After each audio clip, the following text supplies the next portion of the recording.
Yo, what's up, chat? We're back on the PC. I know you guys have been asking for PC streams for quite a while now, chat. But we finally got it. We finally are at PC streaming, bro. We're back on PC streaming, bro. We're actually back in that shit, bro. We're actually back in that shit. So anyways, guys, I'm just gonna be debating. If anyone wants to debate me, you just gotta know. It's in the description and shit like that. We can get into that as well. Right, so I'm gonna edit the description so that the description is gonna be available for you guys, and we're just gonna watch some videos, man, because I know I haven't done a PC stream in a while. So we're gonna see what you guys want to suggest me this time, because the last time we did video binging, oh god, it was bad. I remember I beat the donkey fuck out of Goji Chronic's videos. That was the last time we did the PC stream. I think somebody gave me like $20 on that stream too. It's a little bit interesting. Do I know who Ramsey is? No, I don't know who that is. I don't know who that is. More notice from who? Bro, what the fuck? AF Goku's fan made. Why the fuck? That's like the second person that said AF Goku's the strongest. My nigga, he isn't even canon. And 100-year Goku, like 100-year time skip Goku one-shots him too, which is funny. Like 100-year time skip, like easy one-shots.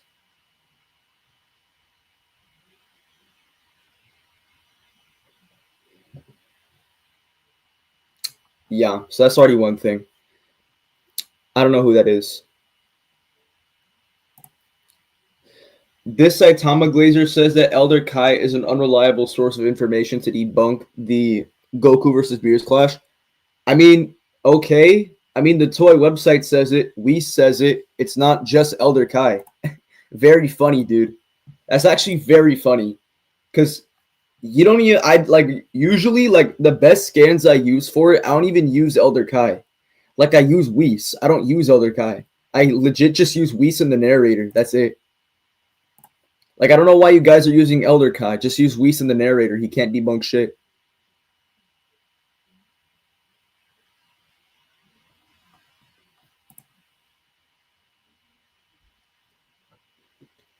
But anyways, chat, what are we doing today, bro? What are we reacting to today, chat? We're just gonna be just reacting to dumb shit. Is that what we're gonna do today, chat?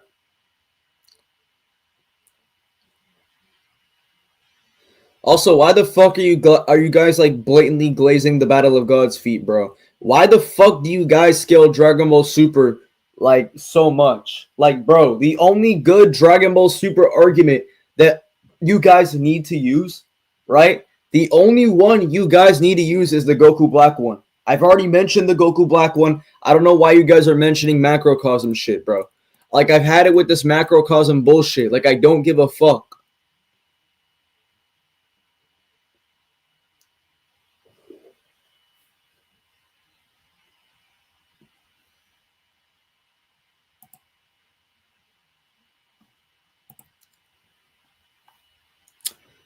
All right, so chat, we're on YouTube right now. Just seeing this shit right now. Do you guys want to watch something? Because I already know you guys wanted me to do some stuff, bro.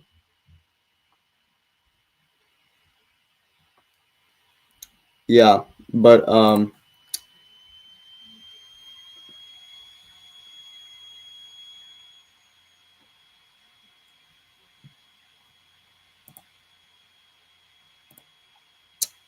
yeah, I agree. The Goku Black method is the best method, and that's the only method you need. Facts.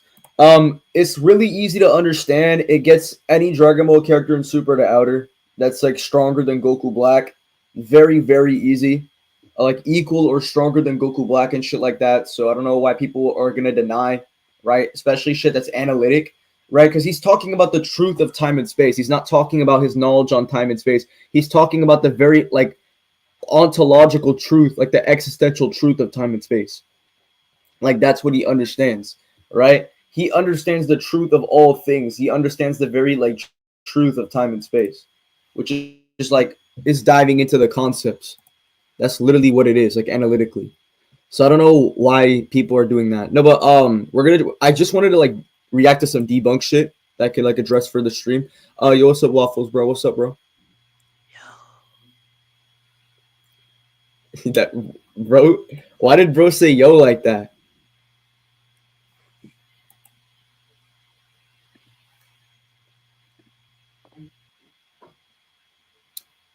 Okay. What? Yo. Okay. Okay. Yeah, I'm gonna address. Yeah, should we just debunk some more Goji Chronic? Yeah, I'll do that right now. Let me address some Goji Chronic shit, bro. John 3:16. Guys, this is the guy who was like talking mad shit, hiding behind a Discord server. Nigga, you have a fucking Bible verse in your bio. Nigga, you're going to hell. I'm kidding. No, chat, that's a sin. Don't do that. But, bro, you got a Bible verse in your bio talking shit like behind a Discord server. You're actually a bum. You're a fucking LARP, nigga. Shut the fuck up. Anyways, bro, aside from that, we're going to watch this abysmal video right here. All right? The amount of brain rot I'm going to watch from this video is actually insane. Right? But anyways, we're going to watch it right now. It's not just about saving time, it's about expanding what's possible. We are VMV Studio, a creative agency based in West London, and we specialize in building I'm fucking lagging. We've been using Wix Studio from day one, and it's instantly been a game changer. Designers can create super complex animations and interactions with no code, so we can be way more expressive with our website, be way more efficient with Godzilla Ultimate. Yo, what was that lag? Yo, I was actually having a lag spike, chat. I'm so sorry, bro. I actually had a huge fucking lag, like a fucking lag spike. Am I able to get an ad blocker? I don't know one that like works on YouTube. I don't know anything about that. Yeah, I had a huge lag spike. Yeah, that was really crazy. All right, let's just watch this bullshit.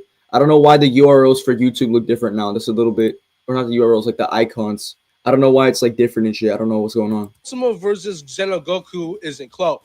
Oh yeah, Xenogoku he would literally eat Godzilla.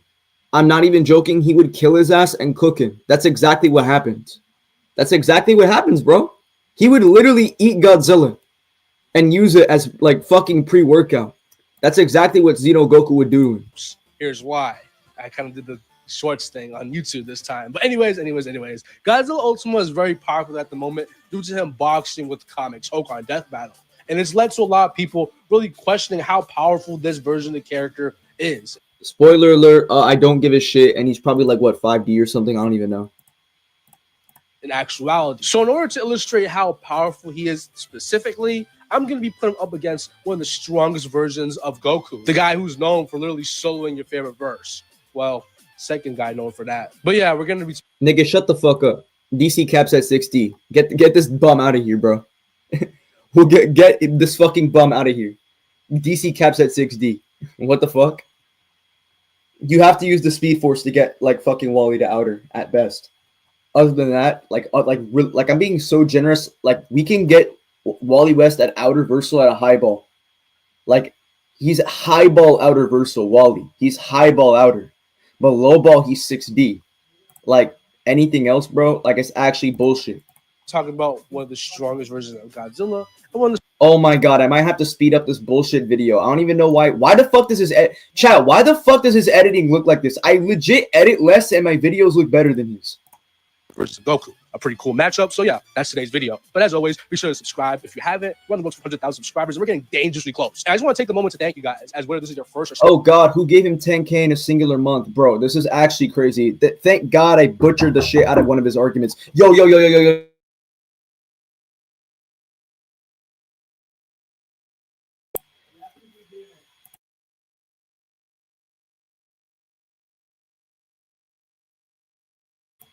Like, wait, yo. Oh, this is so bad. Chat, I might have to eat dinner. Yeah, but I don't know who gave this bum 10K in a month. I obviously gap him in knowledge. He can't name me 3 inference rules. He's retarded. Anyways. Yeah, so does anyone want to come on stream or something like that? Like, Zeta, you good? No, I'm not, bro. I gotta eat dinner.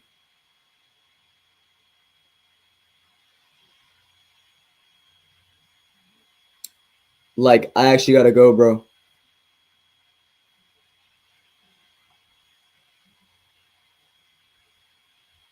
Like, oh my god, it's like super bad. DCU doesn't cap at 5D or 6D. Yeah, sure, with the Speed Force. You can make an argument for that. I think any other argument is incoherent. That's what I think. Yo, Frederick, yo, go to the description and like come up, bro. Carry my stream, bro. Yo, I actually have to leave. This is bad. Right? And I need someone to hold it off. Like, and I'm like, once I dip out of here in like 2 minutes, bro, it's over. Like, I'm actually need to like stay muted, but I'm gonna have the stream still up.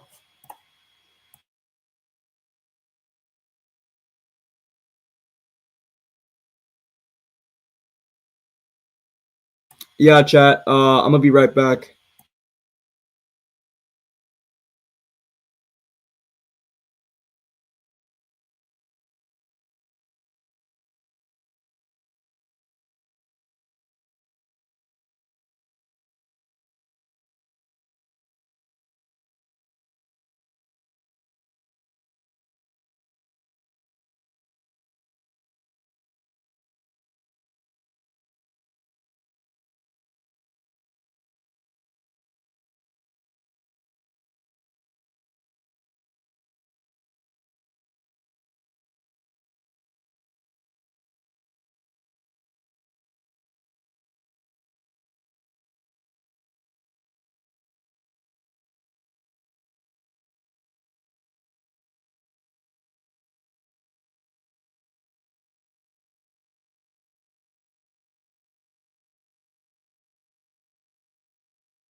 Yo, so chat. Are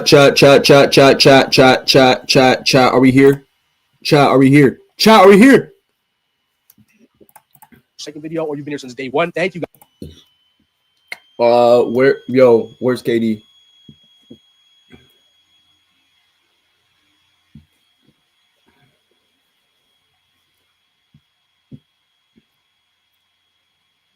Okay. Yo,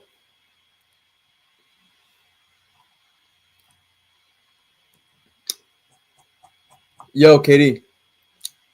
KD, you want to join stream, bro? We're reacting to dumb shit. You guys for the support. 91,000 subscribers. Did not think we can make it that far. But hey, if why the fuck did we give this retard 10K in a month? That shit deserves that. Okay, no jealous. Okay, I'm a bit jealous. Chat, you know, it's okay when another man admits their jealous feelings, okay? Because, like, this guy can't even name me 3 inference rules. He's dumb. Like, we're giving idiots the subs. Like, it's like, unfavorable. It's like the algorithm, like, is picking the wrong niggas. About it. As if you subscribe now, you're still going to be one of the OGs before we hit 100K. So, yeah, be sure to like the video and all that jazz. And I just want to take the time to thank some of my friends as High Flyers tag team helped me with the Godzilla Ultima. Shut the fuck up. Video to find out. Xenogoku, like Godzilla Ultima, is also very, very powerful. So believe me when I say as a baseline, the guys around Universal. This is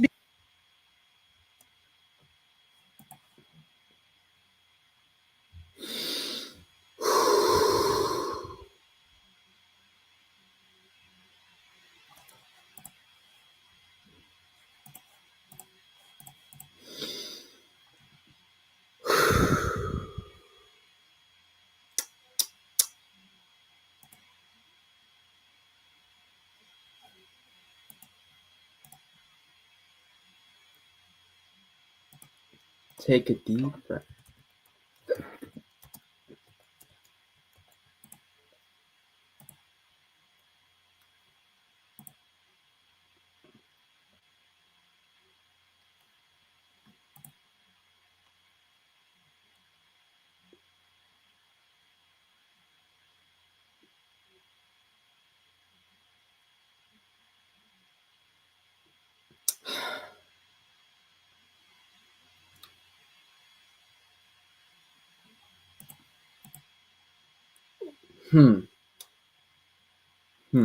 because Xenogoku is pretty much some type of pseudo composite Goku in the sense where the events of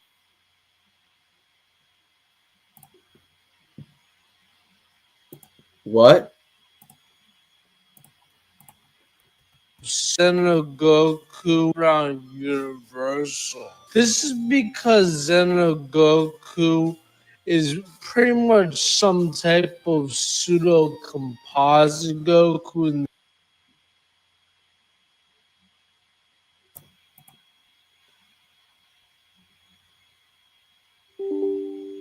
Xenogoku is baseline universal because he is a pseudo composite Goku.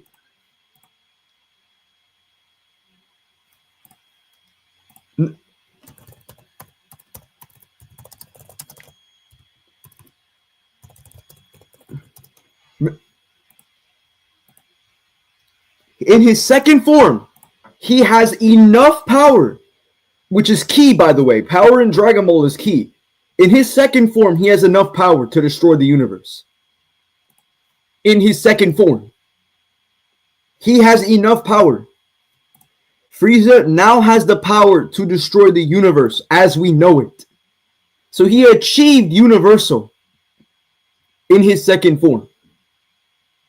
This is stated again once and twice.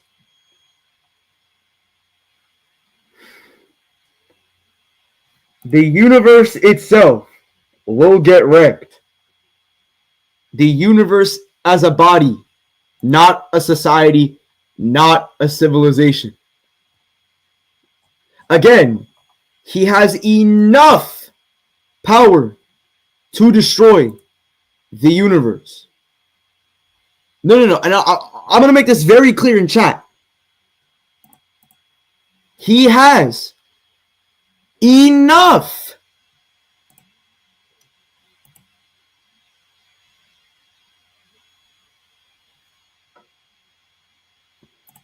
second form Frieza being uni is highball as shit. No, it's in the scan. It says he has enough power. In Dragon Ball, power is key, right? Power is key in Dragon Ball. Like when Videl and Gohan are talking to each other, when Gohan explains ki, it's the latent power within someone, right? So he wields enough terrifying power, right, to destroy the entire universe, right? Being able to destroy a wall over time is not enough power to destroy a wall. That requires multiple hits. That requires multiple attempts. But he already has enough power to do so, which is a quality. So he holds a quality. It doesn't have to do with chronology. It's a quality of his character that he has enough power to destroy the universe. That's linguistics 101. Why are we ignoring this? It's stated right there. Power in Dragon Ball is key. That's not a high ball.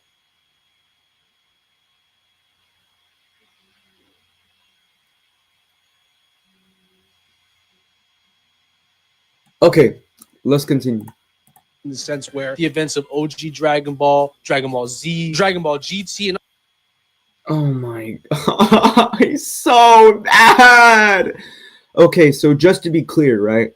So he did not go through all the events of Dragon Ball GT. This is because he didn't leave with Shenron. Yeah, and because he didn't fucking leave with Shenron, and he's the same age as Xeno Vegeta, it directly contradicts that, like the same physical age as Xeno Vegeta, it directly contradicts that he experienced GT. I just believe it could be referring to his power in general, but Katie, what is his power in general? I need you to describe that to me, because when we're talking about power, there's nothing external to that. When we're talking about someone's power in Dragon Ball, we're talking about how much power or ki they can output. He has enough power, which is ki, the latent power of an individual. Like this is power is through ki, right? And he has enough ki to destroy the entire universe. So I don't know what you mean by power in general, because as far as I'm concerned, that doesn't make any sense.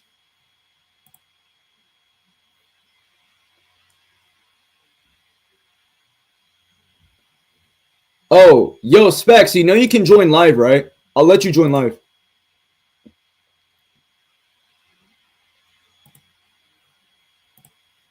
you know, even all of the movies are all canon to one kind of timeline. So, so let me get this straight. So when it's Xenogoku, you will accept every single movie being canon. But when Garlic Jr. and Cooler are going to be labeled as canon, these downplayers are going to be like, Cooler in the main timeline? Cooler in the main timeline? Oh my god, guys! Cooler in the main timeline! Cooler in the main timeline!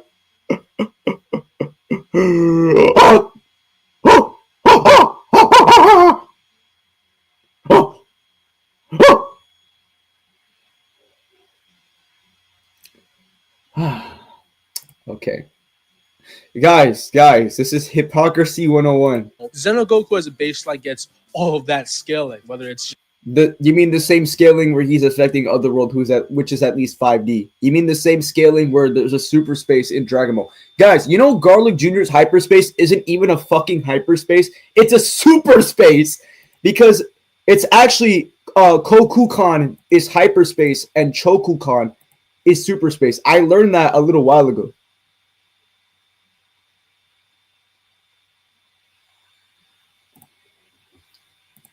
Yeah, I learned that a little while ago. That's not even a hyperspace. It's a fucking super space. Right, but I don't think Garlic Jr. scales to it. Yeah, no, because we can grant that the super space is like infinite dimensional or some shit, but I don't think Garlic Jr. scales to it. Nah, he does not scale to that shit. I'm going to be so free with you guys. It does not fucking scale to that shit. Like, just genuine. Like, fucking, like, genuine. Like, Garlic Jr. does not scale to that shit. He made a portal to it, but he doesn't scale to it. I don't think he scales to it, like, at all.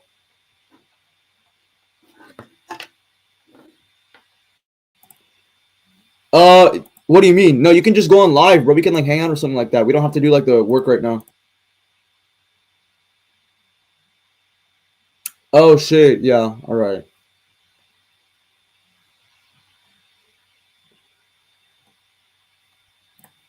just the planet busting from the earlier parts of the series, Cell being a solar system wiper. Me when I double down, me when I double down, me when I double down, me when I double down, me when I double down, me when I double down, me when I double down, I'm being retarded. Me when I double down, I can't name 3 inference rules. Like fucking me when I double down, right? That I can't name a single proposition. I don't even know what a proposition is. Me when I double down when I don't know how to argue semantics. Me when I double down when I like purposely ignore feats for the sake of my own argument, right? So again, it says I have enough power. What is power in Dragon Ball, right? Let's actually look at what power is. Let's actually look at the definition of power on Oxford. Chat. Let's actually look at the definition of power. Okay. The ability to do something or act in a particular... No. The capacity of ability to direct or influence behavior of others or the course of events. Right? Actually, a person or like physical strength or force exerted by a being or someone. So if I have enough strength, right, to destroy the universe, right, the power of the storm, physical strength and force exerted. No, let me look at my fucking Oxford right here. The physical strength and force exerted by something or someone. We don't even have to argue key. It is the physical strength and force exerted by something or someone, and it's stated he wields enough terrifying power to destroy the entire universe. So he wields enough physical strength and force, right, to destroy the universe. The same way a fat nigga, right, would have enough like physical strength to wipe out a whole table or destroy a table, right? So me when I double down, you can't manipulate these semantics. You would have to double down on this shit. This is textbook doubling down, chat. This is how dumb he is. This is textbook doubling down. This is textbook doubling down. Boo being a galaxy, it's even Universal Buster, and then you have Wait, but you said Xenogoku was the baseline, and Kid Buu, who is infinitely weaker than Xenogoku, is the universal according to your logic. I beg your pardon. No, literally to this, bro. I'm being so fucking for real. Are you seeing this, Danny? Bruh. He's that dumb. What is he saying? What is he talking Yo, about? KD, it's in the description, bro. You don't gotta worry about shit. Wait, what is he talking about, though? What is he saying?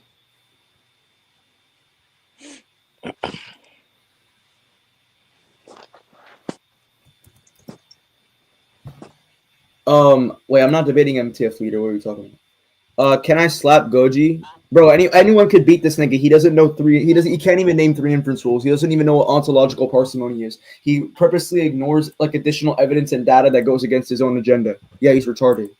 all the movies, which I've covered right here. So Wait. So we're just gonna ignore that Xenogoku's immeasurable speed from his growth. Yo, bro, stop. Joji Chronic is low-key a retard, man. No, I'm in his Discord right now. This nigga's low-key autistic, and like on top of that, like I've like been in this nigga comments, man. This nigga has such an ego. Wait, like does he like directly respond to you? Yeah, like sometimes like I've responded in his comments. Yeah, Zeta. I mean, yeah, like, KD. It's in the fucking description. All right, you know what? Let me just slide it to him, bro. Yeah, I'll just slide it to KD. All right, yeah. but anyways, bro. Holy LARP. oh, Xenogoku at worst is a universal Oh, at worst. How far do you mean at worst, though? character. I don't really want to dive If you want to get into like the fucking semantics, you could say at worst he's what? Outer? into the semantics of why this is the case. Semantics? Brother, you don't know shit about semantics. What the fuck are you talking about? Brother, what the fuck do you mean? I don't the semantics of why this is the case. Brother, you said the word semantics and you think you sound smart. You have no fucking right parsimonious semantics that are in your favor of your position. You have no evidence for that.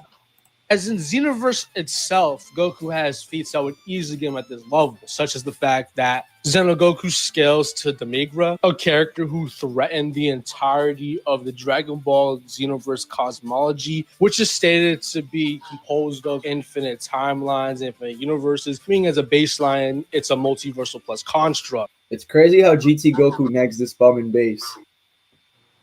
Yo, did you see C Fighter's post I sent in announcements? Yeah, bro, it's the pussification of otherworld niggas.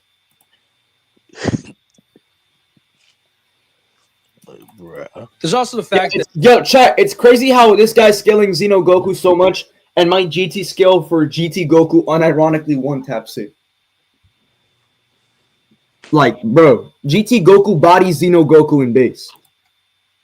Yeah. the Migra threaten higher planes of existence that are inherently super dimensional, whether they're just stated to be as such, or they view the infinite 4D construct that is the multiverse as finite. Wait, how the fuck is an infinite 4D? How the fuck is a multiverse an infinite 4D construct? First of all, a multiverse isn't even a one thing, right? It's multiple things. So what the fuck are you talking about? Secondly, you admitted in other videos that the universe is infinite. So if you're having a supposed many multiverses, that's going to be analytically 5D, right? Because that already encompasses, right, or takes up the entirety of the 3D axes or 4D axes. That's retarded. What the fuck? Matter of fact, this guy, it's crazy how there's multiple fucking infinite spacetimes in a singular timeline, right? That's already going to be encompassed, right? And that's already encompassed in a fucking neutral zone. So what the fuck are we talking about, gang? What are we talking about? This is actually dumb. Actually, there are 5D spaces that exist in Dragon Ball's universe. Brother, you just admitted the multiverse exists. So therefore, if there's a multiverse, that must mean there's a space that's encompassing the multiverse. And since there's the real world, which transcends that, you basically are admitting to 6D. Or at least you're admitting to like 6D scaling because you already admitted the fucking living universe is infinite, right? There's already a multiverse inside of a multiverse. Yo, Seta. What? Jumbotron said, can you let him up on stage? Jumbotron, can you name me 3 inference rules, bro?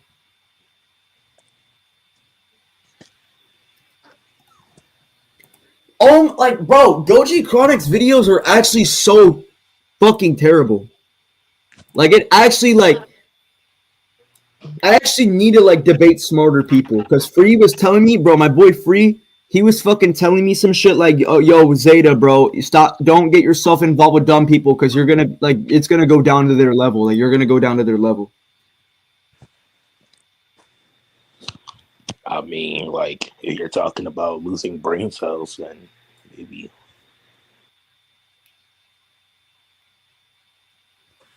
Like, oh my god, bro. It's actually so bad. Yo, I'm having a lag spike right now, bro.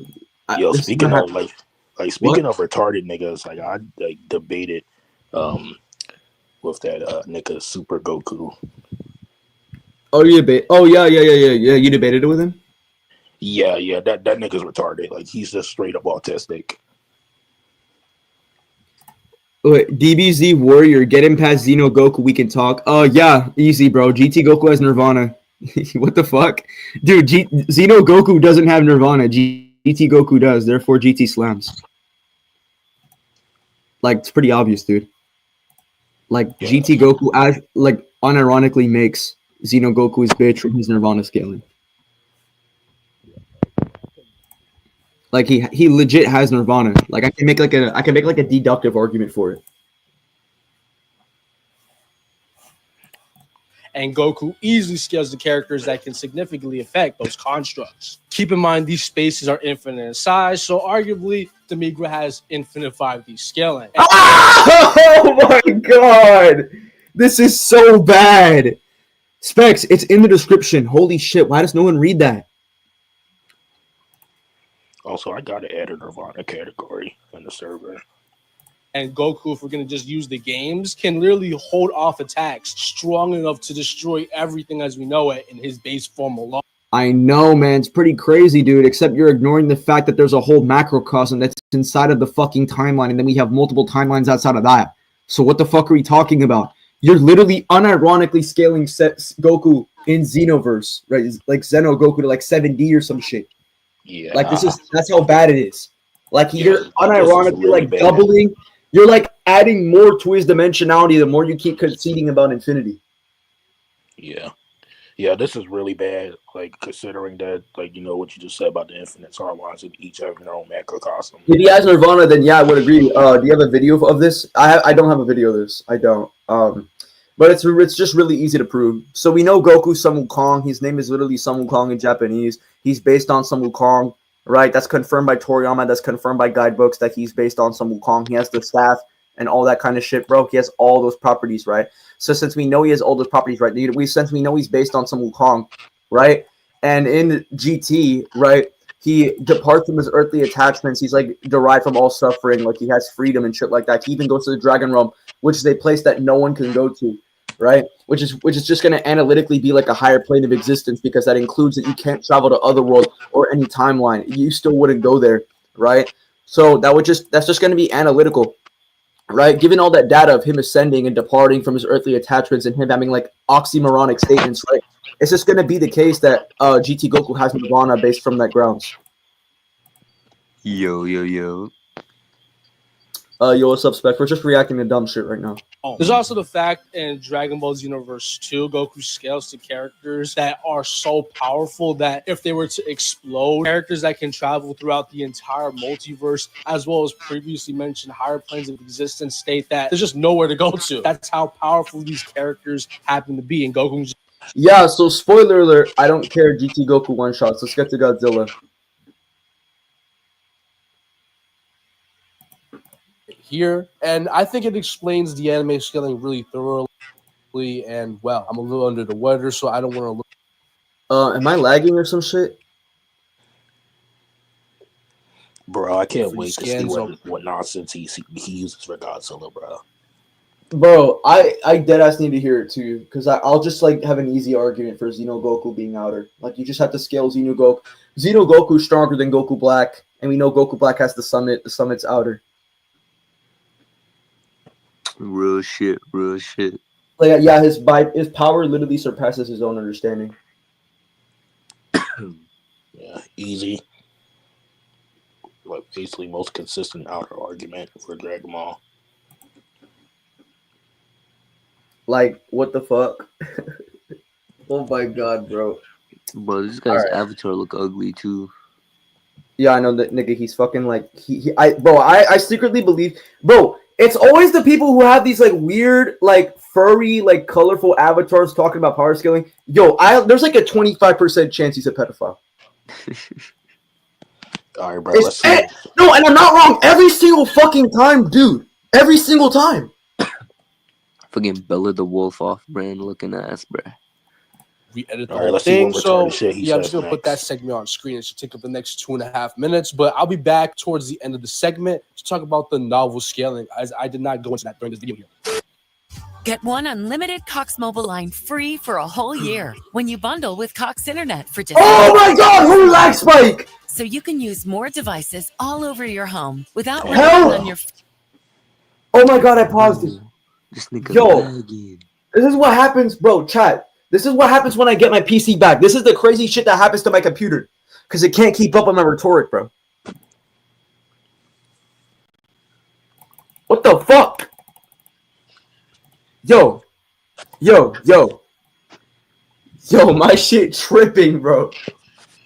It's gonna be okay, bro. Just buy a new one, you know? Like with bro, the YouTube I'm not money. buying a new computer right now. Bro, I had a huge... What is your computer ass? Bro, my computer's fine when it wants to. It's just that it just like... Dude, I haven't turned it on in like months, dude. Bro, I don't have a PC. I wish. Bro, I'm on fucking mobile, bro. Golden Freddy and his PC. Yo, shut your dumb ass up, nigga. Bro. Alright. Oh my god, bro. We need to... Bro. I need to let my computer marinate. And shit, bro. Also, I don't know when he said, oh, I'm gonna be back in 3 minutes. Like, bro, as if we're watching this shit in real time. Like, we do not care, bro. Like, if you left YouTube, nobody would acknowledge your existence being gone. Real shit. Facts. Like, bro, Goji is such a fucking unknown. Like, nobody knows him except, like, his, like, yes man of people. It would be like Von Key leaving the internet. Like, no one would care. Bro, dude, Von Key leaving the internet would just make people laugh. But before we talk about True Form Godzilla Ultima, some of you guys might be a little confused. Like, what even is that? Well, all I gotta say is the Godzilla we see in Godzilla Singular Point isn't actually the true Godzilla at all, but he's merely an avatar of something much greater. What? being the archetype. And as a baseline, he'd be far stronger than the Avatar we see in the show. I scaled this Avatar Godzilla very in-depthly in this video right here. But essentially, his best feat is contributing to half an island level feat. And when divided by 2, the feat would still come out to island level per participant. But we both know that stuff is pretty much inconsequential. His opponent Void Ghidorah over here is getting stars and planets, and he sees characters being casually destroyed black holes as the equivalent of stakes. So let's just hop into the higher ends. Let's start talking about the archetype now. I just want to say he's not really seen in the show, as it's all about preventing him from showcasing his true power. But with that, I can say we have enough statements as well as narrative implications to the point in which we can at least get a gauge of his power. So let's just hop into that. All right, so let's talk about 13th Dimensional Ultima. And to simply put it, the archetype goes through 13 phases, not 13 dimensions. And only the last one is a higher spatial realm. And it's also where True Form Ultima resides, meaning that this Godzilla as a baseline will be around 4D or Universal Plus. This is consistent, as he just blatantly stated from the 4th dimension. You don't get any easier than that. But he can also twist and bend space-time. True Form Godzilla is also a combination of all the singularity points. And he has access to the pinnacle of the archetype, which is basically seen as the red dust that he utilizes throughout the show. This phenomenon, if left unchecked, would eventually evolve and become what the characters called catastrophe, which would go on to cause universal destruction, or some characters even say that if the universe had not existed. Wait, so he's universal over time? wait, what did you say? Resides, meaning that this Godzilla as a baseline will be around 4D or Universal phases, and to the point in which we can at least get a gauge of his power. So let's just hop into that. All right, so let's talk about 13th Dimensional Ultima. And to simply put it, the archetype goes through 13 phases, not 13 dimensions. And only the last. Okay, well, has he reached 13 phases already? Do I have to wait for him to reach 13 phases to reach Geto Goku's level or some shit? Do I have to wait? Last one is a higher spatial realm. And it's also where True Form Ultima resides, meaning that this Godzilla as a baseline will be around 4D or Universal Plus. Notice how he never proved a scan for that. Like, it's genuinely crazy. This is consistent, as he just blatantly stated from the 4th dimension. You don't get any easier than that. But he can also twist and bend space-time. True Form Godzilla is also a combination of all the singularity points, and he has access to the pinnacle of the archetype, which is basically seen as the red dust that he utilizes throughout the show. This phenomenon, if left unchecked, would eventually evolve and become what the characters called catastrophe, which would go on to cause universal destruction. Wait, so he's universal over time? Well, some characters even say that it would be as if the universe had not existed at all. His true form, like Ghidorah, also happens to be quite massive, as it's narratively implied to be bigger than the entire universe. He can also rewrite history, and like Void, none of our laws apply to him, making the baseline of Universal Plus or 4D for his type potency consistent. As for speed now, his atomic breath is actually called and like into radiation, meaning that it would be like speed. I didn't catch that, my bad for the last one. But for speed, doesn't actually matter now. His true form as a baseline would be about massive faster than speed like plus, due to the shift. Wow, so he's slower than Xeno Goku. I wonder where this is going. Size of his body, which is narratively implied to be bigger than the entire universe. And if you're bigger than the entire universe, you can cross galaxies just by simply moving yourself. Like I know a calculation from a galaxy-sized construct that gets to like over 1 billion times faster than speed of light. So yeah, but for much higher speed ends, Godzilla Ultima will be about immeasurable speed, as bro literally can twist time and space and even stop it. And it's also Wait. So, for one, why can't this just be like a byproduct of like via hacks? Like, why does this necessarily have to be indexed to his like physical AP, right? Like, what's going to be the argument from that? And by the way, right, twisting space time, like you could just make an argument because like you could even argue that even light properties like under some like manifold, like they can like bend space time or something like that. So why does this necessarily have to be some sort of like superior like ontological quality? Like, what's going to be the argument? Yeah, so this nigga's just blatantly being retarded. Yeah, so this guy's like, oh, twisting space-time. Yeah, that's really ironic. You know, warping, like dimensional warping, right, could still be considered like twisting space-time. Like, holy shit, bro. Say that none of our laws affect him, which would include time. I want to note that he's not. Wait, so none of the laws affect him? Godzilla Ultima will be about immeasurable speed, as bro really can twist time and space and even stop it. And it's also Wait, so but you just admitted he goes through 13 phases, which requires a cause and requires an effect, right? And you just admitted that he's 4D, right? So you're admitting that he goes through time. So what are you talking about? He doesn't abide by time. You just admitted he's universal, right? And by the way, right, there's no actual evidence of any like some sort of like higher ontic state, right? So you just admitted like earlier in this video that like he's still affected by the laws. So what are you talking about? And if he goes through 13 phases, like I said, that requires a cause and effect within physical space, right? We know Godzilla's existence is within physical space, right? And we know his AP is still bounded by physical space under some manifold. So yeah, it would still require like some form of like aspect or whatever. Say that none of our laws affect him, which would include time. I want to note that he's not 5D, doesn't transcend time and space, but time and space don't really do anything to him. So yeah, more 4D. Wait. So wait. So that's already a contradiction because if you're not affected by time, right? If you're not affected by like a conventionals to count of time, that's gonna like analytically be 5D. So is he 5D or is he not 5D? What's gonna be the argument for that? So like this guy's basically trying to like exclude. So like we're just going into like a mediator ground that he can't fucking justify because he's a dumbass low tier, right? And he doesn't know how to argue shit because he doesn't know what inference rules are. This guy doesn't know shit what he's talking about. So like just to be clear, chat, being unaffected by time in totality, right? If you're unaffected by like a conventional like account of time in totality, right? You're gonna be 5D because you don't abide by the conventionals to count of like a 4D manifold. Right? So that's gonna be like right, but yeah, it would have to be like 5D, or if you like, or like some other, like you could even argue like some other form of like time. You could make some sort of like, you know, like esoteric argument, but so far like there's just more evidence that he's like 5D as opposed to being 4D. But even then, right, like is he even really like unaffected by 4D? Like that's kind of what I'm asking him though. But you could just argue 5D, but even then, right, like his energy is like destroying the universe over time. It's gonna reach a phase that destroys the universe, right? So if it has to go through these phases, right, so it's also gonna be unlikely that his AP is 5D, right? And it's like, yeah, and his existence is like bigger than the universe or something. So you can make some sort of like, yeah. So this guy's like, he's either like 5D or he's like really high into like multi, but like his arguments are like really stupid. Unity plus consistency, I guess. So in conclusion, Ultima would be about at least large island level to more than likely universal plus due to its Wait. But you just talked about his true form, the archetype, though. higher dimensional nature. In actual speed, he'd be anywhere from FTL plus to more than likely dimensional speed. Yep, thank you, Odin, for explaining Godzilla Ultima scaling. So with that being said, if we were to hinder Godzilla with only this version of the media, Goku Ultima, Godzilla. English, motherfucker, do you speak it? Okay, holy shit. I had another lag spike. Yeah, Goji Chronic's just being a low tier. He already suppresses his evidence because I already caught his ass doubling down on the same fucking arguments he does all the time. Xenogoku is just a lot stronger than Godzilla Ultima. His actions don't really matter, as at that point, Xenogoku would just upscale him by dimensions. Like, yeah, Godzilla Ultima can manipulate fate, cause and effect, but that doesn't really matter as at that point, Xenogoku would just upscale him by dimensions. Like, yeah, Godzilla Ultima can manipulate fate. Okay, why does him manipulating fate even matter when power scaling doesn't even have a predestined fate? There's even characters in fiction who don't even have a predestined fate, and fate is just going to be indexed to their own universe. Like, why does it have to be like? Why is it going to be indexed across verse, right? Because fate doesn't even abide by that. Yeah. Also, doesn't Xenogoku have hacks against that anyway? I'm pretty sure that that's also that too. But even then, like fate doesn't even fate manipulation doesn't even work on crosswords. That's how acid. It's like ass because if you have like two fate manipulation characters going up against each other, it's just like a contradiction. Yeah, or you but that's not even the main argument. I'm saying that fate as a whole doesn't even apply cross verse because a character having a fate or like the concept of fate for a fictional character is just going to be like indexed to their own like narrative. Like why can't fate just be like that? Why can't that just be like instantiated to like their specific narrative? Why does it have to apply cross verse? Spoiler alert, it doesn't, because power scaling is based on deduction, not narrative or like a specific fate. Yeah. It's kind of like when people effect, but that doesn't really matter when you're facing someone who's like levels of dimensions above you. Like, how are you going to manipulate someone's fate when his passive aura is able to distort and significantly affect places and transcend space and time? But as I promised, I'm going to be talking about novel Ultima now. And this guy is an absolute beast. As while the TV show kind of touched on some of these higher mathematical concepts, the novel really doubled down on this fact. As whereas in the show, Godzilla's a higher dimensional being, in the novel, Godzilla just transcends countless mathematical dimensions. He's so far above. Yeah, wait. Oh, but what was the translation for that? Yeah. As whereas in the show, Godzilla's a higher dimensional being, in the novel, Godzilla just transcends countless. Wait, but you just said that he isn't affected by time, but he's still not 5D? I don't know what you're talking about. What the fuck are you talking about, Goji? But anyways, it has already extended its arms over 1/5 of the Earth's surface. It is now emerging into the nearby universe, including the Earth, as if it were wrapping the Earth in a net. It was expanding to its domain, extending its arms into dimensions different from this one. Okay, so a multiverse.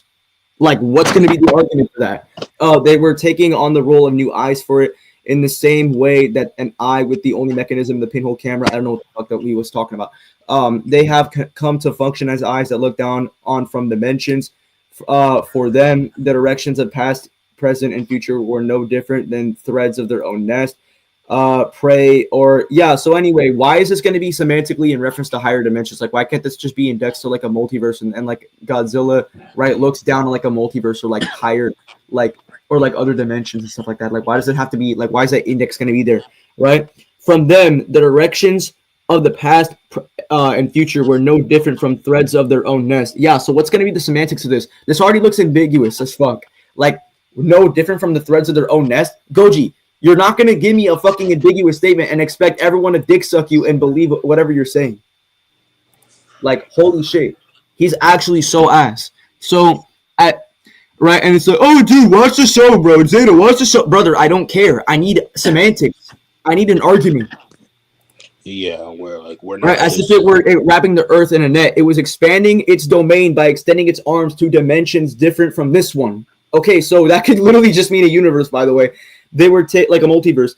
They were taking on the role of new eyes. What does that even mean, first of all, right? In the same way that an eye with only the mechanism of a pinhole camera has acquired advanced functions, they have come to function as eyes that look down on dimensions. What does it mean to look down on dimensions? Yeah, so this guy's just not proving what he's saying.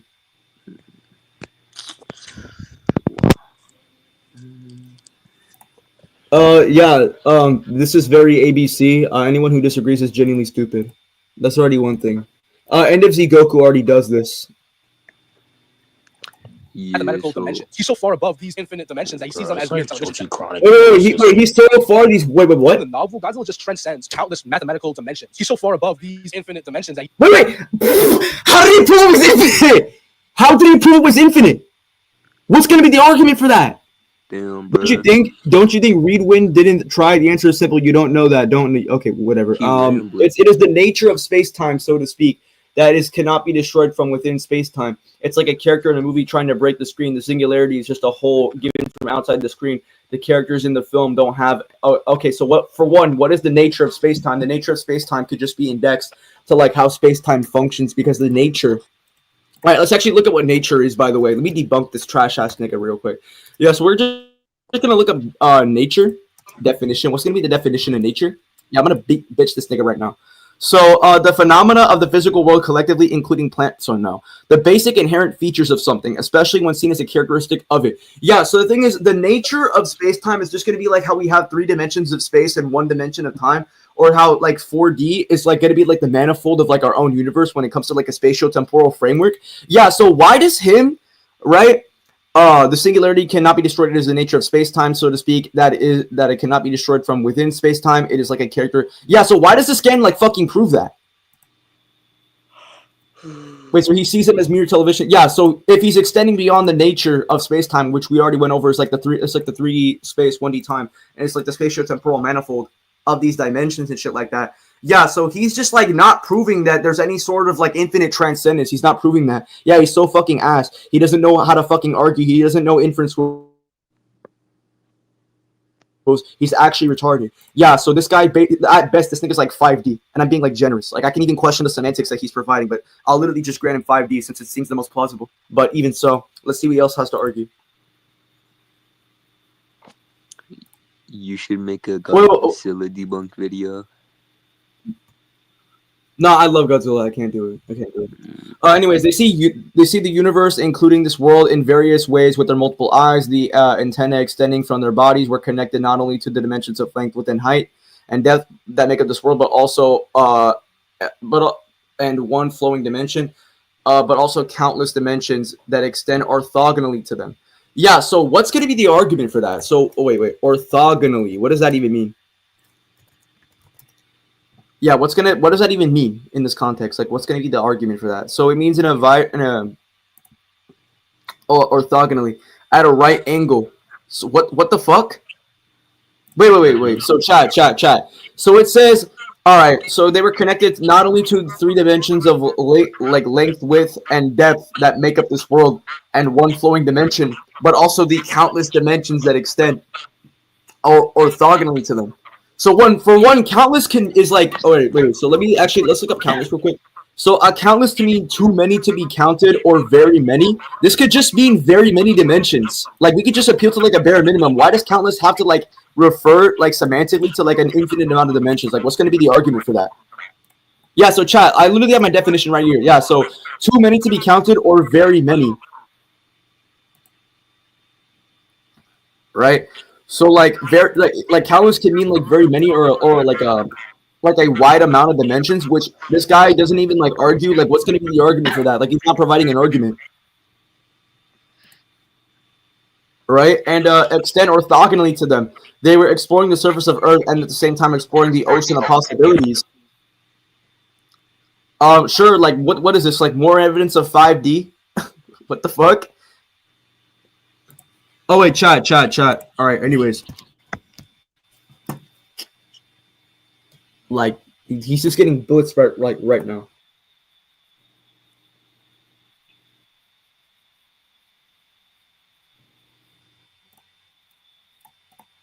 Higher if you want to dive into semantics of all that. But I'm gonna say it like this. If Versus Wiki, the place that notoriously downplays the Godzilla IP has this guy out reversal. I don't know what to say. Who would win using Godzilla Ultimate as we saw him from the anime? But the tides really just changed in Godzilla's favor if we were taking into account the novelization. This was bad. This was really bad. Yeah, this guy literally says countless means infinite. No. This guy legit says countless means infinite. This guy's making a necessary claim, by the way. He's retarded.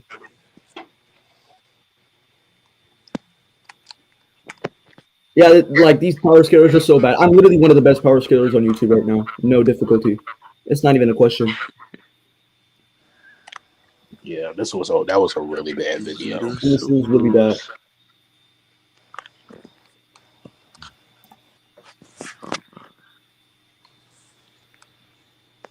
Like this was like super bad, bro.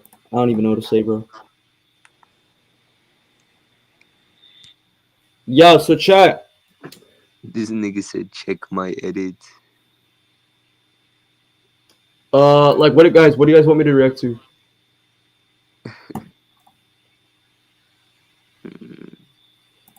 Yeah, hey, so just to be clear, I think you should check your life perspective because I don't know if you're over the age of 18 years old and still having MLP PFPs.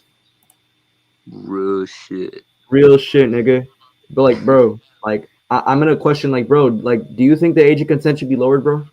My Like, little I'm asking homie, you bro. like from that perspective because I'm mad Come sus, on, bro. bro. Like, bro, I don't know why you're having MLP like PFPs and you're like probably like over the age of 14, like or like over the age of like 15 or some shit.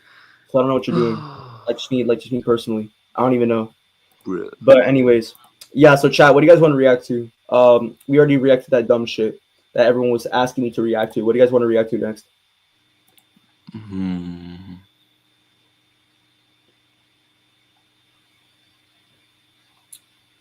Like, what do you guys want to like look at? Actually, let me check my Discord real quick, chat. Does anyone want to debate me? Because like it's in the link in the description. I'm surprised. This is like a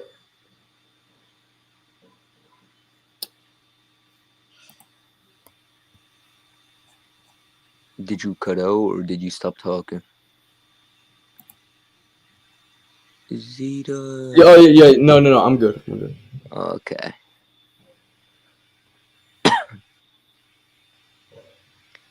Eli19 said, check out Marvel scaling, see if it's bullshit or valid. Yeah, I don't have time for that for the stream. I don't have time for that.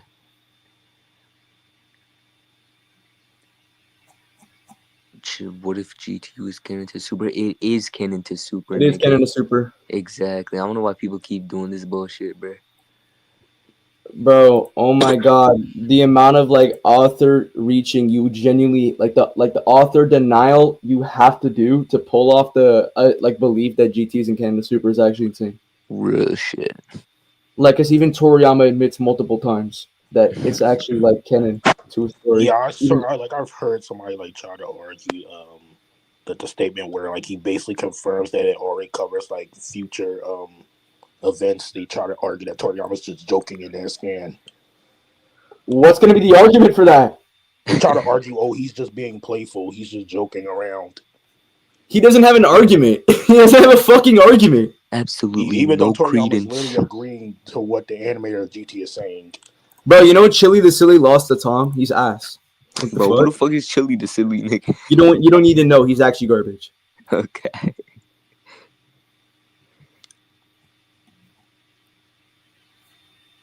Damn, so I heard Rewrite beat Tom. Yeah, that's true, by the way. No way. I think the guy argued it because of the phrasing. I think because Toriyama said he would have to make something in the past or something, so therefore he's joking around. What's gonna be the argument for that? Yeah, he says because Toriyama said because it's gonna have to be in the past or something, I guess. So he must be like playing around or whatever. No, that's crazy. I mean, I don't understand how that terminology like proves that he's just joking around. React to America's FNAF World. Yo, bro, I hate to tell you, but I'm not beefing with little ass niggas, bro. I'm not beefing with little ass kids, bro. FNAF to High Outer, hell no. Bro, I'm not beefing with little kids, bro. It's not worth it. Nah, I seen that Freddy Fazbear has some good skilling, but nah, he's not. Like, I mean, I watched what's it called? I watched this like new movie. Like, I enjoyed it, but he's ass, bro. Yo, chat. Wait, chat. I'm on Cord right now. I'm on Cord. I'm not saying he contradicts himself like Toriyama does, but the fact that he's Zeta, we're not gonna look at my messages. They said, "Oh yeah, I have a personal bias towards Broly. I like him more than anybody else." But he creates movies and villains that are. Yo, bro. So like, I'm on Cord right now. You guys want to go like to this VC? Yeah, which server? It's called Dragon Ball HQ. I'm gonna ask if he wants to debate me. Invite me. I got you.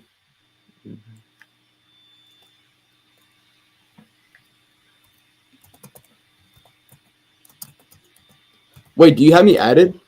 Yeah, of course. Just search up specs. Oh, okay. That's a bit weird because it didn't pop up when I wanted to invite you. It does that sometimes. Yeah. All right, I'm gonna invite you. Let's go to this VC. I actually want to debate. I bet. Wait, am I friends with Super Goku Solo? Super Goku Solo, all of GT, the GOAT. Goku Solo or GT. Yo, hello. Rudagon got beat by Super Saiyan 3 Goku. Yo, hello. Well, to be honest with you, that Super Saiyan 3 Goku was pretty like. Yo. Yeah, they made him too. Yo, hello. Hello. Yeah, what's good? Yo, bro. So, I believe Janemba is the strongest villain in Z.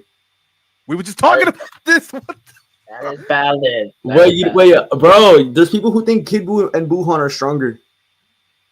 I didn't do the scaling. Janemba is stronger than Kid Buu because there's an actual you can actually get Janemba the universal, but it's like wait. Attention! I got Janemba at multiversal at low ball. Fuck. Okay. No, you know what? I'm not even going. You know what? I think Janemba is stronger than Kid Buu regardless. So I don't care what you scale. No, but like I have I have like my own argument for it. Trust me, it's the original argument, right? So did you know that there's a game? No, trust me, I know I said game, but it's relevant. Okay. There's a game. There's a game. Wait. There's a game called Shin Budokai, and in the creator of the game of Shin Budokai confirmed that Janemba in Shin Budokai is the exact same power as he is in the anime. And in Shin Budokai, Janemba was reality warping and affecting basically like multiple timelines, and even implies that he could like affect and destroy infinite timelines. Yeah, that's see, you know what? If you bring up the game argument, but it's just okay, then I'm gonna give it. You know what? I'm gonna give it to. For the game argument, why I still think he's above Buhan and Kid Buu. Yeah, even regardless of the games, you don't have to use the game. I'm not kind of Janemba scales higher than Kid Buu because people doubt that Kid Buu is actually universal. Yeah. Also, that's a bit odd, but I don't. But wait, let me ask you a question, bro. Yo, so I can get Janemba stronger than Kid Buu and Buhan with only statements, no feats. Yo, did I miss a statement from in the movie?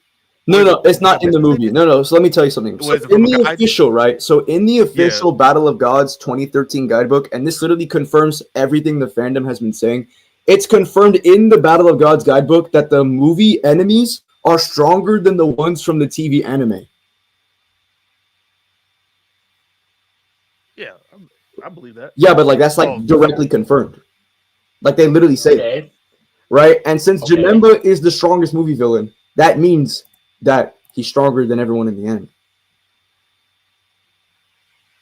Yeah, I don't see Buu Saga go doing anything. if a movie version of him that's stronger than the canon itself, it can't do anything. All right, you know what? I was gonna debate that with some people, but actually, you know what? All right, I'll talk to you later, bro. Yeah. Okay, Chad, that was a nice guy. You know what? I already know but like, yo, Chad, I'm not debating in there. Yeah, it's too peaceful. Super Goku. Dude, he keeps having me fucking blocked. Super Goku? No, I want to talk to Super Goku. Like, I just want to be like respectful with him. But he blocked you? Nah, he for some reason it allows me to friend request him for some odd reason. I don't have him added on Discord. Super Goku, solo all of GT. That's literally his name. That's why like he hates GT that much. Yeah. Like I already know he doesn't like it. Like I could just tell like he does not like GT. which is fine, but like you don't have to like you don't have to like it. But like he really does not like it. Yeah, I don't know why. He's an oddball himself. Yo, but does anyone have him friended, perchance? Like, does anyone have him friended? I thought I had him friended on TikTok, but I'm not sure if I still do. Wait, what do you mean by narrative? Janemba isn't even in the same timeline as Goku and Oob. I don't know why that was being mentioned, but okay. Where is Super guys? Who is friends with Super Goku Solo's GT? Bro, who has him friended? I know you're like I know like I'm friends with a lot of guys who have him added on Cord. Bro, that server's so ass. I have to be a member for 10 minutes. I don't know why dude, did they just add that? Because when I joined the server, I never had to do that. Like, I don't know, bro. Yeah, it's pretty odd. Wait, why am I tagged in general? Niggas just be spamming that to everyone for no reason, bro. Was I tagged? Brother, he ain't sneak dissing me. It's very open. I'm not in his Discord server, so no.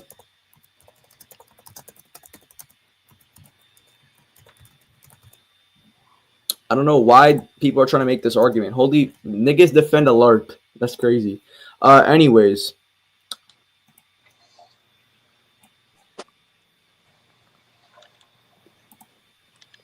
How strong is Arale? Equal to Super Saiyan Blue Goku in the Goku Black Arc? Yeah. Type shit.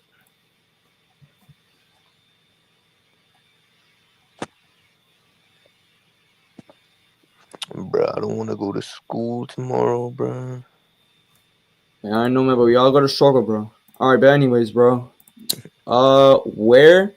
Isn't Fusion Reborn in the GTA timeline? No. No, it's not. I don't want that belief in it. I don't want that belief. Because GT is canon to the Z anime. Like, it's a continuation of the Z anime, and it's canon to Super. So it literally cannot be part of Fusion Reborn.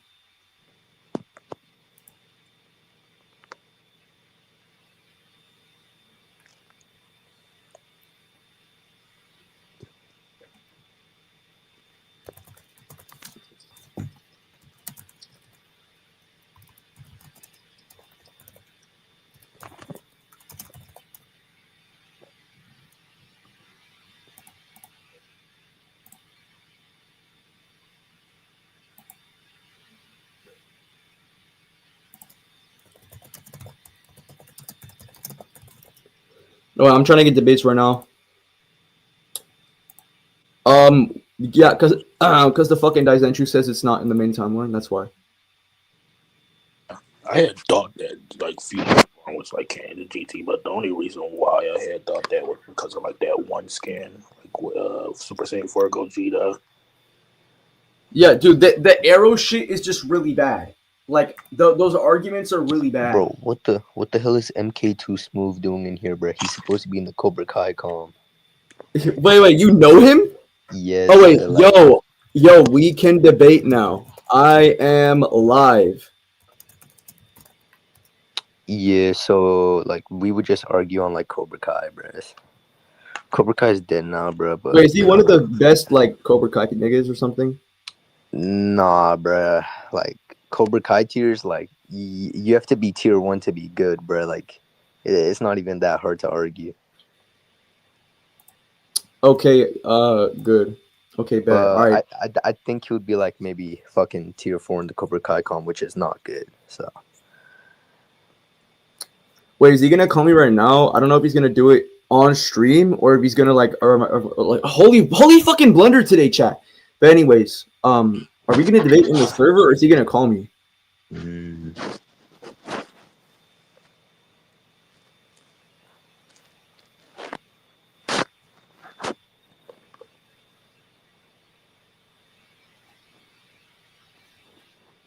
Wait, he didn't add me? Didn't he say he was gonna add you on YouTube like a while ago? No, wait, bro, Jumbo. Oh my god.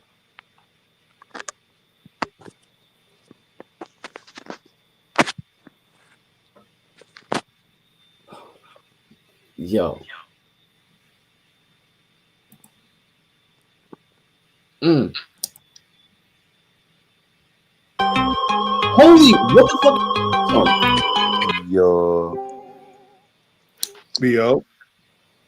Yo, you trying to debate, bro? All right, what do you want to debate on? We can just do Kid Buu versus Buhan. So I guess you can just present your argument because I remember I watched the video. Okay. So, okay. All right, so Kid Buu is stated to be the strongest Buu, right? He's the strongest of. He's on a whole different level from all the Buus up until now. Buhan is a Buu, and that would mean Kid Buu is above him. So he's above Buhan. I would just argue that like a lot of in the context in which a lot of these statements are said, they're just more in reference to like the overall term of like Majin Buu, not necessarily like Kid Buu specifically, or it can just be in reference to like pure forms of Buu. Because I just don't. Okay, so what's gonna be the argument for that? Why is that necessary? Wait. So what do you define as like pure forms of Buu? I just form a pure form of Buu as like I'll give you an example. Okay, so like from Fat Buu to Kid Buu, like essentially in the narrative or like when they're like the character said, it is always said as like, okay, different form of Buu. Every single time there's Super Buu, for example, where it's Buu, Goten absorbed or Gotenks absorbed or Gohan absorbed. No, okay, it's wait. not an actual natural evolution of Buu. Wait, it is so wait. So situational circumstance. Wait, so MK. Or temporary circumstance. All right, so MK, I'm asking you, right? So you're providing me an example of it, right? Now, I'm not denying that, like, that there are forms of Buu and whatnot, but you're not giving me a definition on what you consider like a pure form of Buu. Like, sure, you're trying to like give me like an example, but it's not going to give like enough clarity. I'm saying I consider a pure form of Buu a version of Buu that isn't brought together by like an unnatural circumstance. And the what do you define as an unnatural circumstance? Like I said, him absorbing them directly. In this context, when it comes to like Goten or Goten.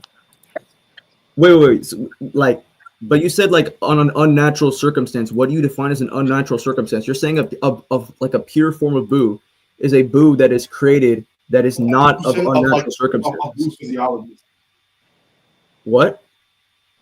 It's not a natural evolution of the physiology of Buu. It is brought together. Wait. So you're saying that. Wait. So you're saying that anything. Wait. So you're saying that anything that is a. So you're saying, right? So are you presenting the argument that anything, or the basically the proposition that anything that is created from Buu's physiology is a pure form of Buu? Yes or no? What you just said? Are you arguing that anything that is a byproduct or part of the creation from Buu's physiology that's a pure form of Buu? Yes or no? Depending on the context. But that's what your definition is. I'm trying to wait. So you're saying it's conditional. So it's not really a true definition if it's just a conditional based definition. Like I'm asking you, like, what do you define? I'm trying to argue that definition can have like different applications depending on the context. What? I'm saying that even if there can be a said definition of like a certain thing, the said definition of the certain thing can still be applicable and like mean a different thing under a certain context. All right, but I'm asking you, when indexed to the specific debate, like, what do you define to be like a pure form of Buu? Because as far as I'm concerned, right, from understanding what you're saying that a pure form of Buu, right, is a Buu that is basically created, right, from Buu's physiology and not from unnatural circumstances.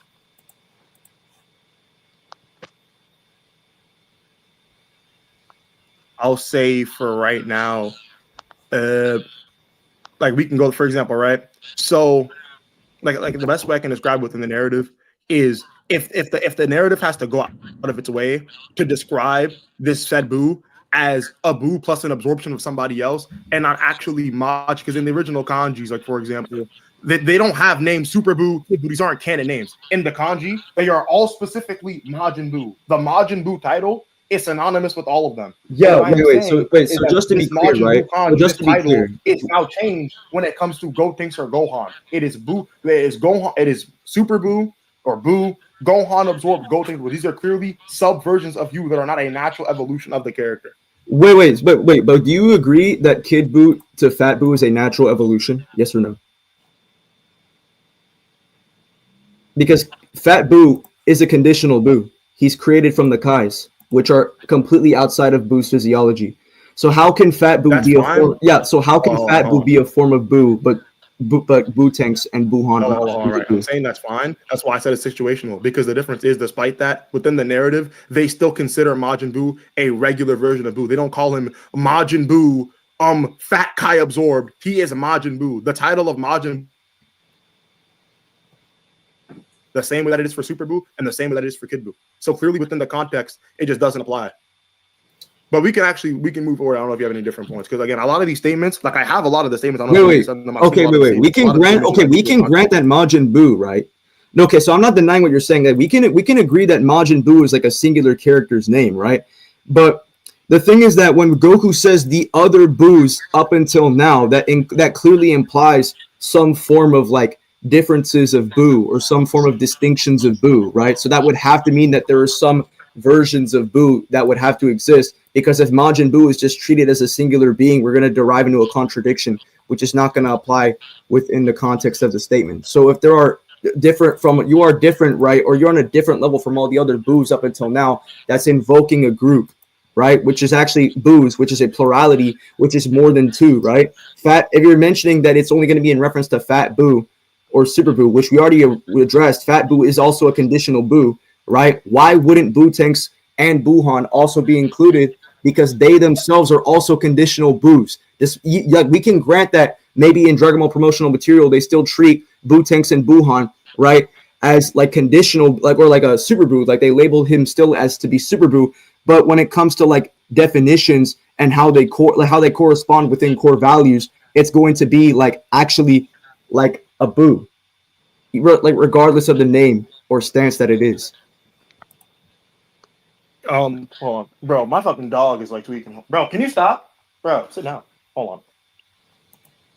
All right, my fault. Anyways, like I understand what you're trying to say, but if you've already like agreed to like the difference, and the narrative is clearly trying to, in all the guidebooks and everything, clearly make a clear distinction between, again, even though it's situational, I said depends on the context, because there is still a difference between the situation that brings upon like Fat Buu and like like Bootanks or Buhan, for example. But what difference is there? Wait. But what difference really is there? Like, sure, they can be different, like linguistically, name-wise, because Kid Buu and Fat Buu have completely different names. But when Super Buu becomes Bootanks and Buhan, the name doesn't actually change. Like, sure, like maybe like name-wise or label-wise, they're the same. They're like different. But when it comes to the core values of how both things function, they are literally the same thing. When Kid Buu absorbed the Kais, he became an entirely different version of Buu, right?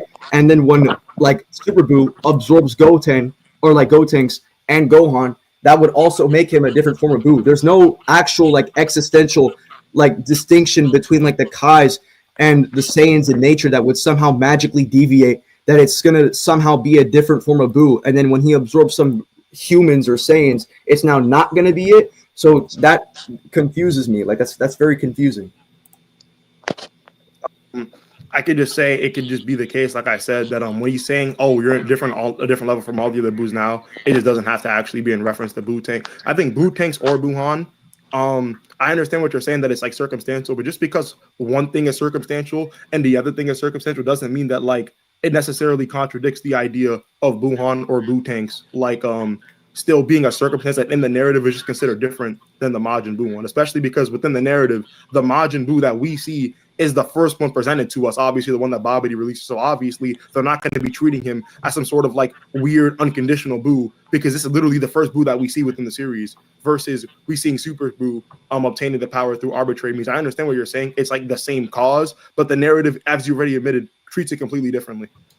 And all the guidebooks and all and every Dragon Ball source of media that you look through will treat it differently. Wait. Okay. Well, when it comes to labeling, yeah, they're going to be different labeling wise, because they still, for some reason, consider Bootanks and Buhan to be Super Buu. But that wasn't my argument. I'm saying by core value, Bootanks and Buhan would be considered different forms of Buu, despite the fact that they are like basically the same label, but with like certain parentheses, like for example, Gotenks absorbed or Gohan absorbed. But like when it comes to the core values of both of them, they would still be considered different forms of Buu given that establishment, regardless of specific labeling produced by the narrative. Okay, I understand what you're saying. Low key, I'm gonna be honest with you, even if like, all right, even if some of these statements exist, I think a lot of them, like, people just misread And I also think there's just also statements for like Bootanks, for example, being like the strongest Boo. So then at this point, you're just choosing to go statement for statement. And okay, so I have a question. So you view Goku as a reliable source, right? Because a lot of these claims are from Goku, right? So you believe that Goku's a reliable source? Under some circumstances.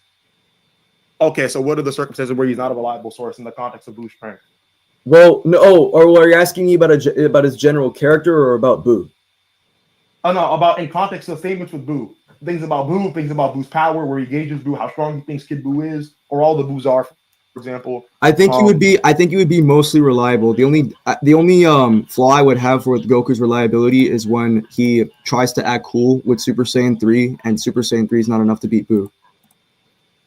Okay, under what context is Super Saiyan 3 not enough to beat Boo? Daizenshuu 2. And what's the context within Daizenshuu 2? Even a full power Goku cannot defeat Boo. Okay, right. So here's okay, right. So one I have a problem with that statement.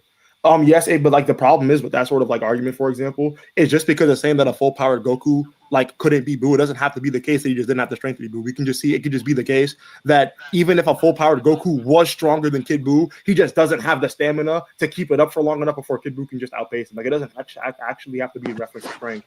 Like it doesn't have to be like, oh, Goku was like weaker than Kid Boo strength-wise, and this is the reason why a full power Goku could beat him. It could be a full power Goku couldn't beat him because he just doesn't have the stamina required to beat him. He just can't last as long. It doesn't have the same regeneration that Kid Boo has. So that's what I'm saying. I'm kind of putting that claim into question as to why does it have to be the case of like specifically strength is the reason why Goku can't beat Kid Boo. Okay. So that's all right. So I can easily explain that.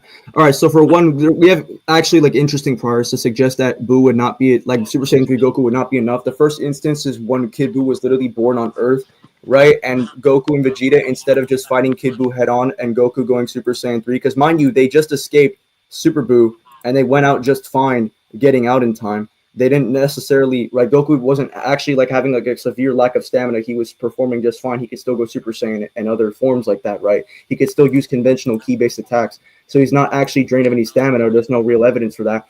And when Goku and Vegeta meet Kid Boo, the first thing they do is they try to run away from Kid Boo because he's going to destroy the Earth. And that it would be more expected, right, if Super Saiyan 3 was actually equal to Kid Boo in power for him to at least attempt to resist or prevent the destruction of Earth, as opposed to escaping Earth and going to the Kaioken realm.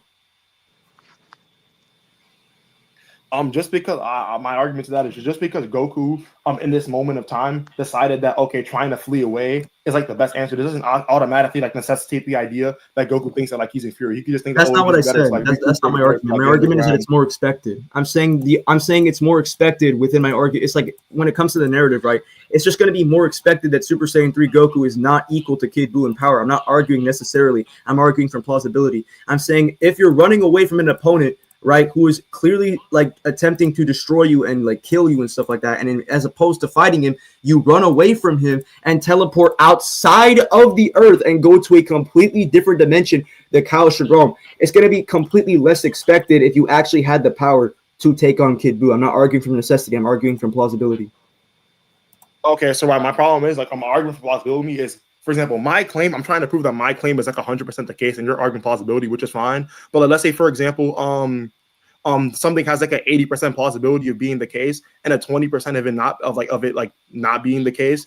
You trying to argue for 80% doesn't deny the fact that the 20% is still possible. What I'm saying is at the end of the day, I understand what you're saying, but just because it's more plausible for something to be the case doesn't actually mean that it is the case. Okay, like, that's what I'm saying. At the end of the day, like that's a very arbitrary, that's a very arbitrary proposition because I'm not. You've already admitted though that Goku later on is fully willing to fight Kid Boo and fully willing to not lose despite having the option. So then again, using the same argument, I could say, why wouldn't Goku just use instead if he knew that there was absolutely no way he had any chance of beating Kid Boo? Like the argument still goes the same way regardless. Wait. So the reason why they didn't use the Bataras to kill Kid Boo is actually like explainable, like with like prior evidence and prior data. All right. So the first prior is just going to be that that they do not want to fuse. Goku and Vegeta do not want to fuse. They also have Saiyan arrogance, and even Goku himself was underestimating Kid Boo. And then after Kid Boo, right, or like Goku and Vegeta were underestimating Kid Boo, and then pretty much after Kid Boo was interfering with them, Goku then makes the comment that he was just trying to act cool or trying to like play a bluff, and that the Bataras and that he regretted not using the Bataras to stop Kid Boo. So the fact that they then clarified later on that it was just a bluff, or the whole Super Saiyan 3 thing was a whole bluff, right? Or that he was just trying to act cool and that they regret the Potars. That's also just going to be like more likely that when they're talking about Super Saiyan 3 having the capabilities of killing Kid Buu, that's just going to be like indexed to that specific point in the series in which they later on figure out that Goku's just like bluffing, like he's just trying to act cool, right, with Super Saiyan 3, and he's not actually performing, or he's not actually like going with this whole point in nature that he was arguing for, that like we can have enough power to kill Kid Buu if Goku just has Super Saiyan 3. Yeah, what I want to argue, I don't think this is the case at all, specifically because you're trying to bring up the statement of when Goku says, "Oh yeah, we should have used fusion," and I feel like you're missing the context of it. He's saying that in context, not to the fact that okay, he just didn't have this power to rival or beat Kid Buu. The whole thing is under the context that he allowed the fight to drag on too long, and now he no longer even has the energy to try and be able to beat Kid Buu because he doesn't have enough stamina to. Again, none of this is in context to a full power Goku. Like what you're saying is after the fact. Yes, after Goku let the fight drag on for too long, got fatigued, fucked around and found out. Yes, now he wishes, oh yeah, maybe I was calling the bluff, maybe whatever. But during the actual fight, there is nothing to prove or suggest that Goku was like not able to match Kid Buu relatively when he was at his full power. Nothing suggests that. And the statement doesn't really contradict that at all. And what I would say is if you're viewing Goku as fully reliable, I find it very weird how you can find Goku fully reliable when it comes to saying that Kid Buu is stronger than all the Buus, etc. But magically now, when he and Vegeta both confirm that if he gets to go full power, he'll have enough power to destroy Kid Buu, now it's just magically unreliable. So is Goku only reliable when it fits your narrative? Like I'm just trying to. No, I'm saying Goku. I'm saying like for the majority speaking, like Goku is reliable under most cases, unless there's like specific like contradictory evidence, right? Or like maybe it could just be like limited to like Goku's knowledge or some other like aspect that could maybe like diminish his reliability, like things that are outside of him. But Goku is like typically reliable in most cases due to his experience, his understandings of ki and other concepts like of that nature and whatnot. So since we consider all that, right, I would say Goku is reliable. But then here's something that we also need to understand. Goku has also had misunderstandings and miscalculations, same thing with Vegeta, about character's power. Goku believed that the Spirit Bomb would beat Frieza. Did it happen? No, it didn't happen at all, right? So the fact that Goku's also making claims about character's power, like, for example, Frieza, right? Specific statements from Goku aren't necessarily true, right? Like, and by the way, we have more evidence to believe that Kid Buu would be, in fact, stronger than Super Saiyan 3 Goku is because Kid Buu resisted the Spirit Bomb. And like one thing to clarify about my whole argument for Kid Buu, like being above Buhan, right? The thing about Buhan is that Buhan is of an equal power to base Vegito, right? Who is confirmed stronger than Super Saiyan 3 Goku, right? And like basically, right? And if Buhan is equal to base Vegito and Kid Buu is stronger than him, then Kid Buu is stronger than base Vegito. And this Spirit Bomb is contending with Kid Buu and making him push to the very brink. So if the Spirit Bomb, which is stronger than Super Saiyan 3 Goku, is contending with this, right? Then that would, and Kid Buu's contending with that, it would just contradict the very notion that Kid Buu would in fact like be pretty much weaker than Super Saiyan 3 Goku. All right, so that's already one thing. But let me hear your response though, because I'll bring up some other points. Okay, right. So here's my problem, right? I'm not denying the case that like Goku has been wrong before, but what I'm also saying is if you're going to use the argument that Goku can then be wrong, this can also just be applied to your argument. Because again, your whole argument contingent on the fact that Goku has a good gauge of Kid Buu's power. He knows how strong Kid Buu is, and he knows how strong he is himself relative to Kid Buu. So if you're just going to use a statement that magically, when this statement goes against your point of view, then I can just say that all the Goku statements about Kid Buu are just also unreliable then. Because it's either now we're at a point where either we take Goku's opinions into consideration, and he's reliable, which also means that his statement about him being able to beat Kid Buu, which Vegeta then agrees on. Keep in mind, these are the two people that you've been taking statements from this whole entire time. And keep in mind, Vegeta literally goes out there and sacrifices himself for a whole minute just on the contingency that he's going to be able to do this thing. And the only reason why it doesn't happen is because his body was not adjusted to like Super Saiyan 3 and the mortal realm. So at the end of the day, again, it's either going to be the case that Goku is reliable, or again, if you want to say he's not reliable and his reliability can be put into question, that's fine. But then I can just also say that about the plethora of Kid Buu statements, because you're using Goku as your reliability note for Kid Buu. But then when it's presented in the opposite way, you're now trying to move the goalpost and saying, well, he's not always reliable. Well, then if we want to go with that, then why are his statements about Kid Buu specifically reliable and not the statements about how strong he has to be to beat Okay. Kid Buu, So which the they reason, can wait. also So my agree on. reason to support Goku's reliability on Kid Buu is just we already went over some grounds for that, but here's some other things. So for one, when it comes to holy fucking blender. When it comes to supplementary like material and stuff like that, it tends to support like Goku's word about Kid Buu being above all the other Buus than the ideology that Super Saiyan 3 and Goku is going to be enough to like kill Kid Buu. For example, in the Son Goku Densetsu, it actually does confirm that Kid Buu did actually get stronger from his fight with Buuhan, right? So if Goku is making the statement about Kid Buu being above Buuhan, and the guidebooks also support Can I see that statement? Yeah, sure. I'm finding it on this like scan server. Yeah, I need to like give me a minute because I was just scrolling on this thing to go give it to you. So give me a second real quick.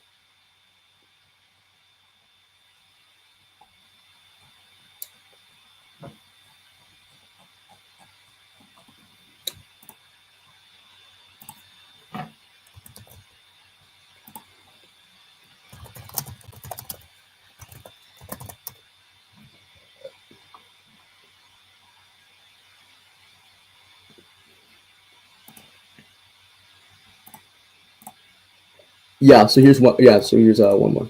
Yeah, I got you. Yeah, so I'll forward it to you right now. Here's just one. Yeah. So okay. Also, you said that real quick, my fault. You said that base Vegito is like equal to Buuhan, which I also disagree with. I have a scan that can disprove that because it's also just very clear that Vegito overshot his power when he went Super Saiyan, and he's only going Super Saiyan not because he had to, but just to like have such a big gap over Buuhan to press him even more to the point where he feels like he has to do the absorption which falls into his plan. Wait, but we're talking about the anime here. Like I'm using statements from the anime. If you're gonna get some manga statements about him overshooting his power, I don't think it's gonna apply if there's like more evidence from the anime that just disprove that like consistency with Vegito's. What evidence from the anime disproves this? Okay, what evidence disproves that? All right, wait, what? What evidence from the anime disproves that? Yeah, so we have like just stronger evidence. So for one, the narrator says it, that Aizenchu says it. They even clarified that Vegito versus Buuhan is a battle of switching offense and defense. So which actually explains which could explain inconsistencies if people want to make the argument that base Vegito is performing better against Buuhan, or Buuhan is doing this, or base Vegito is doing that, because it's a battle between offense and defense. But also, right? Like, what does that mean though? Well, explain that for a second. Well, one, they're in combat and they're engaging with each other and performing attacks that are like conflicting with one another with an equal or opposite reaction on some Newton's third law shit, right? So when it comes to it's a fight, it's a combat, it's like a fight that's having switching sides of offense and defense. If it's in a conjunct or indexed to a fight, and we're talking about offense and defense, of course it's going to be talking about their fighting ability and the situation switching over from offense to defensive sides on both parties. So that's what it's going to be, right? What does that mean though? Because for example, let's say it is switching from for example, you can be winning on offense and then winning on defense. So what does it mean to be switching from just because someone goes on the offense and then goes on the defense doesn't mean they necessarily had to go on the defense, or they're going on the defense because they're getting pressed. So what exactly do you mean by that? Well, it's okay. Because so that's not really proving. It doesn't say that. Okay, it doesn't say that one's winning on the other on offense and defense. I'm saying that it's switching. Right, the battle is switching from offense and defense from both parties. So if a character has to switch over to defense and other characters have to switch over to offense for certain capabilities, right, or they have to defend themselves, right, which implies that there's some sort of offense that's occurring, right, then that's gonna just be that's just gonna dismiss inconsistencies with feats. If people want to argue, oh well, Vegito did this, right, and that's some sort of rebuttal to him being equal to Buuhan, because as I said, it's a switching battles between offense and defense. If Buuhan has to get into a defensive position, that's fine. If Vegito has to be put in a defensive position, that's fine. We even have feats of them exchanging blows. And this was right before Vegito talks about him going Super Saiyan. Vegito literally goes Super Saiyan in the anime to prove the point that he is stronger than Buuhan. So if he was already stronger than Buuhan in his base form, it would just be openly redundant if he was stronger than Buuhan in his base form.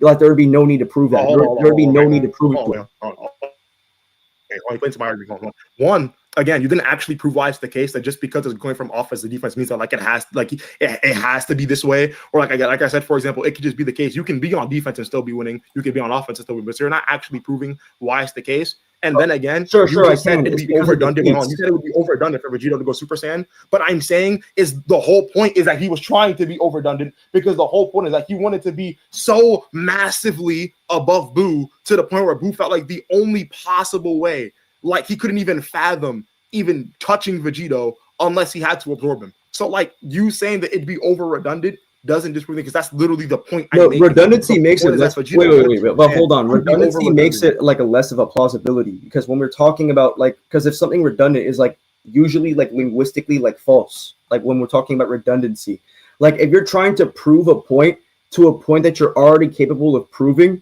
right, within a specific constant, right, and you have to prove it again, like that's going to be like redundant. Right, that would just be like redundant overall. But anyway, let me just to answer your question. You said, "Oh, how is that switching offense defense? You can win on defense and also win on offense." Well, I would actually disagree with that. Right, not because it's not impossible, but because we have the feats to display. Otherwise, for example, right in Buuhan versus Kid Buu, right before Vegito talks about going Super Saiyan, or right before he starts screaming, they were actually exchanging blows with one another. And even Buuhan was having Vegito blocking his hands and actually even like backing up from Buuhan because Buuhan was actually overwhelming Vegito. So this just supports when they're talking about switching from offense and defense, right? It's talking about their stances or like their positions in combat switching over from one another because they keep overwhelming each other. Right. I'm saying what you're saying presupposes that just because someone happens to be backed up, it doesn't necessarily mean that he's being backed up or like there's just no possibility where he can't like do offense of his own. Because you said Vegito's blocking, correct? In when you said he's being quote unquote like overwhelmed, he's still blocking the attacks, correct? I'm asking you. Yeah, he's still blocking the attacks, but he's also actually not only is he blocking the attacks, but not only is he blocking the attacks, he was also going relative with Buuhan. Like they were both exchanging hands one-on-one, and none of them were getting severely injured when Buuhan was actually like not trying and using his full power.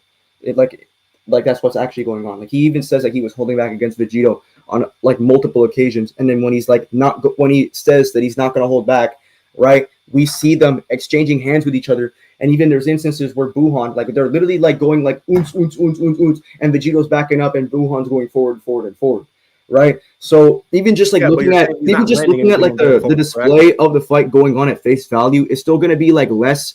It's still gonna just gonna have like less explanatory power just given the face value of what's going on in the fight for Vegito to still be maintaining his like guard in all cases or like winning like in both offense and defense. Right, or like severely outlashing against Buuhan. Like there's no real thing to suggest this, right? Aside from the fucking manga, which doesn't necessarily have to be like equal to like the anime in the scaling, right? And we have like sufficient evidence of like them having distinctions in scaling, such as Future Gohan, right, being equal to the androids in power, but in the manga he gets completely destroyed by them. Even in the anime, we literally see Future Gohan performing like with the androids on some occasions as well. So that's already like evidence that like that's just an example of like the anime can diverge from the manga's like scaling. So that's already one thing. Yeah, so I don't think that manga statement is gonna like have any relevancy to like the entire like anime debate on like Kid Buu versus or like Buuhan versus Vegito. Okay, right. So there's multiple problems, right? So one, again, I'm not saying that it can't diverge, but what I'm saying you have to actually prove it's the case. You can't just say, well, this said thing has diverged before, so this just means that like, oh, it can always just be the case. I'm asking you, like, you have to actually prove why it's the case in this specific case, why it's diverged. And what I'm also saying specifically, wait, why it's the what? You're having with this argument? Why the problem with the argument? Let's say, for example, when Vegito is in fucking base form, let's say they're going like mid relative, for example, and then let's say you go Super Saiyan and they're going low relative. We're basically trying to say that because they went relative when he was in this weaker state and then he transformed, this now means that like Buuhan just had to be above. Like I'm not doubting that like Buuhan can maybe go relative to like this base Vegito. I'm not saying he's gonna get one tap, but nothing that you're saying actually proves it's the case that they were equal or above. Because you're also saying that Buuhan's able to get offense off. Yeah, you're actually admitting that Vegito's blocking all the hits. So he's not taking any damage whatsoever from this so-called offense of Buuhan's. Oh, okay, wait. So when I say that he's blocking damage, like I don't necessarily think that he's like blocking the totality of the damage. They even like they both are hitting each other. Like we literally see them both exchanging hands and throwing hands like one-on-one. Right, and they like I said with Buuhan getting backed up, but it also said, "Oh, I didn't prove that." Except I already have grounds to prove that as we went over, because the narrator says it right? The Daizenshuu says it, and we already see like equal grounds with one another when Buhan stops doing his little like holding back like tangent. We see them going back and forth and back and forth and back and forth, and the fact that the anime and the Daizenshuu, right, go like already we're stating that Buhan and Vegito, it like in reference to base rivaling, that already goes against the like the correspondence with the manga scaling about Vegito overshooting his power. That's already a direct like contradiction, because you can't overshoot your power and be equal to the said person, right, at the same time. So I already had grounds for that. The feats, right, also support the grounds for that, right? So the fact that I have grounds for that and the feats, right, already just like more so correspond to those grounds, it's just gonna follow. Okay, send me those statements, and I'm gonna actually read what you just sent here real quick. Okay, Kid Buu, end of Buu saga over buffed Buu, over Kid Buu first appearance. Dragon Ball website. By absorbing the Southern Kai, Majin Buu underwent transformation into a stronger and more muscular form. Buu has absorbed the power and physique of Southern Kai and has evolved into a more powerful form. However, it is unclear in his personality. However, the same Senjutsu called Kid Buu against Goku. Against Goku, the strongest Buu, possibly implying that Kid Buu was stronger than the first time he appeared. It was also around this point that he faced off the strongest Majin Buu, like a strong enemy. It was a joy for him, as he did when he was a kid. So this is it. Do I have to like click like this link here, or just like what you type? No, type is like I just forwarded it. Oh, I just forwarded it. Okay, right. So this goes back to what I was saying before, like a technicality. Like for example, if I've already said, right, if I believe it's the case that the Majin Buu or Majin Buu title, as you've already established and agreed with, that when it's something like Majin Buu, Gotenks absorb, Buhan absorb, it's a different classification. When it says something like he faced off against the strongest Majin Buu, this can literally again be in reference to he faced off against the strongest Majin Buu, which I don't have a problem with saying Kid Buu's like over Super Buu or Kid Buu's over Fat Buu or Evil Buu or whatever the hell. But it doesn't actually necessarily prove it's the case that he's over Buu-Tanks or Buhan, because as we've said, they don't fall under the name of Majin Buu. Okay, they are Majin Buu. MK, that's our MK. That's a backtrack because we went. That's a backtrack because we went over to other parts as well. We're going into a different like discussion outside of what we already went over, and this is already. No, I was just saying that because you just brought up like a Buu statement. So I'm just talking about like the way that I'm just interpreting. I'm just not interpreting it that it has to be the case. Oh, you said implying that Kid Buu is stronger than the first time he appeared. That's fine. Are you gonna send me the statement about what's it called? Base Vegeta. Wait. But also let me ask you a question. Do you believe that Kid Buu and Buhan are two different beings? What do you mean by that exactly? Like, do you believe that existentially, like when it comes to their being or nature, that they're the same being? It's just that they went through a change. Like, okay, you know how Goku. Okay, let me give you an example. So Goku and Vegeta are not the same being. There are two separate beings. I'm asking you, when you like, there are two separate, like, holy blunder. There are two separate beings, but are Kid Buu and Buhan the same being? Like, do you agree to that? I think it depends. Because, like, for example, I think if you want to argue, like, they're all forms of Buu, and by them being all forms of Buu, like, they're all the same being, maybe. But, like, for example, I think that, like, Buhan or, like, Buu-Tanks has, like, the memory of Kid Buu, for example. Like, I don't think it's like the case of like he just doesn't have any memory of Kid Buu. So like, that's why I'm asking you, like, what exactly do you mean by that? Like, are they two, are they two distinct? Like, I'm being very clear. Like, they're two distinct beings. Like Goku and Vegeta are two distinct beings, right? Are Kid Buu and Buhan two distinct beings? I guess, sure. Like, I guess. Okay. Well, here's one thing you also mentioned, right, about Super Buu, which is a bit interesting that you brought up about the whole Super Buu. Like the whole Super Buu is like, oh, like it's not a new form of Buu. It's just like a subset of Buu. He's still Super Buu, right? But let me ask you something, right? Well, here's another thing. If Kid Buu is labeled as the strongest Buu, right, he would be stronger than Super Buu. But the last interval of Super Buu, like of his power, is when he absorbed Gotenks and Gohan. So it would still be, so even going by your own semantics, right, of what is considered the strongest Buu, right? Then by that logic, since Super Boo's the last interval, like since Buuhan is the last interval of Super Boo's power and Kid Boo's labeled as the strongest Boo, he can still be right above, right? He can still be above Buuhan by that metric. But also, I was also going to bring up another thing, right? They also bring up how Majin Buu as a character, right, or like as a general character, gets stronger as he fights, right? And Kid Buu is obviously much further than Buuhan. So if he's much further than Buuhan, chronologically speaking, and he gets stronger each time he fights, he would be stronger than Buuhan.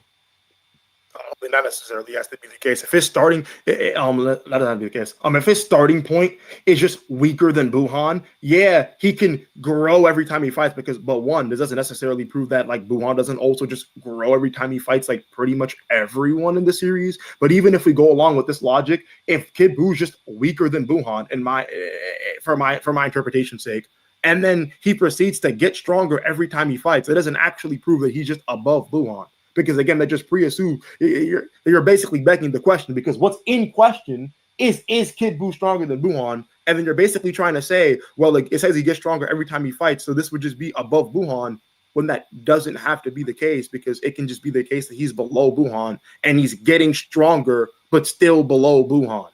Okay, so this is like I don't really think you were like listening, because the scan says he grows stronger each time he fights. So suppose there is event A, right?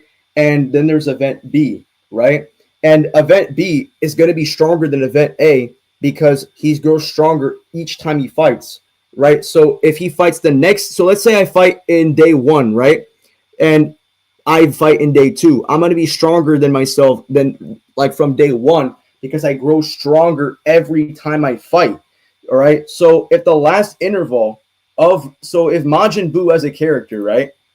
Buuhan is there, right? Buuhan is like at this specific instance, right? This specific instantiation of time. And then we have Kid Buu, who is also Majin Buu, right? By your own like understanding or by your own semantics, right? And if he grows stronger each time he fights, this is another time he fights, right? Each time he fights, then he's going to be stronger than Buuhan. Like, I don't know why you're trying to make this like distinction of, oh, he can start out as weaker as Buuhan. The whole point is that he grows stronger each time he fights. Like, maybe he can be weaker than Buuhan at some sort of starting point. But my whole argument is that he, in totality, is going to be stronger than like Buuhan, right? I'm not like, you don't have to argue if it's the beginning of Kid Buu or the ending of Kid Buu. My argument is that, or my stance is that in totality, he's going to be stronger than Buuhan. Hold on, right? So what I'm saying is I don't think this has to be the case, because one, even if we argue just because Buuhan happened to be the last form that I guess you want to argue Super Buu is in, this doesn't actually mean that it's in reference to Super Buu. And then I can just argue that the whole entire thing was that they ended up taking out Gohan and like Gotenks and Piccolo and all that before the transformation to Kid Buu even happened. So like, if you really want to be technical on timelines, the last point where Super Buu was quote unquote Super Buu before Kid Buu appeared, he wasn't Buuhan anymore. They took Gohan and Gotenks and Piccolo and all that. Wait, can you repeat that? Wait, can you repeat that? I'm saying if you want to argue it, the last chronological time where I guess you want to argue, I don't know if you want to argue Super Buu existed before he transformed, they had pulled Gohan and them out of his body. Yeah, Gohan, the last chronological time that he was Super Buu, he wasn't Buuhan anymore. We literally see him defuse. He goes back into like Buccalo, like he just defuses. Like he's not them anymore, essentially. But even then, even if that was the case, only that automatically proves that just because he happened to be Buuhan the last time means that he actually like it's in reference to like that's like the definitive of Super Buu. All right, so let me ask you a question. Because again, this version of Buu is a different form. That's why I asked you specifically what you meant by that question, because it is still a different, like they're still Buu in a sense, but as you see, the narrative clearly depicts them as different versions of you and different entities of Buu. Okay, but you're just circling back to you're just like arguing by repetition back to this tangent of Super Buu, right? Or like Gotenks and Gohan are still Super Buu in nature, or that they're not different forms of Buu. Like, we already went over this point, because even Fat Buu's a conditional Buu. He's like from external or unnatural conditions by your own metric. right? And I know you keep mentioning your own interpretation, right? I'm asking you, like, why would your interpretation even like hold more credence, right? And even like with actually, you know what? Let me actually, I almost diverged from there because I actually needed to give you the statements about Vegito as well. So you can respond to that. Like, I'm gonna give you like I'm gonna give you like the stuff I got for Vegito or like Buhan.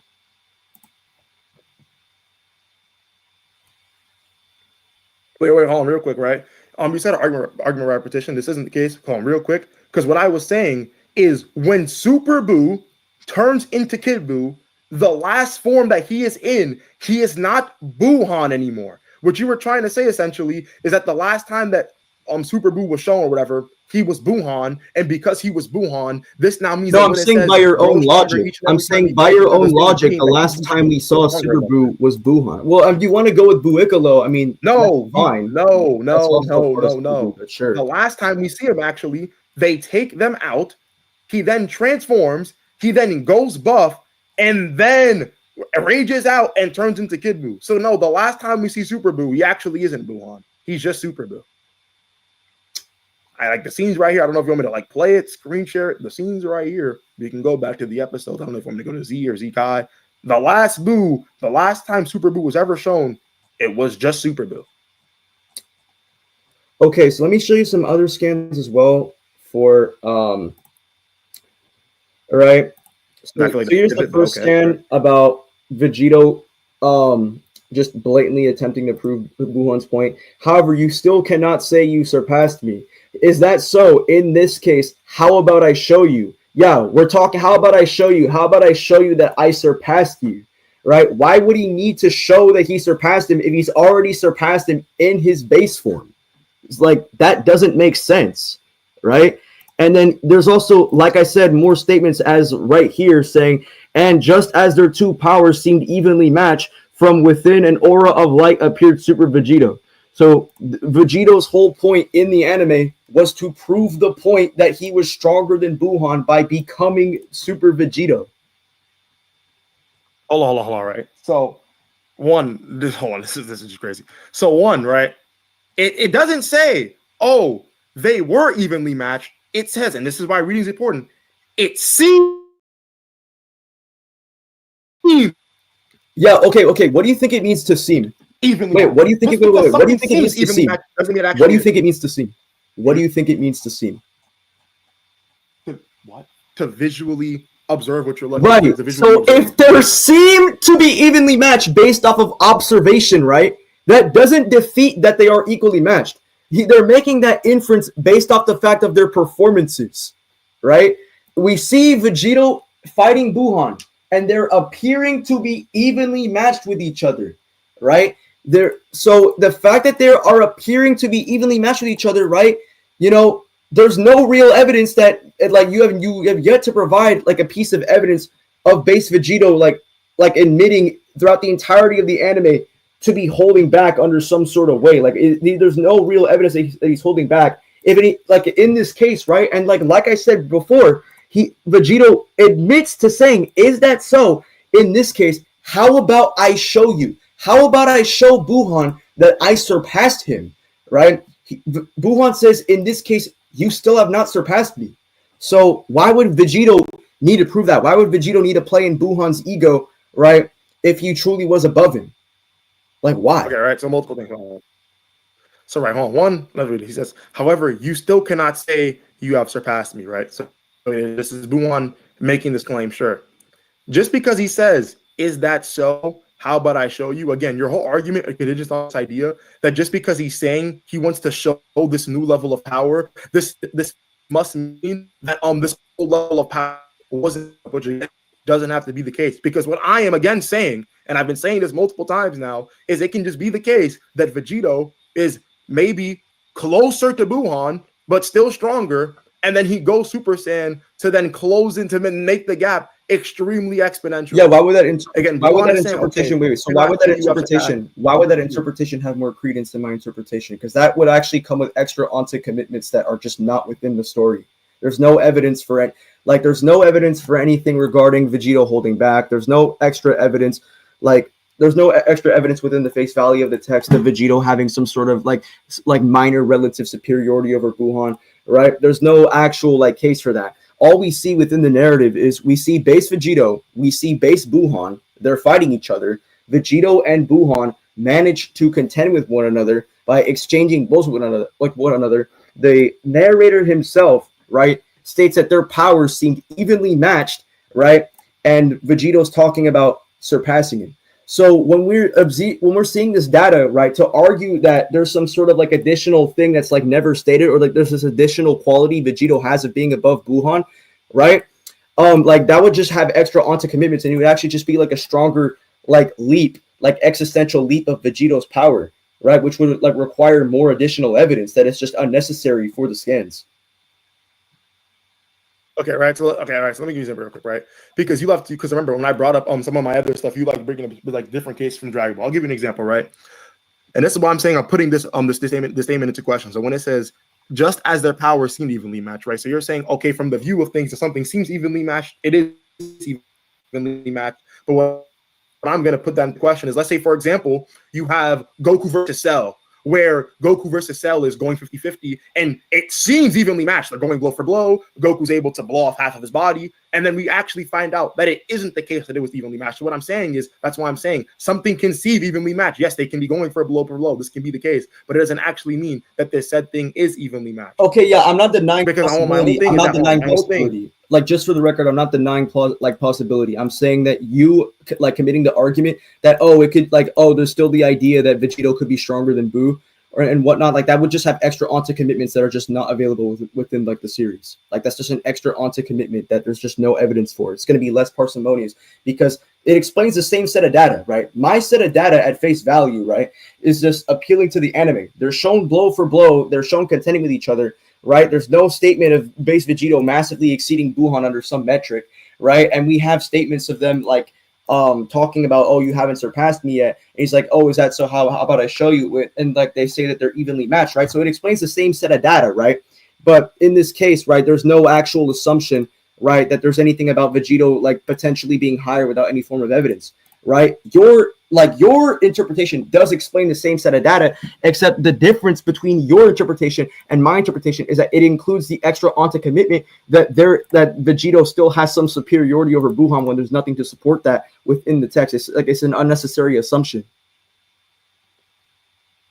Right, you're saying that, but what I'm also saying is that you're also committing an unnecessary assumption because, right, if you've already agreed to my possibility, which is the possibility that just because something seems evenly matched doesn't mean that it actually is. This happens multiple times within Dragon Ball, right? But then you're now making the claim that it has to be the case that Vegito when did I claim this, by the way? They were equal, so now it has to be the case that Vegito. Wait. So how am I making the claim? How am I making the claim that it is? I'm saying that they appear evenly matched, and there's no extra commitments. There's no any statement. There's no statements. There's no implicative data that makes this evenly matched, contrary at face value, in truth fully, right? That Vegito isn't truly equally matched with Buhan. That's an extra onto commitment. I'm saying based on our observations, right, with ontological parsimony, right, they're evenly matched due to what has appeared to be the case, right? Your additional assumption is inclusive of Vegito having this property of being stronger than Buhan that isn't supported anywhere. That's my whole point. I'm only appealing to the observations and not additional assumptions of Vegito is still stronger than Buhan. I'm not denying possibility. I'm denying I'm saying that your argument has less explanatory power. There's nothing that supports that. So we can just appeal to what we have available to us, right? And given what we have available to us, they show themselves to be equally matched. There's nothing about Vegito having superiority over Buhan in the anime. Okay, right. So here's what I'm going to say. So again, right, and then I'm going to move past this because I don't want us to just go circle. I don't want to sit there all day. But what I'm saying is, if your evidence of them being equally matched, right, is that it seems you're going, we're going all based off what I've seen, and then I'm continuing to say that just because something may seem to be the case doesn't actually mean it's the case. Because again, right, even when we look at the claim, he says that, and Vegito says, is that so? Okay, how about I show you? So none of this, so this statement coming from Vegito, this reaction coming from Vegito, doesn't disprove the case that he could still be stronger. It could just be the case again, which is actually supported by the narrative that when Vegito goes Super Saiyan, it's complete overkill. It is complete overkill, and he utterly stomps him. So if the whole entire point is that Vegito goes Super Saiyan to raise the high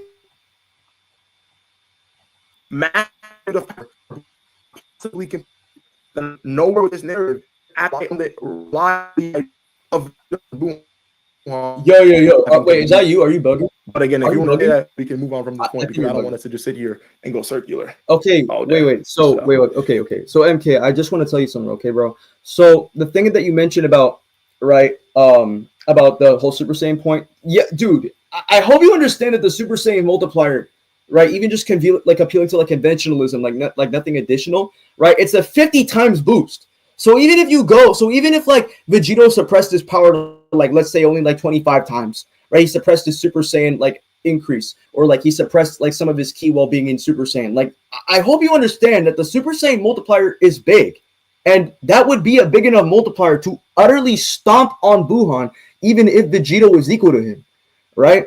That's like I don't necessarily believe that's I don't believe that's a defeater, like at all. I don't think that's a defeater, even if Vegito was utterly like beating the donkey fuck out of Buhan in Super Saiyan, because that's a huge increase.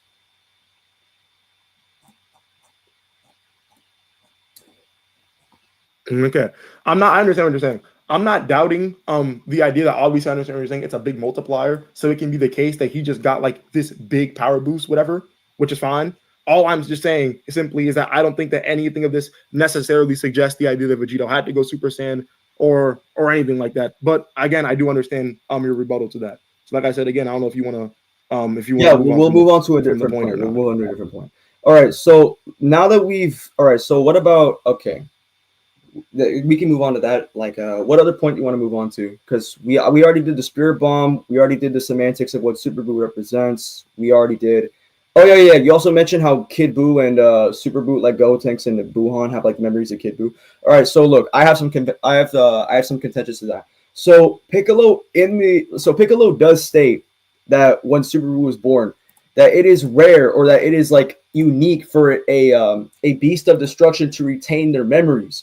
So given how we know that Super Buu lost his memories, we can only appeal to the memories that we like know that we had, that like we just know that he has, right? So some of the memories that he has is being sealed inside Bibidi. I mean, that's one thing, right? Another thing is him with Mr. Satan, right? And the dog and stuff like that. So that's already like some memories, but we don't actually have any like evidence of him having memories of Kid Buu. In fact, let me actually just give you some more evidence that, and by the way, when Buhan makes the claim, or like when Gotenks and Buhan make the claim that they're the strongest, the thing is that that's only in context talking about their own being. Like, oh, I'm the strongest I've ever been. When we see Super Buu, right, talking to Goku and Vegeta, like telling him to like, oh, don't pull out my like antennas or some shit like that, he says like, don't do it or I won't be myself anymore. So basically, right, how can Kid Buu be inclusive within this statement if like Kid Buu isn't even quote unquote considered himself, and Buhan makes the claim that he's the strongest he himself has ever been?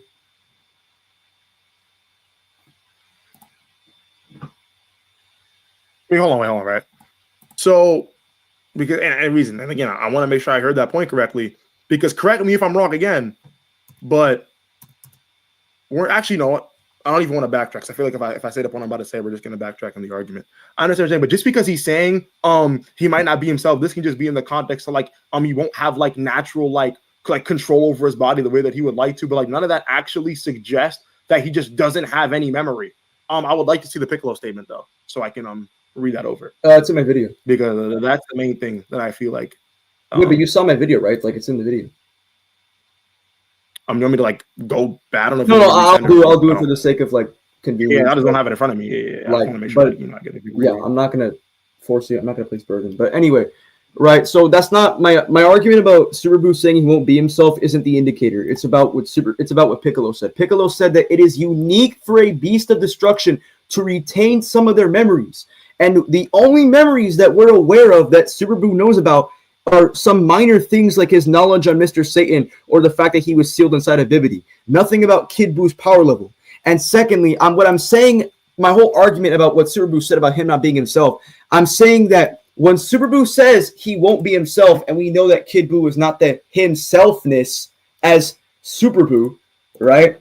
Or Buuhan or whatnot, then how can we affirm that Kid Buu is weaker than Buuhan from the Buuhan statement where he says he's the strongest he's ever been, he himself?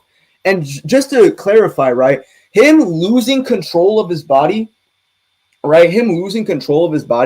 right, or like having some like loss of control isn't talking about like not being himself, right? Like not being like, I don't know why like that index is like there, because that assumes that not being himself is like used metaphorically, despite the fact that we have many priors in the anime and the manga that Kid Buu is a completely distinct entity, like from Super Buu. Like he's a complete like, or like Buuhan as a whole.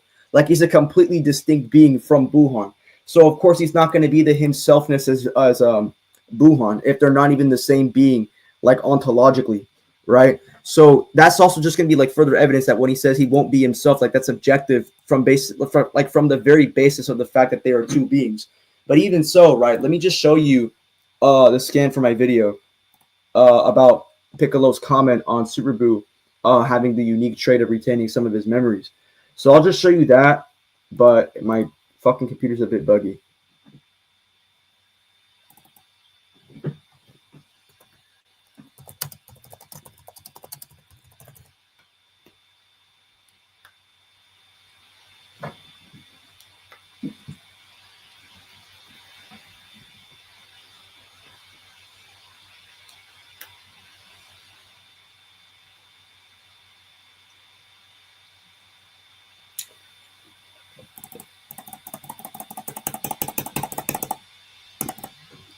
Oh shit, I'm having like a huge lag spike right now. Yeah, what's going on? All right, that's fine. Yeah, yo. So I think from all that information, I think we could just like conclude.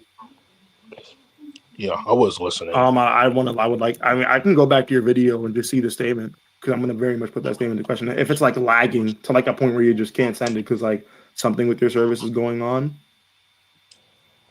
like that's why I'm kind of asking you. Yeah. So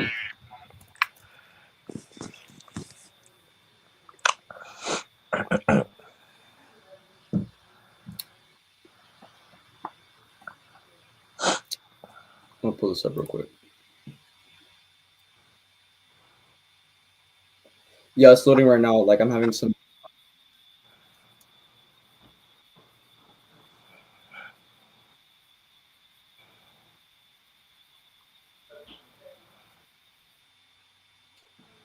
All right, yo.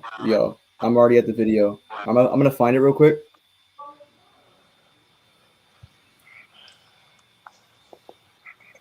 Holy reconnect. Oh, okay. All right, let me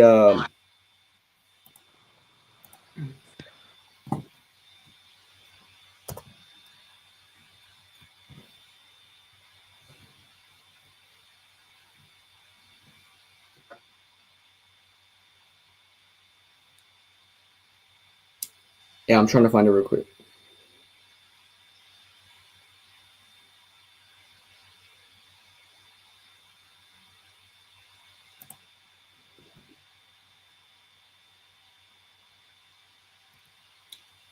Oh, I forgot to mention this. Okay, hold on. Yeah, there's some evidence in my video that I forgot to mention.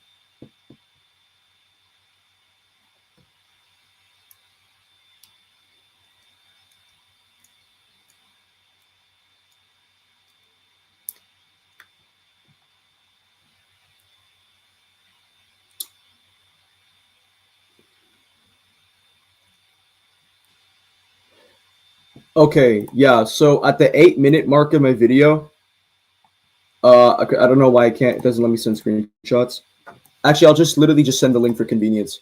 But anyways, right here for convenience. Okay, that's fine.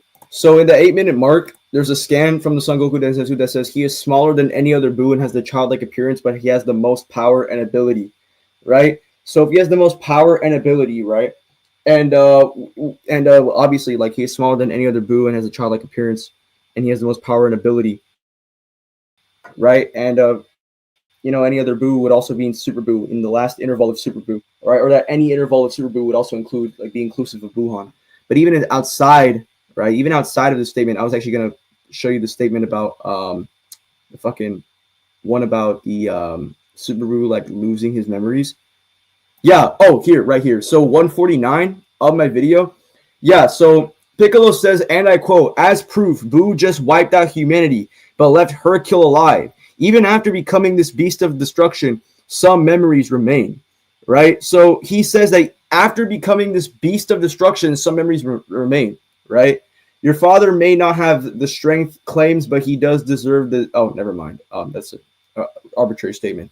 But basically, he just confirms right here that that some memories remain, but it's implying that a beast of destruction loses their memories, which was the very thing I was arguing for in the first place. We have no indicators that Buu is aware of Kid Buu's power level. The only things that we're aware of that Super Buu even mentions is the fact that he was sealed inside Bibidi, right? And the fact that he remembers Mr. Satan. And there's no indicator about his knowledge on Kid Buu's power level. Hold on, right? So, so one, just because obviously there is no indicator doesn't mean that it just isn't the case. But I'm going to get something correct. So reading this again. One, again, this is just a knowledge claim from Piccolo, okay? Because one, what is even defined as a beast of destruction? Two, why would Piccolo be a reliable source on the ontology and a memory of Buuhan? Yeah, sure. So I can just make a basic. Wait. Memories stay and which don't. Obviously, it's saying some memories remain, but again, I don't even know where it's even saying, beast of destruction just doesn't have memories. Okay, it's saying even after becoming this beast of destruction, some memories still remain, obviously, but it doesn't really debunk anything, and it doesn't debunk the fact that he can still. Okay, yeah. So I don't think you're understanding the linguistics here, because he's saying right, even after becoming a beast of destruction, some memories remain. So he's basically saying that which implies, right, that becoming a beast of destruction, right, equates to losing memories, right? So despite the fact that he, after becoming this beast of destruction, right, even after, right, so that's a unique trait. Even after he becoming this beast of destruction, some memories remain. So this means that memories remaining are a quality. All right, or a quality of his intelligence and whatnot. And by the way, I could just make a Bayesian account for Piccolo's reliability, right? Because it would just be more expected, right? It would be more expected if he actually had knowledge and reliability of the statement, right? Him saying it, it would be more him saying it. How do I describe it? Him saying it, it would just be more expected that he would actually have knowledge and reliability, just from him saying it. It would just be more expected. Within the narrative, as opposed to him, if he lacked knowledge of it, right, it would be more expected for him to just not say it at all, right, if he truly lacked knowledge of it, right. And by the way, the narrative wouldn't make arbitrary statements. I want to make sure I got that right. What? I want to make sure I got that right. So are you trying to say that if Piccolo is making a statement, he must be confident on the statement, or this statement? Oh my God! So I just said my argument was based on plausibility. I never said it was certainty. So that's already a huge plausibility, right? Again. Okay, I'm saying that's cool, but I'm saying I don't even understand that plausibility, because again, you just said, for example, it would be more expected, right? In the Buu saga, all make statements that you can just be wrong blatantly. No, I'm saying it is more expected. My argument is that it is more expected, right, for Piccolo to actually have knowledge on this, right, from making the statement. Because he made the statement, it would be more expected for him to have knowledge of it, as opposed to it being if he was truly unreliable, then he wouldn't make the statement at all, right? When it comes to being expected, it would be less expected, right, for him to be reliable, right, if he didn't make the statement. It would be more expected that he's not justifying a necessity with something that's plausible. I'm not conflating the two concepts. I never claimed anything about necessity. I'm saying that because you're already questioning Piccolo's reliability, I'm just making a probability-based argument for his reliability. Yeah, but I'm saying just because someone makes a claim, it doesn't make it more probable that they must know something about it just because they're saying it. For example, in the Cell Saga, for example, Piccolo's making the claim that Gohan's gonna die and that Goku was wrong, and that this said thing that Goku said Gohan was gonna be able to do just wasn't gonna be the case, and he was extremely confident, like you said in the same context. He said these statements, and then it just ended up being wrong, because it just ended up being the case that Gohan was this all-powerful being like Goku thought he was. So again, This idea of it's just more probable because okay, he's just saying right, this but thing. we're not talking about. But okay, but here's the thing: you're trying to provide an index or examples with other statements. We're talking about this statement. I'm saying, given this fictionalist account, the right, same exact thing with Goku statements when we were talking about. it's not. Except here's the difference, though. The difference is that we have empirical data that Goku is fucking wrong, and we don't have any empirical data of Piccolo like being wrong. Now, I'm not making an argument from ignorance and saying, oh, because nothing contradicts Piccolo, he's correct. No, I'm making a Bayesian account. I'm saying it's more expected for the statement to be reliable, right? Like how do I describe it to you? No, wait. Let me just like rephrase it a bit. Like, so let me just like explain to you like what a Bayesian account is. So like a Bayesian account is just like is basically like arguing from like what is like more expected. I'm not arguing from like something that is like more true or like not more true. I'm saying like something that is like necessarily true. I'm not arguing from necessity. I'm arguing from like what is like plausible based on like what's more expected with like a Bayesian account. I'm saying it's more expected, right, for Piccolo to have knowledge on said thing from making the statement as opposed to him not having knowledge on it. Like if you're making statements about certain things, right, especially within a fictionalist account, it would be more expected if you actually have knowledge on it since you're making these statements like in the first place, right, given this fiction account, right? And we can apply like examples of like Goku having overconfidence on Gohan and Goku being wrong about Gohan's personality and that he's not a fighter, he doesn't want any of that. Like, sure, that's true. Like we actually have contradictory evidence for that, except you're trying to create an index to apply that to a completely separated statement that can have its own form of probability, right, or certainty, right? Those two statements don't even relate. They're not even in the same saga. So that's why, like, you trying to provide an example, right? Like if you were asking me about like necessity or certainty, yeah, that example would work because I'm not disagreeing that it doesn't affirm. I'm not disagreeing that it doesn't affirm certainty, right? I'm disagreeing, right, the fact that you're questioning like the reliability and I'm making a plausibility-based argument on it and you're not engaging with it by going into other examples. Hello? Yo, did you catch all that?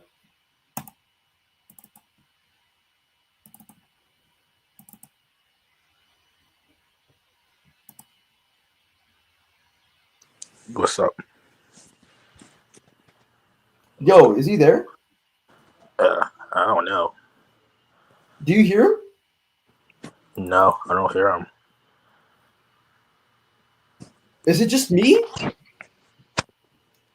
Like, no, like Dark Danny, I can hear you and shit, but I don't know about him. Yeah, I can't hear him. All right, basically, like, so Dark Danny, my argument is that it's more expected for him to have like knowledge on the statement, right? But like for him to like have knowledge on the statement, right? From based on him making the statement. Like if he's making the statement, it's more expected for him to have knowledge on it. Or like have reliability on it. Yeah, like I was like listening like for the most part, just sitting and like listening to you guys conversation. Who do you got winning the shit, bro? I'm pretty sure like your argument is gonna be like more parsimonious than his. Like overall. Right, and like he was already going over possibility. Like I don't know why he was like trying to be the certainty merchant like at me. Like brother, like we're not even going over like certain positions. We're going over like I have like stronger, like I'm more justified in the belief that like Kid Buu is stronger than Wuhan. That's just my argument. Yeah, that argument is gonna be more parsimonious than his. Yeah, it would be more expected for Piccolo. Yeah, it would be more expected for the statement to be like no, it would be more expected like for Piccolo to be reliable when he's making these statements, right? Yeah. Yeah, I don't know what happened to him. Yo, so guys, who do you guys think won that debate? Like, and you guys can be like totally honest with me. Like, I don't even care. Giant Dog Master says it over. I mean, he's not talking anymore, so yeah. I don't know what's going on. My Discord's like hella crashing though. Yeah. Bro, you left. I was like really confused. Oh wait, really? It was my my fucking lag. Yeah, like you just completely DC'd. Okay. So I'll just repeat my argument since I don't know where you were the last time I had a lag spike. But basically, I'm saying that it would be more expected, right, for Piccolo to be reliable from making these statements as opposed to him not being reliable, right? So given that like account, right, given that it would be more expected for him to be reliable when making these statements, right, then it's just gonna like be like more plausible, right? Like there's no real like prior to like give a disadvantage to what Piccolo was saying, or like a dismissing his reliability. Right? And I'm saying that your problem, and again, I hope you understand what you're doing. That you're basically saying is that the justification as to why it's more probable that this claim is correct is just because he made the claim. You are basically saying that just because he is making the claim, this must mean that it's more probable for it to be correct. And I'm putting that into question because, again, that never has to be the case. Just because he's making the claim does not mean that it's more probable for this claim to be correct or incorrect. He can be very confidently making a wrong claim. And again, obviously, like I'm not going to get into the same thing about just because he's saying some memories remain doesn't mean that all. What's the basis of your skepticism? Because what's the basis of your skepticism? Of what memories remain or what memories don't remain at all in any sense. But wait, let me ask you a question. Wait, are you hearing me? Yeah. Yeah. So what's the basis of your skepticism of Piccolo? The basis of my skepticism is just the idea that you are essentially saying that because Piccolo just made the claim, because he said this. Yeah, that's not a basis of skepticism. That's not a basis. I'm asking you, like, when you talked about when you were questioning why Piccolo's statements about Super Buu were reliable, right? That like you doing that is basically like putting this into question. Like, why? Like, what's the basis for putting this into question? Like, what's the basis for your skepticism to put Piccolo? Oh, okay. I just think that there's nothing that would logically follow or suggest this idea that Super Buu, for example, wouldn't have memories of Kid Buu or Kid Buu's strength, especially considering the fact that we all know this in the narrative that Kid Buu is just the original Buu. He's just the first one of Buu, and then everything that comes off is like a different version of this at Buu, because obviously that's not a basis of skepticism. So there's no logical following reason as to why it would be the case for Super Buu to just not have these set of memories. Okay, so just going off of your argument, Kid Buu being the original Buu does not raise the probability, or not raise the probability. It's not a basis of skepticism. A basis of skepticism is like a specific reasoning or like a specific grounds for why you should question like the statements. Describing to me that Kid Buu is the original form of Buu, right, does not inherently grant a basis of skepticism. Yeah. So let me repreface it in a better way for you. The basis of skepticism comes from the idea that that I feel like your logic is opposing this idea, or it's just less probable for it to be the case that Super Buu knows or has memory of the being of Kid Buu, because he's I'm not going to be myself. But despite having the knowledge of the existence of Kid Buu, doesn't actually have any memory of being the being in question. Wait. So him affirming a loss of identity doesn't mean that he has knowledge of Kid Buu. He just knows that he's going to have a loss of identity. Those two concepts aren't even related, right? And by the way, right, I'm saying if Piccolo doesn't have knowledge about Super Buu's nature, right, then it would be less expected for Piccolo to make a claim about it, right?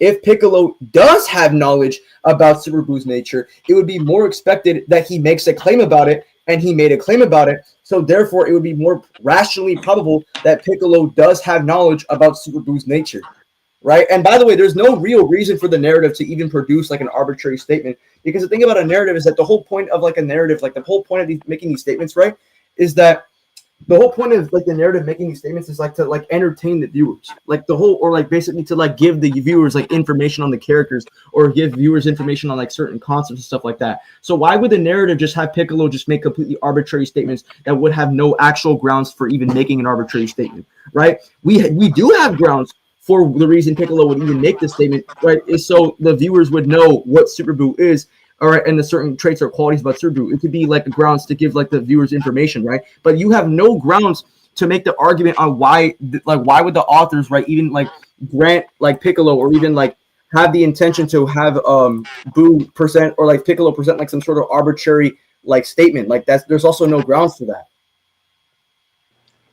Okay, right. So my problem with what you're saying, for example, is okay, right. So the term this beast of destruction is like, this can just be like a very like general term. This can just be like, oh, like when you like lose your sanity or like you lose like your conscience or like become like this said monster. So I don't even think like this has to necessarily be the case of like this is specifically in reference to like the ontological form of like Boo himself and his physiology, because Piccolo doesn't have any actual way of like knowing that. It could just be the case that in his like previous knowledge, for example, he just believes okay, well then all right, well, like lose like their sanity or like lose like the control over themselves. They just tend to not have memories, but in this case it happens to be that. It doesn't wait, but MK, are you suggesting me? Wait, MK. I'm gonna ask you something, okay, bro? All right, so MK, wait, so are you saying that the whole concept of it, like a beast of destruction, is like somewhat like ambiguous? What do you mean by that exactly? Or like, do you agree that like the whole concept of a beast of destruction, or the way like Piccolo describes like a beast of destruction, is like somewhat like ambiguous or something like that, right? As a way to say like, oh, we don't know what a beast of destruction is.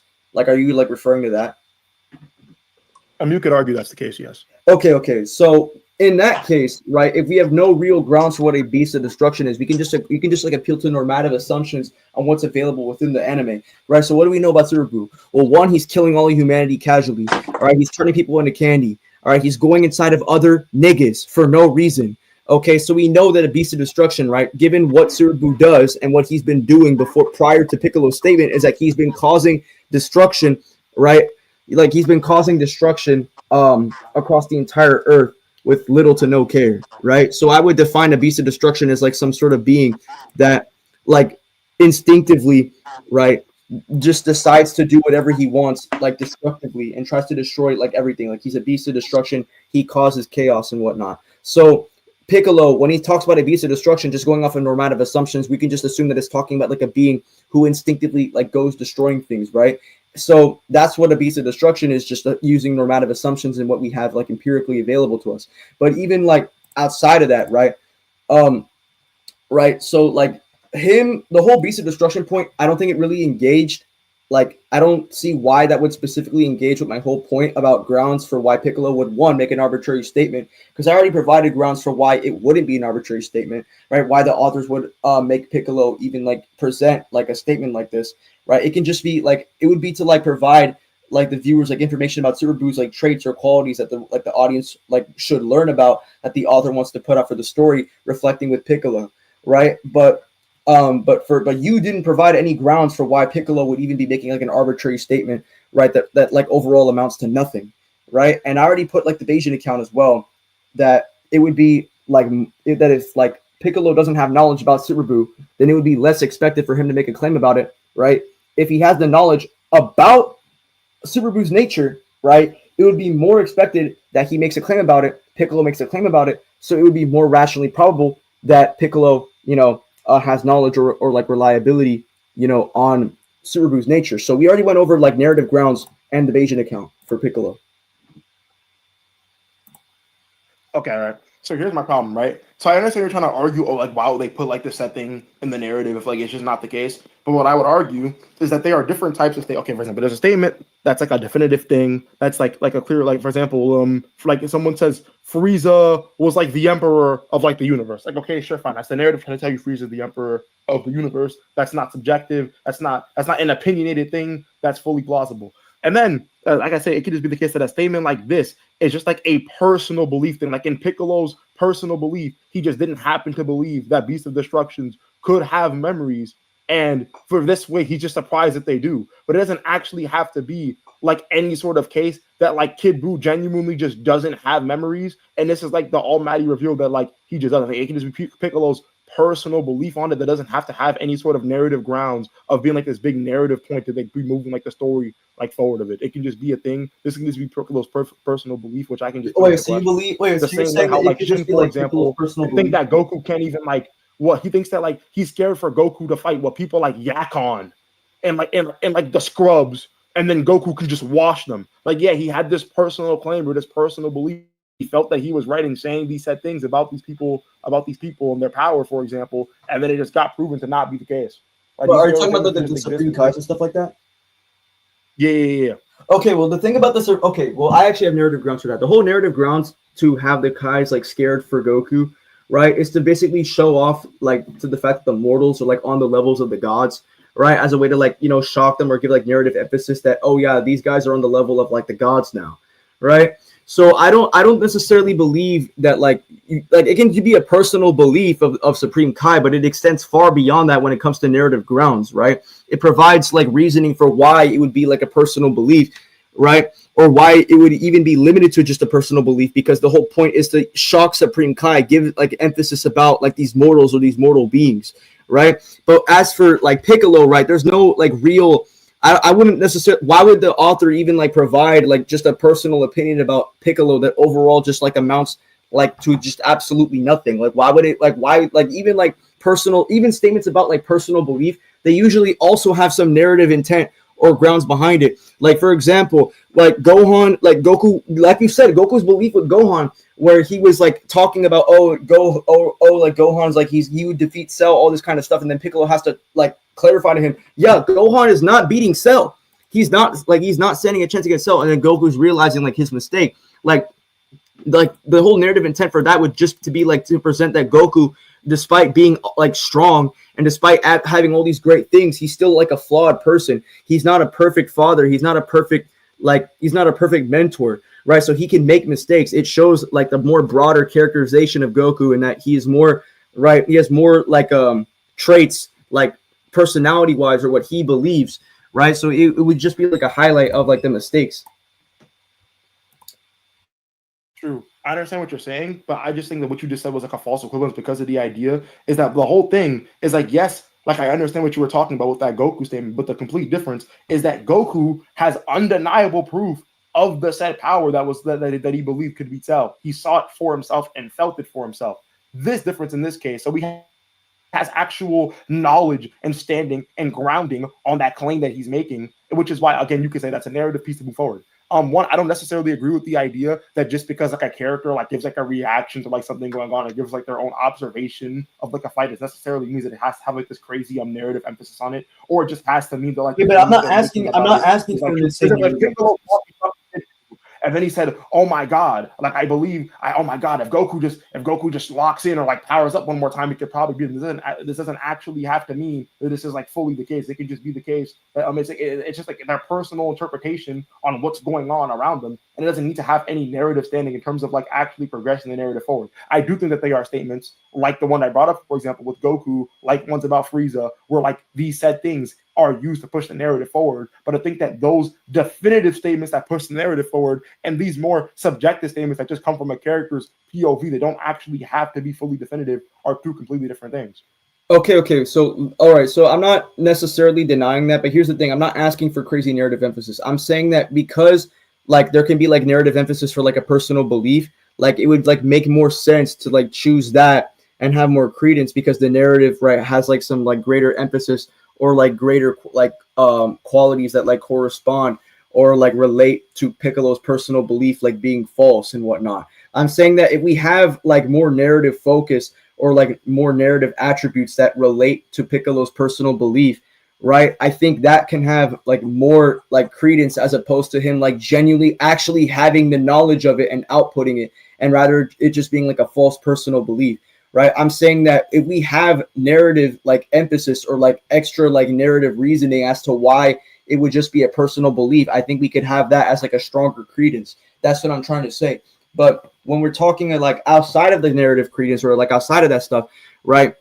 The thing about like a personal belief, right? The whole point, the issue what I have with your personal belief argument, right, is that I don't like one. Right, there's no like real grounds for it. Like I don't think there's like really like any grounds for the whole like personal like belief interpretation.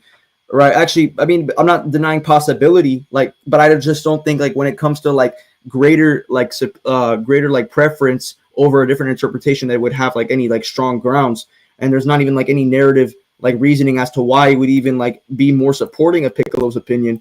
Right, but as for my narrative grounds, as for my grounds as to why it would be like a knowledge statement that's relevant to the story, is because it's going to provide the viewers like information about Super Buu, or like the qualities about Super Buu, and qualities about Super Buu and whatnot, that are going to remain like unique to his character or things that we should know about his character. So something that's like informational, right?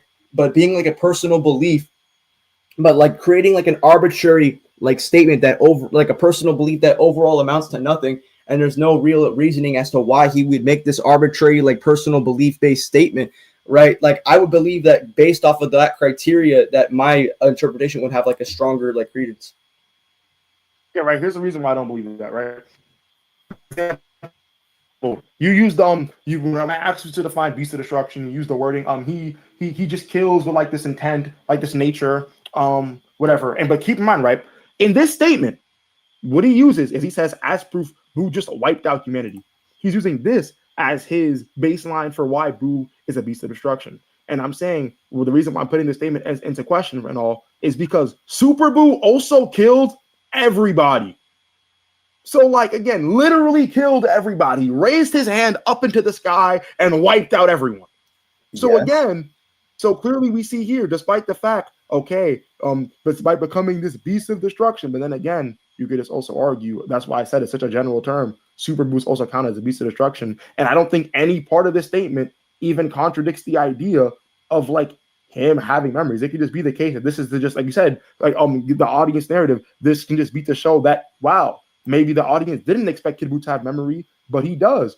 But like again, I'm not agreeing with this argument that just because he only brings up like the specific memories about Hercule, it just has to be the case that these are the only memories that he has, and that it can't. No, that's not my argument. That is definitely not my argument. So that's just a huge conflation. I'm saying that I'm not denying Super Buu's ability to regain memories or Super Buu's ability to even have memories. I'm saying that it's a unique quality for him to regain memories. Now, given the fact that it's a unique quality, or that even though condition X, right, and they view that as impressive, like even though, right, condition X, condition Y, or some aspects of condition Y or Y still remain, right? Now, the burden would be to understand what memories Buu has from what we can observe. We know he has we know he has about Bibidi.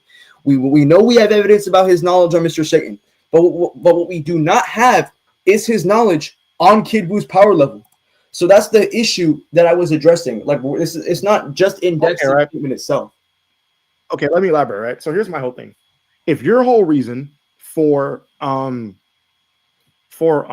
this claim being probable or having a narrative impact is the idea that he made this claim and he's speaking out on this thing, so he should be knowledgeable on this said thing, right? We can then apply the same logic to Buuhan because he's making this claim to be the strongest Buu, of all the strongest Buu, whatever. But then he also, again, so I would just argue that this is also the narrative, right? Trying to portray the idea that this version of Buu can also be above Kid Buu, because again, if Kid Buu's his original version of Buu and Kid Buu chronologically technically came first, this can just be the narrative's way of saying, well, I am the strongest Buu, and this said Buu, including this. And again, like you said, if he's making this argument and he's saying this thing, it's going to be more probable that he knows what he's talking about. And it's going to be more probable that because he's so I don't think that So I don't necessarily believe that Bayesian account is going to follow, because one, the Super Buu thing. So we can't really affirm or deny with additional information. Now at face value, right? Like we can grant what you're saying at face value is going to be more probable. Right, I'm not denying that, but given the other additional information, right, it's going to put that probability into question because we can't really affirm or deny if Buuhan actually has the memories of Kid Buu. And secondly, right, Kid Buu is not even the same entity as Buuhan, and Buuhan makes the claim that he is the strongest that he himself has ever been, and they are two distinct ontological entities, as proven by his own word of him saying that he will not be himself. And what we mean by him not being himself is indexed to him being a completely different ontological entity, right? And if you are denying this, then you're basically accepting that Kid Buu and Buuhan can be the same entity, and then that goes against your whole point about them being separate. And if they are not separate beings, right? If they are not separate beings, right? And Kid Buu grows stronger every time he fights. The last time he has fought was when he was Buuhan, right? And if he fights again as Kid Buu, he's going to be stronger than Buuhan. So it's either they're the same entity or they're not. Okay. So one, I have a problem with this, right? So one again, when he says, I'm not gonna be myself, I feel like the pre-assumption is that okay, he's not being himself. I'm not denying that Kid Buu and Buuhan can be different entities, but what I am saying is that even though they can be like different entities in terms of the fact like they're different, like, they're like a different person, for example, like in terms of the idea that like Buuhan may not like the same Buu that's consciously operating the body of Buuhan may not be the same one operating like the movements or like the intentions of Kid Buu. This doesn't now magically mean that all memories go out the window. And then again, I remember you brought up the idea of like the whole, oh well, the last time he fought was no. Oh, wait. Because even the last time when I mentioned about him not being himself, I wasn't making that relation to about his memories. The Super Buu statement from Piccolo is about his memories. The statement about him not being himself has nothing to do with his memories. I'm saying that him not being himself, right? And we know Kid Buu is not Buuhan, right? There are two distinct entities, right? If there are two distinct entities, and Super Buu's talking about that he won't be himself anymore, and then he's Kid Buu, and we know Kid Buu is completely a separate entity, right? Given that data, right, that we have empirically, right, when he says he won't be himself, it's just going to be less like probable that it's going to be talking about like some sort of, oh, I'm losing control, oh, I'm like under this like specific like state of myself. Like no, like given that data, right, it would just be more probable that it's talking about him literally losing his being and converting into a completely separate ontological being Kid Buu. Go on. Right. So I understand what you're saying, but again, I'm not really seeing the provided things like for it to be the case, because again, there's actually nothing wrong with the interpretation or the idea of the suggestion. Because again, if Super Buu turns into someone that doesn't act in the same conscious mind as he does and does things of its own fruition, it can still be classified as it not being himself, but still contain the memories of the said thing. Like again, like these two things aren't contradictory. You're basically trying to say, oh, if he's claiming to be like this different thing in this different being, then it's going to be more probably to be the case that he's entirely separate in terms of the context, but like he just doesn't have memory. But I'm saying that doesn't be the case, because what I am saying still fully logically follows under the context that we're talking about, that if he doesn't have, if someone was in your body, right? If someone took control over your body, and yeah, like, you know, you and this other entity inside your body shared the same exact set of memories, but you just couldn't control your physical body and what you were doing, it would still classify as you not being yourself. You are not yourself. You do not control what you are doing. You cannot control who you fight, what you destroy. Okay, so I'm not denying that, like, I'm not denying the possibility. Wait. So I'm not denying the possibility that, like, you losing your ability to control yourself, right, is going to be like a lack of being yourself, like in like a metaphorical sense. However, right, so like if we like just go under like your semantics, like when you mean by like him not being himself, you would like agree that like him not being himself is like some sort of like in some sort of like metaphorical sense, correct? I'm under my, I asking under my interpretation, do I believe that? Is that what you're asking? Yeah, because like based on what you're saying, right, you're saying that losing yourself or like losing like the ability to not be yourself is like losing your control, not literally losing your ontology. So you're like going into this more like metaphorical account, yes or no? Not necessarily fully metaphorical, because again, I still genuinely believe that if you're not physically, if you're not in control of your body, you're not yourself. But like I understand what you're saying. But then again, also Super Buu does then have to like transform into Kid Buu. So again, obviously, like there can still be like some link between them in terms of like being like a similar entity or such. But what I'm saying is, again, this doesn't really contradict anything about like the Buuhan or anything like that. So that's why I'm saying this. But again, like I don't think it's really like, you can argue it's metaphorical, but at the end of the day, I don't think there's anything wrong with just saying the idea that if you do not have control over your body and you cannot control what you are doing, you are no longer yourself. But here's the thing though, MK, when we use the phrase that you are not yourself, literally, it means that you are not your being. You are not your identity in a literal sense. If you're promoting the idea that it doesn't have to be metaphorical, right? Then if we're gonna go with the literal interpretation, then yeah, when he says he's not gonna be himself, it's gonna be referring to two different entities. But if it's talking about more so, oh, I can't control myself, like I'm not myself, that's going to be more in line with more figurative language, right, or metaphorical language as opposed to literal language, right? So that's why I'm asking you if you're like appealing to some sort of metaphorical account, right? Like, but my problem is what I'm saying is that nothing that you're saying contradicts the idea of what I'm saying. It's not about but it's not about if it contradicts it or not. I'm asking you, like, are you arguing for like a metaphorical account of what Boo is saying? Because if you're gonna appeal to the literal account, we could just conclude. But I'm saying I believe that my interpretation can still apply. No, we're not denying that it can still apply. I'm not denying it can still apply. You were asking if you're referring if it's like metaphorical. No, Danny. He's not hearing you. So MK, no. I'm not denying that it's possible. I'm not denying that interpretation can follow. I'm asking you, right? This is just a question, right? I'm not making a denial. I'm not making an assertion. I'm asking you, are you appealing to a metaphorical account? Because like I said, a literal account of quote unquote not being yourself is going to be that this thing is not you in its identity, literally, right? However, if not being yourself is more in line with just you not being able to control yourself, right? That's just going to be more of like a figure of speech or going to be like a metaphorical language, because if we were talking about literally, then you're not going to be your same being. So are you appealing to a metaphorical account? I'm not denying possibility. I'm asking you a question. Are you appealing to the possibility of a metaphorical account for your interpretation? Okay, I have a question. So when you're asking, am I appealing to it? So are you basically saying, am I completely shutting down the possibility of it being the case that it is like a literal, or are you just asking me like? No, I'm just asking you if you're presenting it. I'm just asking you if you're presenting it and you're trying to like provide an equal interpretation. Okay, I'll just say yes to continue the argument forward. We can argue that right. it couldn't be really used. Okay. So now we have either A, it's a metaphorical account, or B, it's a literal account. Okay, so I'm gonna go over for why I believe it's a literal account and why it would be more parsimonious.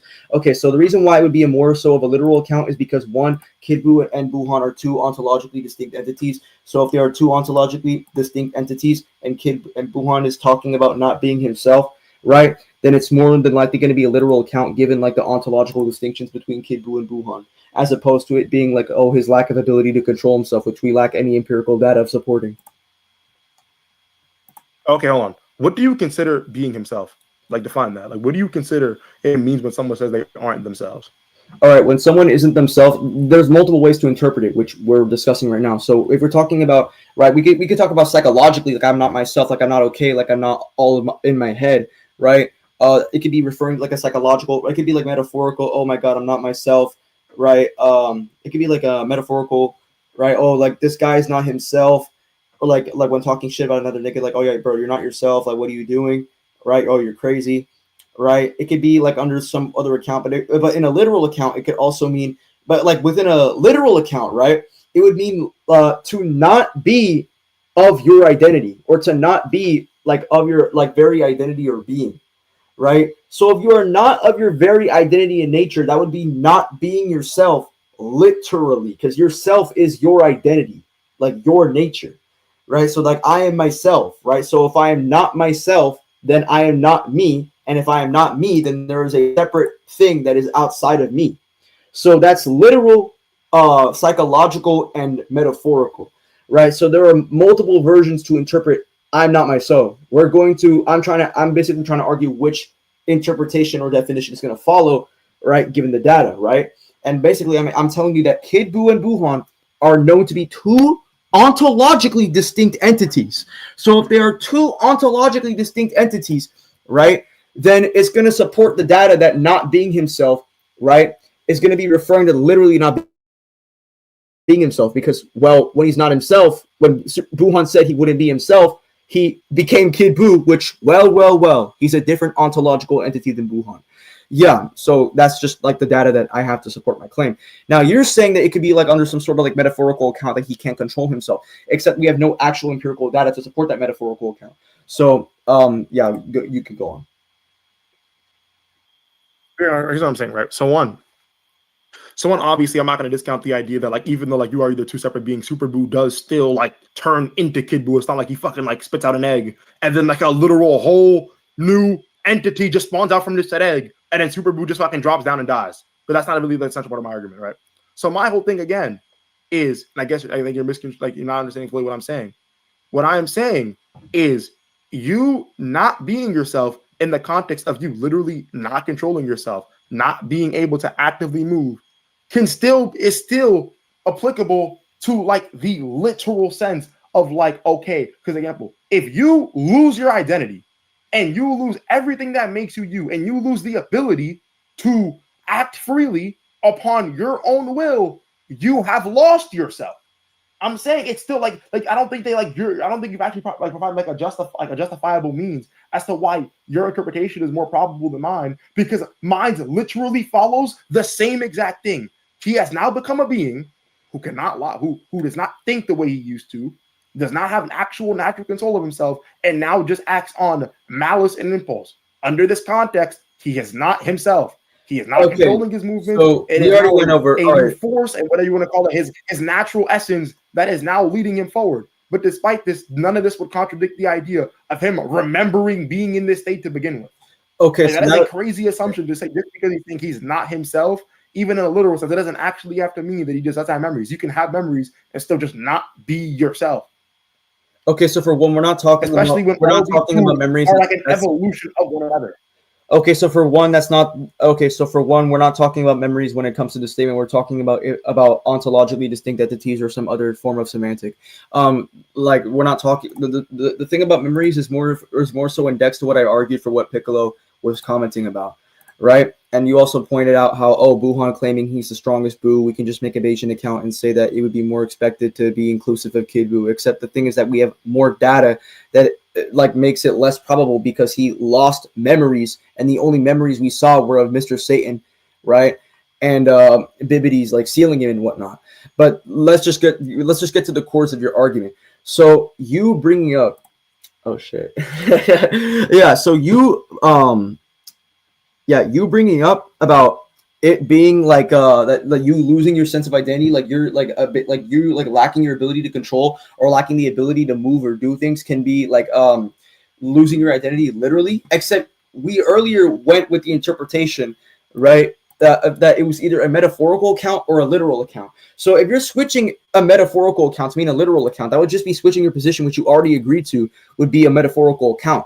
So if you're agreeing that prior that it would be a metaphorical account, and you're trying to switch your position to say that it would be a literal account, that's just not going to follow. That's just going to be like a conflicting conditions. That's going to be like a logical contradiction, like to what you like initially were taking the stance for. Because my whole point is that it's a literal aspect, right? So the fact that you conceded prior that your interpretation is a metaphorical account, right? Then you can't argue for anything regarding like literacy or like not literacy, like a literal like nature or like a literal semantic, right? Because you already admitted it was a metaphorical account prior, so you're switching your position, right? Now, as for what you also admitted, I didn't necessarily. My whole what? Okay. Now, as for what you also said that I was just making a crazy assumption. So no, I'm not making a crazy assumption. It's not actually an assumption from baselessness. My assumption comes from the basis that Kid Buu and Buhan are analytically two ontologically distinct entities, right? That they are two distinct beings. They are two distinct entities. And when Kid Buu says he's not going to be himself anymore, he becomes Buhan, who is ontologically a distinct entity from himself. So when we're based from that data that we have, the interpretation is just going to have more propositional justification based off from the data and the index towards that data, right? Like interpretation is connected to that very data that's occurring within the narrative, right? So when we have all these in mind, it's not a crazy assumption. I actually have grounds for that, right? As opposed to you just saying, it's just a lack of control, it's just a lack of this, right? In fact, here's what's crazy. A lack of identity as well would also mean a lack of control, because the thing is, your control doesn't even exist because you don't exist. So not only does it include the lack of identity, but it also includes the lack of control, and there's a basis for both of them. To include the lack of identity or the lack of or them being in reference to a distinct being and only are like a distinction of like control, right? Like that's the only reason, like the only like your only argument is only indexed to like the lack of control, right? Like and not like a distinct entities, right? Then like that just wouldn't follow. Like there's just nothing to support that. It would only just be in reference to control. And if you are disagreeing that when Buhan says he won't be himself, that it's in reference to the ontologically distinct entity, right? Are you gonna like re-promote the idea that Kid Buu and Buhan are the same being? Like I remember already going this over with you, but if you're going to make an argument that relates Kid Buu and Buhan back to being the same being, then Kid Buu being stronger every time he fights would make him stronger than Buhan, because the last time Buu fought prior to becoming, like the last time Buu fought, or at least a Buu fought prior to the Kaioshin realm, was Buhan versus Vegeta, right? That was the last time that Buhan fought, right? Or a being and whatnot. So, and if Kid Buu gets stronger every time he fights, right? If he gets stronger every time he fights, and they're the same being, then the dilemma is just not working. Like the dilemma is just not working. It's either the same being or that they're a different being, which it will not go well for you either way.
Yo, what's up?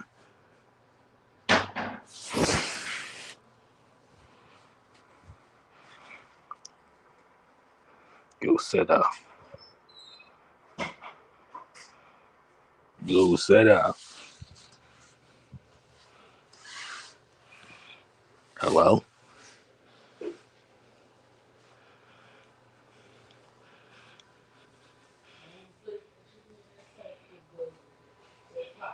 Yo, set up.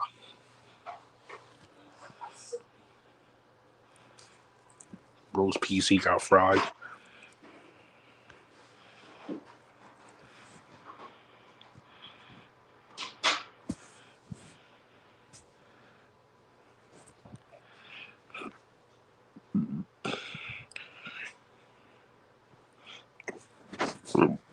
Bro, this man's PC just cannot handle it.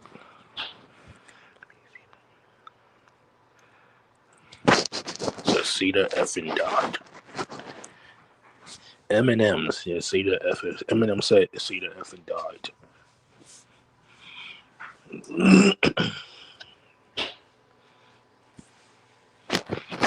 Bro, Cedar's PC, that joint just cannot handle it, bro. Respectfully, they said his PC is garbage. I think his PC is trash.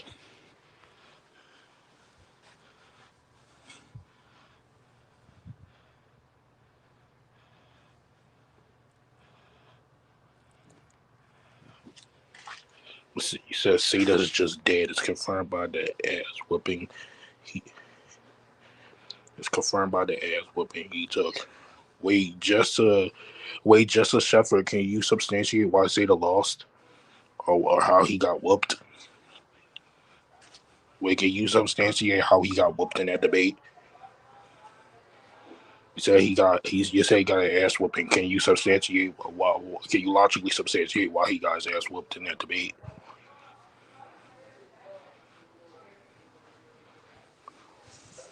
Like, I'm just asking, like, if you're gonna say that he got his ass whooped, can you substantiate like why and how he got his ass whooped?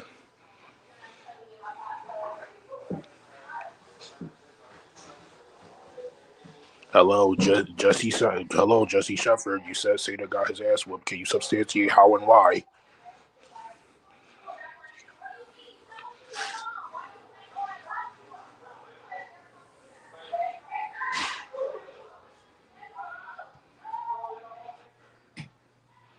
Oh, okay. I understand, Jesse Shepard. You're just not gonna. All right. Nah, I was just trolling with you. Oh, okay. All right. All right. Bet. You was just trolling. All right. Yeah, I was about to say if you're gonna say that got whooped, then then I'm gonna need like a justification for that.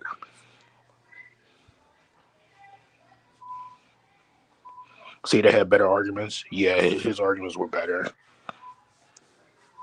That guy just kept going about probability when that's like Seda never denied probability.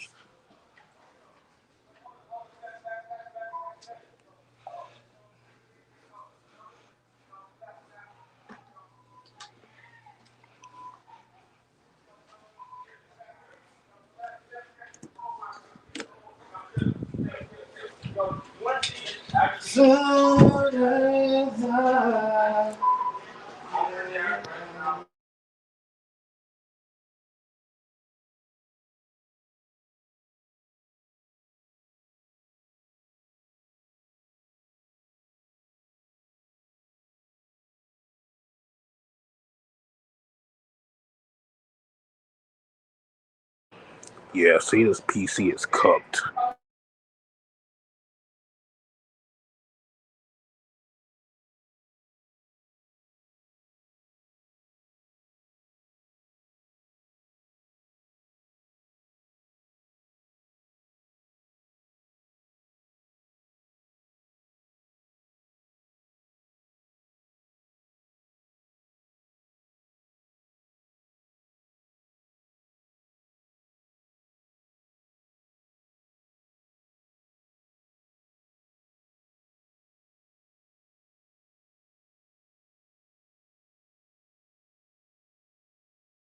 Yeah, I think Seda's PC finally. I think his PC finally gave out. I'm not even gonna lie.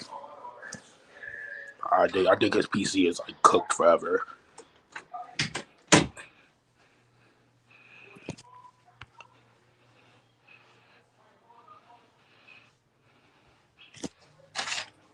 I'm not even gonna lie to you guys. I think that debate went on for way too long. I think honestly should have just been concluded. Casitas arguments were just like way better, and that's not even me being biased.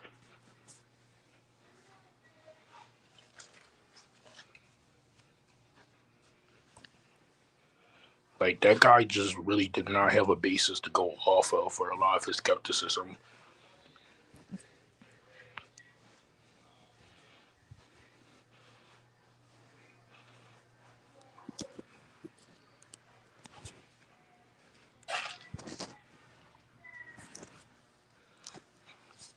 Yo, Chad, I have a question. I know I already you probably asked this the other day when I was in Sada's stream. But since Sada's not here, I got a question, bro. All right, so what's the worst analogy you guys have heard in an argument?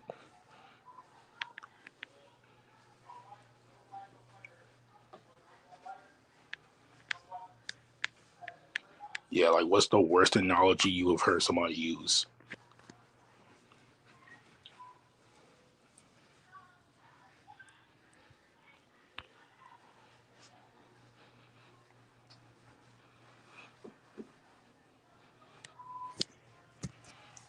Eminem said comparing gag effects to Kikacho. Yeah, that's pretty bad.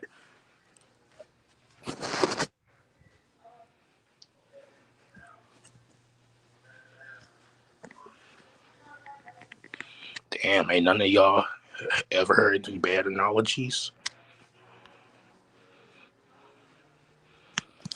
People using heroes as a basis to disprove universal Goku.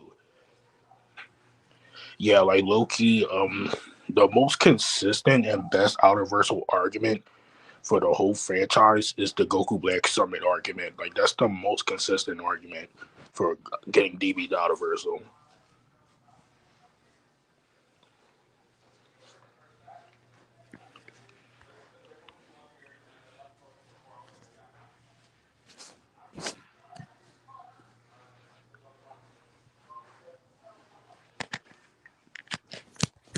Okay. The worst analogy that I have heard. All right, G Stuffer said, bro, I had this one argument with a One Piece fan. He said Luffy beats Goku because of Toon Force. Luffy has not shown a planet feat like at all. Yeah, so having like Toon Force, that's not like an instant win con. Like having Toon Force doesn't mean you can just do anything or just be anybody. Like some people think that that's just like an instant win con or something.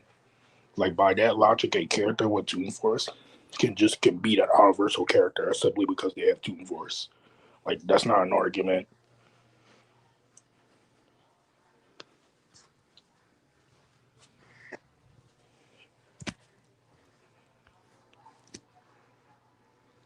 Yeah, Toon Force doesn't equal scaling.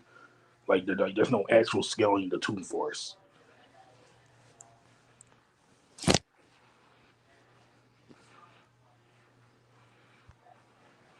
Science said one bad argument was DB Super above GT because God Key, Mortal Key. Yeah, that's an ass argument. Because by that logic,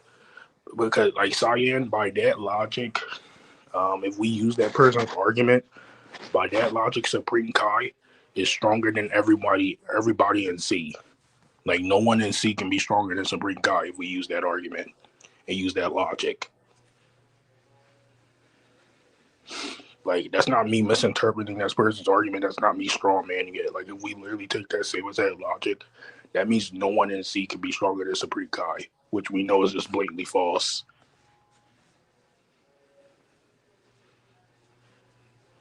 That means that Buhan must be weaker than Supreme Kai.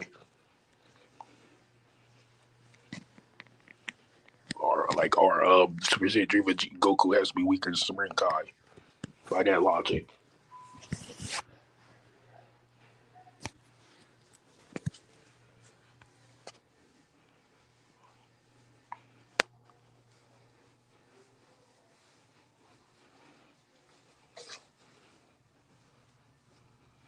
Eminem said that's like saying being a gag is a win con, even though gag character is just a comedic character. Yeah, like being a gag character, it's morally just for comedic effect. It's not really scaling. Like being a gag character doesn't really scale anywhere.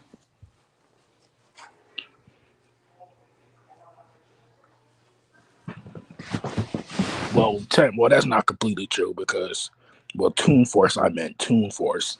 My bad, guys, my bad. Toon Force, I meant Toon Force. Not gag powers, Toon Force. Toon Force doesn't really scale anywhere.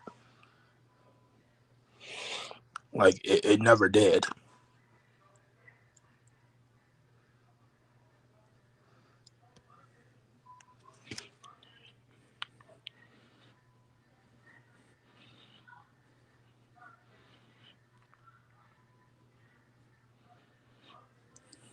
Danny, I'm at the backstage at Nirvana King. I don't even know if I can because I didn't create the live stream like room thing. I didn't create it, so I don't I don't even have the perms to add people up. Federal Skilling said, One Piece fan said that Luffy is out of Verso because his powers are imagination, and he tried to say that this means that his power is something like conceptual manipulation.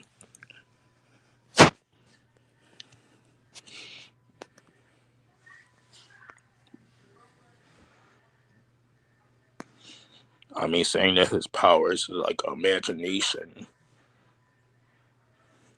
I mean, that One Piece fan would have to prove that Luffy's imagination is even that like it's even that strong to begin with. Like prove that Luffy's imagination is that strong.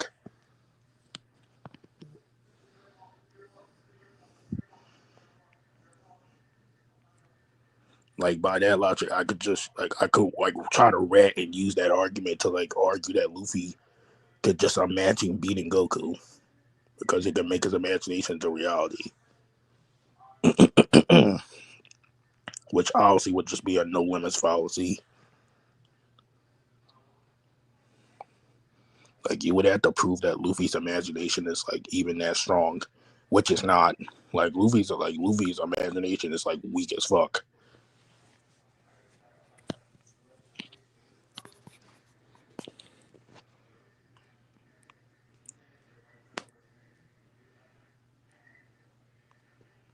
He said One Piece power scaling got arguably the worst like anime fan club who would do anything to character invincible or everything. No, you're digging the Saitama fans. Yo, what's good, bro? Your PC got fried. Dude, my debate with that Buhan guy, I'm not even gonna call him a Buhan tard. I respected that. I respected that motivation. Yeah. Like that debate went on for like a hot minute. That I respected his thinking skills. Yeah. Who do you think won that and like what difficulty? I think I'm gonna say that you won because your arguments overall were just better overall. Yeah, I mean, let's go over what I think he was arguing. So first of all, the Vegito, I don't think he debunked the fucking spirit bomb thing. I think it was actually crazy. Yeah. No, wait, but I might have like made the question there. No. Yeah, okay, you kept talking about problems. Oh, no, wait. Okay, so basically, right. Oh no! I know why. Yeah, so basically, if Kid Buu is stronger than Buhan, there's no contradiction. There's no contradiction to Kid Buu being stronger than Buhan, because the thing is that people are gonna try to argue, oh, Super Saiyan 3. Yeah, but if Kid Buu is stronger than Buhan, right, and the Spirit Bomb, which should be stronger than Super Saiyan 3 Goku, right, and the Spirit Bomb should also be stronger, than Kid Buu, right, who is stronger than Buhan, or that rivals Kid Buu, who is stronger than Buhan, because he forced Kid Buu to go all out, and that would mean that the Spirit Bomb would be stronger than Super Saiyan 3, and it just debunks the whole Super Saiyan 3 thing. Yeah. I don't think contradiction, because if we grant Kid Buu being stronger than Buhan, then the Spirit Bomb would also have to be like something that guarantee rivals Kid Buu. Like if you want to question the semantics on Super Saiyan 3, what we have to be aware of is that the Spirit Bomb guarantee debunks this shit. Yeah.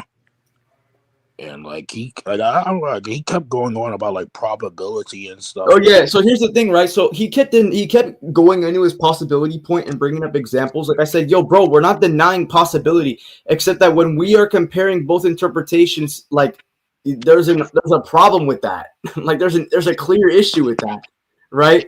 Because when we're talking about Abyss of Destruction, so I said, okay, so why, like what's going to be the narrative grounds? Like what's going to be the grounds? Like why would the authors, right? Have him create an arbitrary statement. It could be like, oh, it could just be like his personal opinion. And I'm like, okay, well, usually a personal opinion is like done for a reason. Like the personal, for a character to have their personal opinion is to be done for like a specific reason that should be like have importance or relevance to the narrative, right? For the reason why my interpretation would have more importance or relevance to the narrative, right, is because it would be to provide information on like qualities in Surubu, or like information that we should know like about him. Like it'll give us more in depth about Surubu's character and like his nature and whatnot. Like that's what it would do. That's the relevancy. But why would a personal opinion of Piccolo that isn't even like reflective on anything, like why would that even be relevant, right? And I don't know if he fully addressed that. But you know, I think I should output my words a little bit better when debating people next time. Yeah, but I kept going back to the point about like Piccolo and like his statement like being like possibly like a personal like opinion and stuff like that. Because Zayden, do you think if Goku fused with Supreme Kai, he'd get? Actually, you know what? Elder Kai's a god. You know, Goku already had God Ki in the Buu Saga. Elder Kai gave him his life force, but it was like a little bit of God Ki.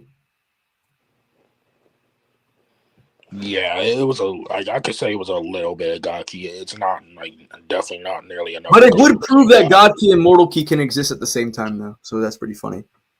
Yeah, definitely not gonna like argue like some people that Mortal Ki can just never be stronger than God Ki. Drip sauce. Yeah, because by that logic, then I guess Supreme Kai is stronger than Super Saiyan 3 Goku. But yeah, there was a lot of interesting points he brought up. He also did bring up the whole, oh yeah, Buu, Super Buu, like that's all just Super Buu and whatnot. Except the thing about that people don't understand is that Buuhan, even though he is labeled as Super Buu, like part of his nature, he would have to be a separate Buu because beings like the Kais turn Kid Buu into a different Buu. Right, I don't know if he fully addressed that. Like, do you guys think he addressed that? Like, do you think he actually had a clear argument for that? I don't think like he really like fully addressed that. But I don't know. He was fun. I want to debate with him on GT versus Super next time.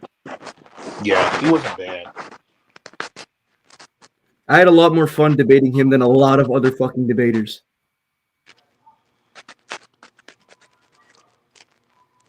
Yeah, I like his conviction. Like, I don't know. He just has this energy that I need to see like more debaters debate with me against. Yeah, I like his energy.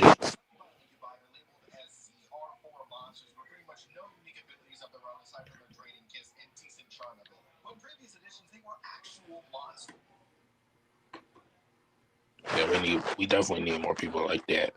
So, chat, going back to my question I had asked you guys earlier, while Seta was like missing and stuff. My computer, yeah. Yeah. So going back to my question I had like asked you guys earlier, like what Seta computer and stuff. The worst analogy that I have like heard so far, chat, well personally like me from like debating or like arguing with somebody is when I was basically arguing with this Ankh. Like basically it was like really about like Hakai and about Goku using it in the manga. Is the guy named Hateful Fate? Huh? Is it Hateful Fate? Nah, I don't remember his name, like, but it was like a Ankh. Oh, why does he think Goku doesn't have a Kai? Like very like dumb, like very stupid reasons. Yeah, I heard in the manga, like the thing about the whole Hakai thing could like there's this huge argument that I've been seeing people using saying, oh well, Beerus describes Hakai as like an explosion or something like that. Except that could just be like why couldn't it just be like his way of like presenting it? Because we clearly see that same destructive energy with Belmont, Hakaiing shit without a destruction. No, but get this, I was arguing with this on like in like comments, like, and this like took place on like TikTok, like this thing took place on YouTube. Well. Yeah, and basically, let me ask Forge. Yo, Forge, did you watch that whole debate with me with that guy? Wait, what debate? I wasn't here for that. Oh, don't worry, I got a huge Buuhan versus Kid Buu debate. That nigga was actually like decent. Oh, like for a bit, okay. Or like it wasn't. I think I had way better arguments than him, me personally. But I think like he had like a really good presentation of like the way he was talking. Also, that MCF leader guy really wants to debate you. He's in my server right now. Like he like pinged you to join a server. Bro, I'm not joining a server where he's biased. Wait, what tier is MCF leader? I mean, I don't know. I haven't asked him. I'm gonna ask Tron Zamps. Yeah, because I know they have good info on them niggas. Let me ask a boy Tron. But back to what I was saying about the unk I was like arguing with. So basically, like, get this though, like he was making like specific claims and like stuff like about the manga and stuff like that. And obviously, like I was asking him like if he can actually like prove these claims or he can like provide evidence. And like I kid you not, like Unk literally said that he does not need to provide like evidence for his claims. Like he just doesn't need to give evidence. Dude, how good is MTF Leader? I don't know. Also, by the way, Zeta, on TikTok Live, I was dead ass smacking fucking Sonic fans on Vegeta versus Sonic, and I was using Vegeta. Bro. Yeah, like Unk said he didn't need to provide evidence, so like I just let me go to the Cult of Tenrec real quick. Yeah, I heard, basically just is he in the Cult of Tenrec? Yeah, he's in the Cult of Surge. He's in my server. I've literally never. I think I mentioned MTF Leader as like a hypothetical one time, dude. You should invite him to the stream, bro. I'm trying to see y'all debate. I want to. Yeah, I want to debate. Like, if he mentions some esoteric shit, I'm not fucking debating him. What do you mean by? I have a question though. What do you mean like esoteric? Like I'm confused. So no, just literally look. Okay, Tom. This doesn't require. This requires critical thinking skills. Literally, just look at what esoteric means. Alright. Okay, so basically, esoteric. I'll just describe to you. Intended or likely to be understood by only a small number of people with specialized knowledge or interest. That's what esoteric means. Yeah, so honestly, if I hear some like fucking like esoteric Sonic outer argument, I'm not listening to that nigga. No, actually, like speaking about Sonic, video game Sonic. So I actually was like discussing with some like other guy, and we were basically like talking about Sonic and like Sonic versus Infinite, and basically like this guy was like kind of like trying to suggest that Sonic like has to be stronger than like his previous like version of himself from like 06, because like basically like it's stated that Sonic like grows every second, but like so like he has to be like stronger by that like logic. Like he's not just gonna be weaker. But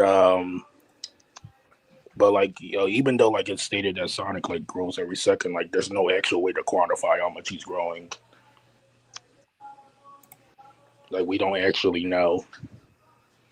Like it's just stated that he's like growing every second or like whatever, but we don't know by like how much. Is there someone in the chat named Amy Rose, bro? Who's LARPing Amy Rose in the chat, bro? Nobody's LARPing, my nigga. Just calm down. Yeah, like Sonic can be growing by like 2 times or like 3 times, maybe like plus fucking 15. We don't know. Yo, low key, bro. I'm trying to debate somebody right now. Like just because like Sonic gets stronger, like that doesn't mean he has to be. Yeah, MTF Leader on the stream, bro. I want to see y'all debate. I want to see y'all debate. Dude, he wants to debate me on Islam. I'm not debating him on religion. Islam? It's because you said something about. It's because you said something about him being Muslim or something. I don't. I mean, but he's also Muslim, so that might imply something. I don't know. I think I mentioned that before. That I think I also mentioned the Islamic dilemma. But anyways, bro. Anyways, bro. Yeah, I'm not debating like religion. I mean, I'll debate Sonic with him, but I have not studied like a Islam. whole different thing. I have not studied Islam enough for me to debate about it. Like maybe, like definitely not enough, but I will debate like later on about this. I mean, like that's kind of like weird. It's like kind of like weird he brought that up for like no reason.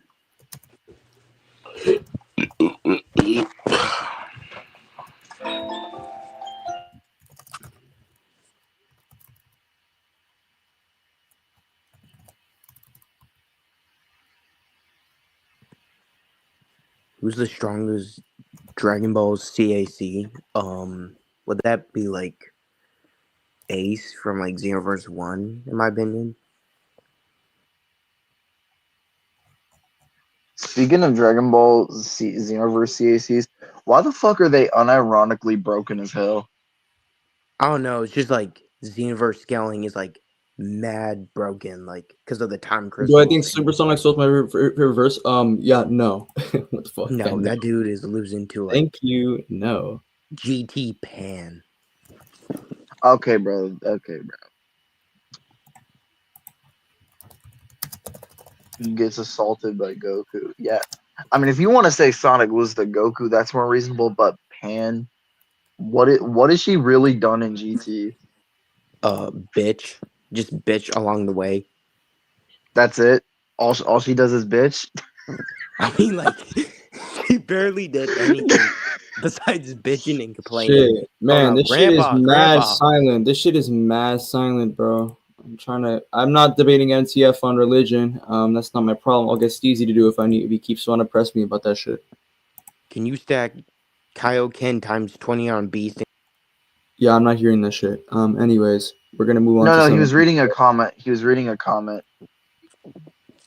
Wait, this dude said, "Can you stack Kaioken?" Zeta's biggest fan on Beast with UI.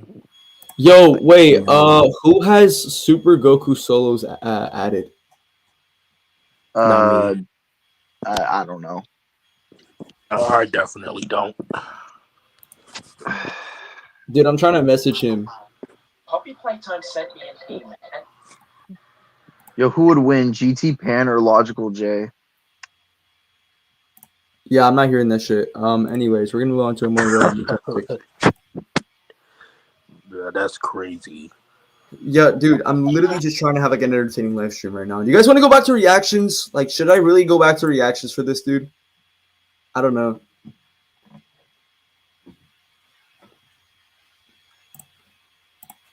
Man, Buuhan over Kid Buu in 2025. He's not a form of Buu. Interesting. That's an interesting take. Buu tanks and Buuhan not being forms of Buu. You know, I know Exility uses that argument too. It's like, it's really weird. Like, why? Fat Buu is. Why not Super Buu? Why not Buu tanks and Buuhan? They're both forms of Buu.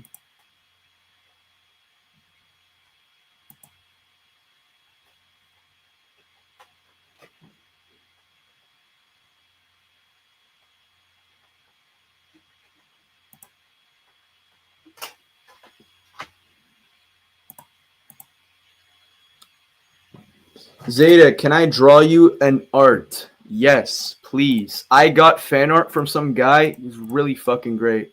I might make it my PFP.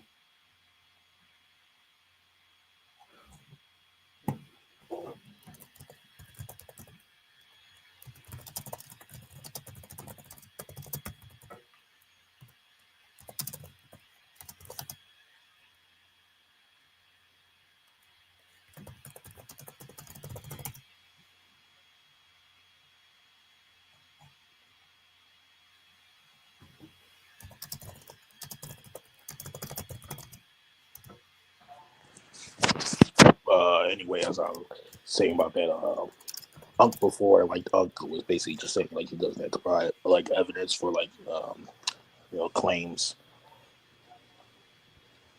Dude, I'm a pro. Do you have Discord? Can we like do you have Discord? Like, I really want to see your work. I have Discord. Add my Discord to my bio, Zeta Solos 1.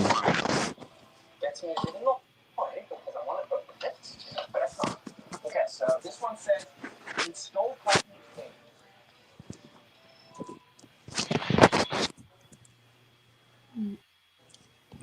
Chat, who wins? Ninjago or Avatar? Do not share or play with the definition. Ow. And I forgot to mention we have 2 literal gaming desktops. God, probability goes deep. I'm not gonna lie. On this, like, what do you think? Let me know in the comments. I don't know if the game's on that or not. I'm very confused. Finally, the little secret black box. Switch the light right now, guys. Yeah, Chad, like I said, Ninjago wins. Yeah, Ninjago slams. Like it's not close. It's a really bad slam. Like Ninjago slams really badly.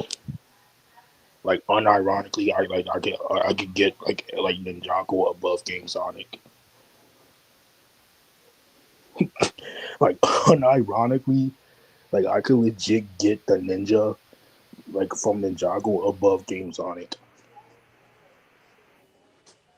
Like that's how much like of a fraud Game Sonic is. Ain't no fucking way. That's crazy. Anyway, the guy sent me a request. Yeah, like that's how much of a fodder. Like, Yo, wait, I think I know who this guy is. Oh, I know who this guy is. Oh shit, yo, Rigo, show me your work, bro. I need to see this right now. I know who you are. Oh, you're funny. No, I need to actually, please. Yo.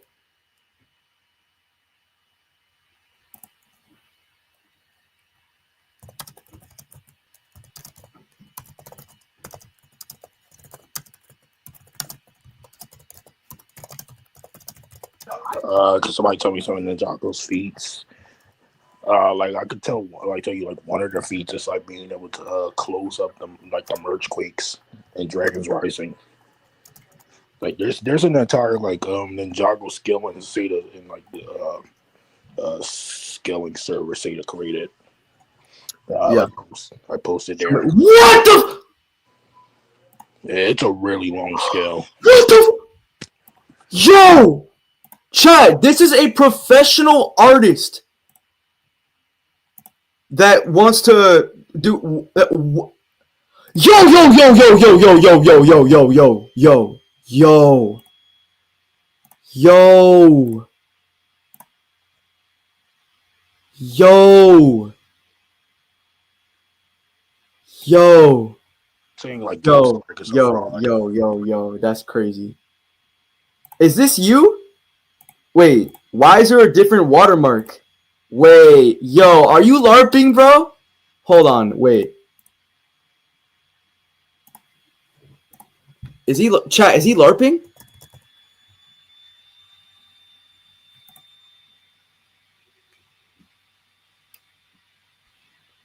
Chat, is he LARPing?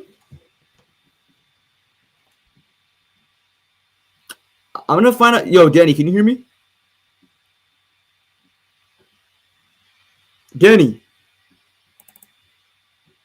Yo, you can hear me, right? Yeah. Good. I'm not trying to lose my connection.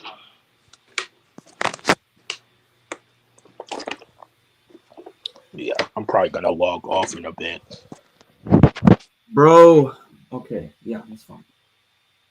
I got like fucking school and shit, but you know, I can Dude, get on. you have school, kid. Die. Yeah, I got fucking school, but like I only got like. Nah, you trust me, bro. I got school too. Yeah. I only got school today and tomorrow. Is that guy LARPing? No, wait, chat. My internet's bugging on my computer right now, so I'm gonna go just Google. I'm gonna literally like inspect Element. Like I'm in like for what he's doing. He's LARPing. Yeah, dude. No, it's my old name. So is your new name Tony Sparrow, or is your old name or is that another old name?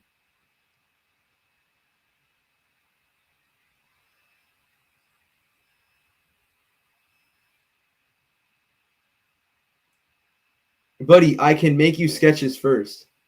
Okay? Okay. Oh, your old name's Tony Sparrow.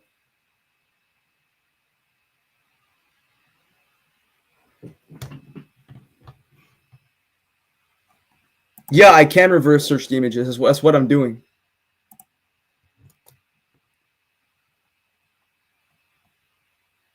Chat, is he LARPing? Wait, why is it not giving me anything?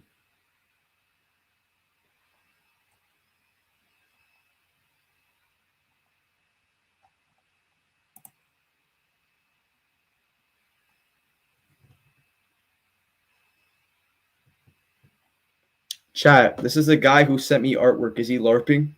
I think he might be LARPing. Okay.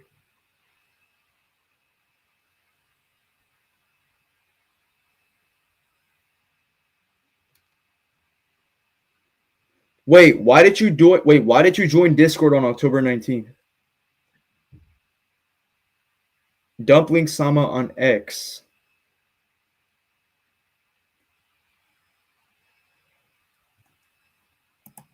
Okay.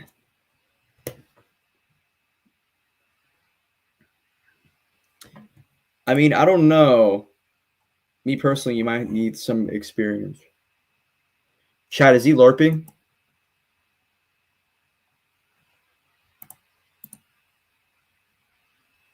Dude, I remember I used to be able to like.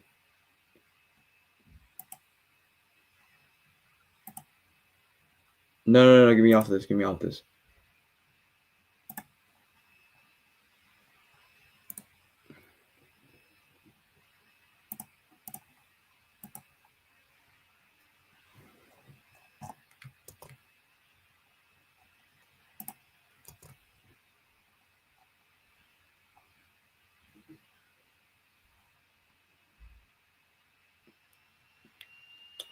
Chat, I want to know if he's LARPing. Chat, you guys there? I hope I'm connected type shit.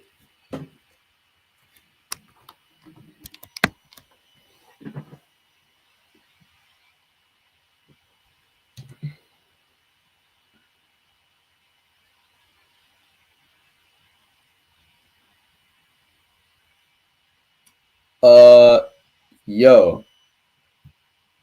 Okay, it's searching right now.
No exact matches found.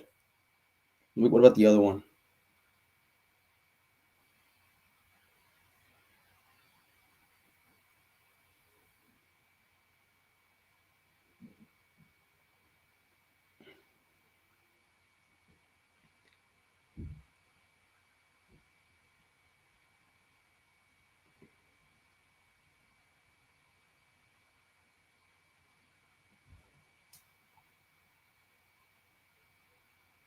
Oh, that's one image that you sent me.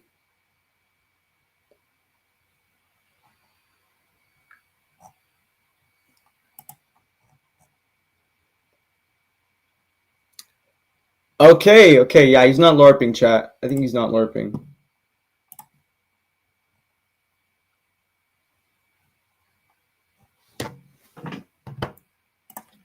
Join the live. Let's debate. I'll provide my argument. Chat, dude, I literally made it like a fusion of like the Goku Black argument and the Sugoroku argument. It's like so goated. Like I'm like being a demon and shit, bro. Yeah, I am gonna get a new PFP. I need to change this like shit. I need like a new style and everything, bro.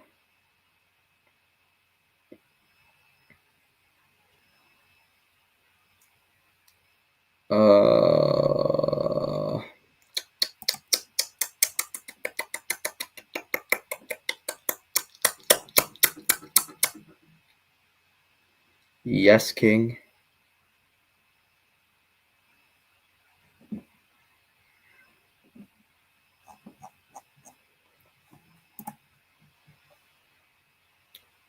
I'm waiting for him to join. Zeta, I see me in the stream. Yes. My favorite moneymaker. Anyway, where's he at? Why is he typing so long?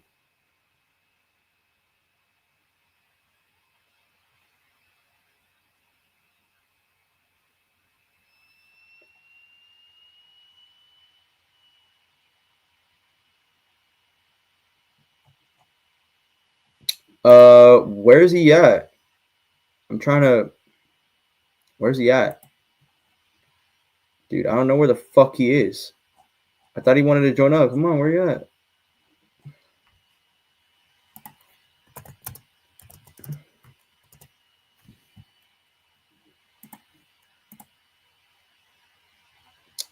No, I want to debate this guy. He's like known for disagreeing with my takes.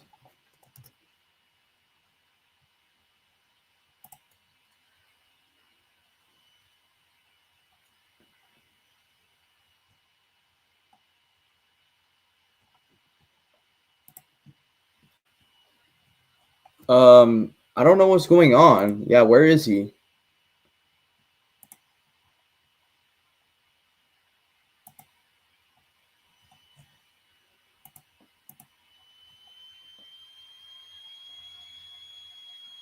This is a cool looking scan. I wonder what this says.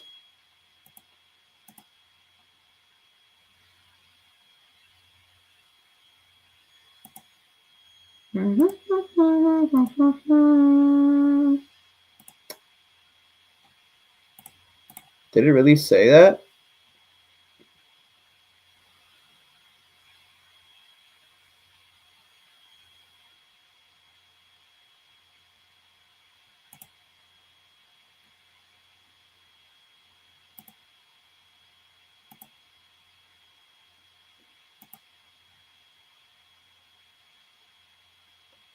Goku fought PyCon in SSJ2. That's weird. How?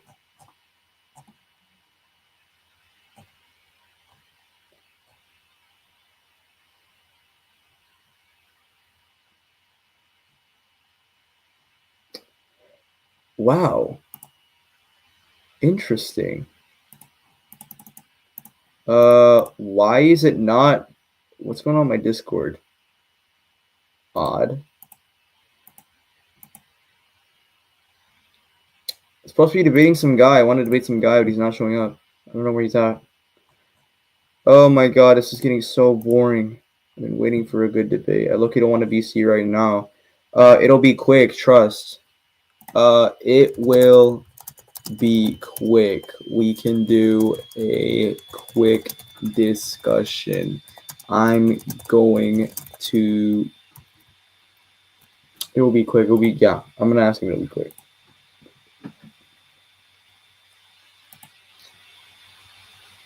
Wait, low tier 4. Interesting. Cause he catching strays. Because I'm catching strays from this nigga.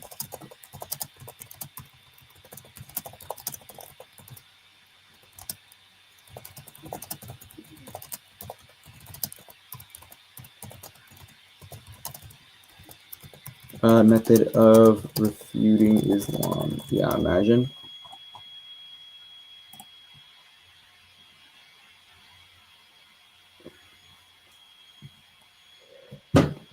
Oh my god, my computer wants to be a bitch today.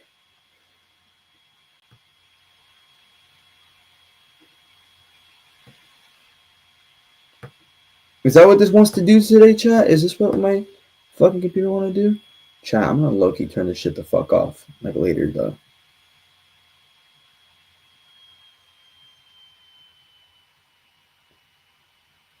What? What? Why are you sobbing? What's going on? What's going on? What's up with you?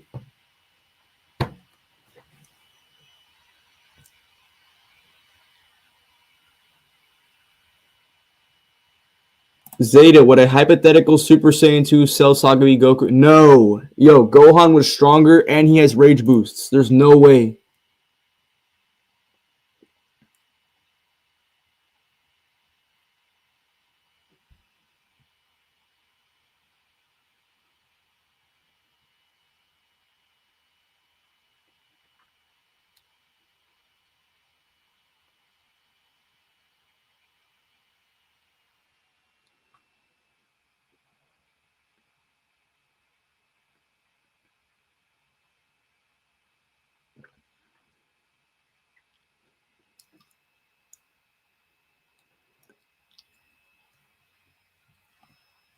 Yeah, Gohan was really OP back then.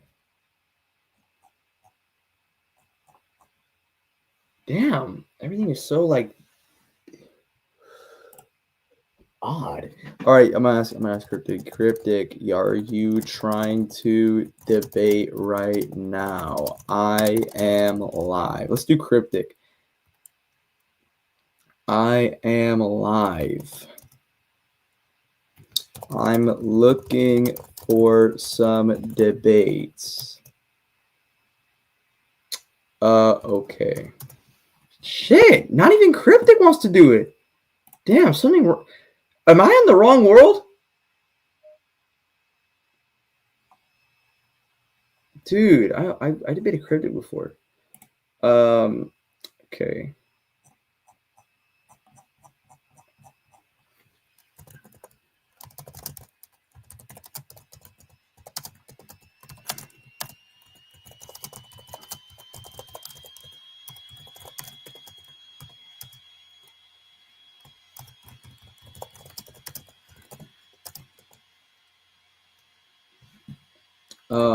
Okay.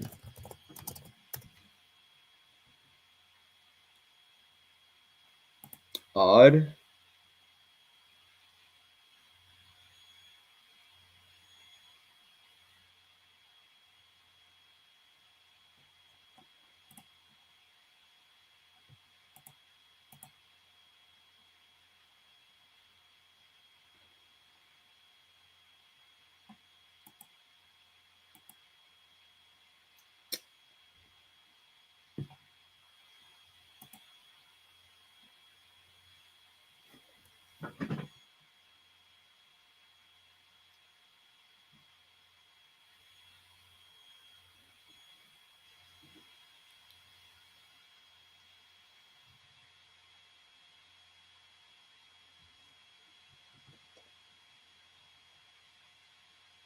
What? Why is it so dry?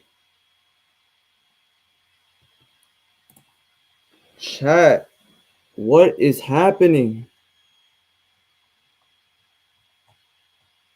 Why is everything so fucking dry? What happened to debating, bro? My ass been waiting like a bitch. Where the fuck? Oh my god, bro. Oh my god. I'm actually going crazy right now, chat. I actually am like, I'm like a debate addict, bro. I need this, bro. Oh.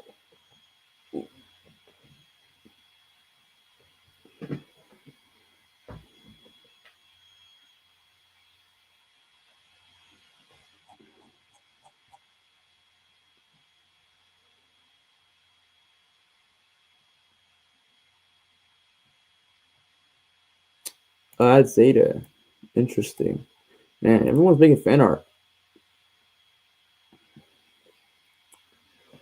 Yeah, because I really liked that debate I had. The last one I had, I really liked the guy's rhetoric. I think it was even better than me. I think it even surpassed my rhetoric. But I think I had better argumentation, but rhetoric, like, holy shit.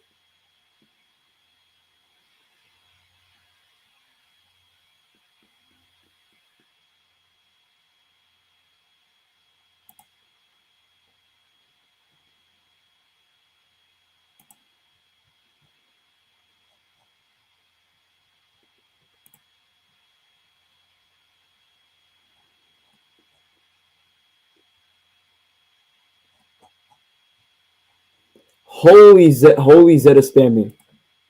Zeta Mog / debater. Why are there so many Zetas? Zeta Smile? Why are there so many Zeta pictures?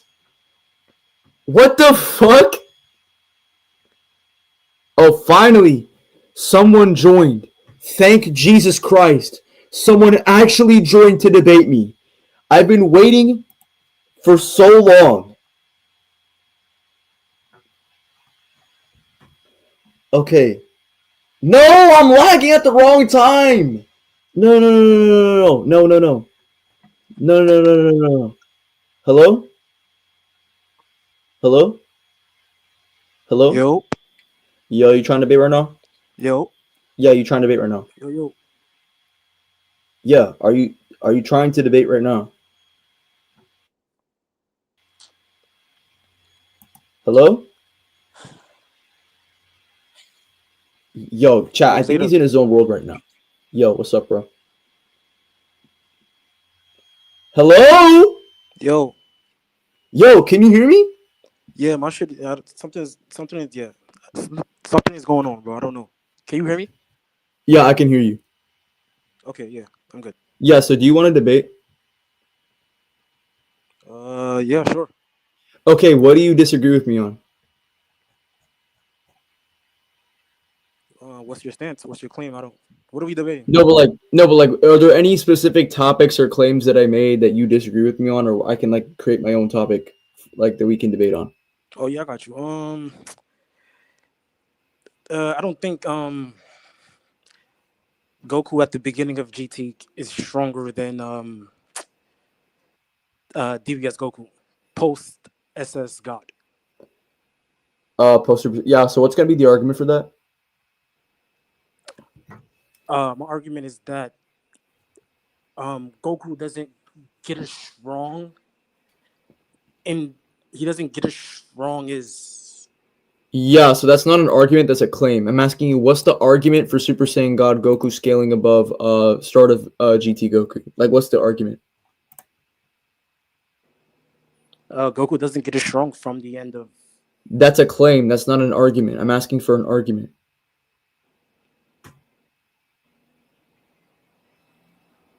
Like, do you have an argument? Like, are there like a feat or like a multiplier that you can scale for God Goku that that start of GT Goku allegedly doesn't reach?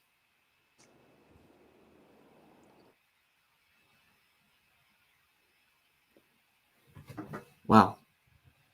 Wow.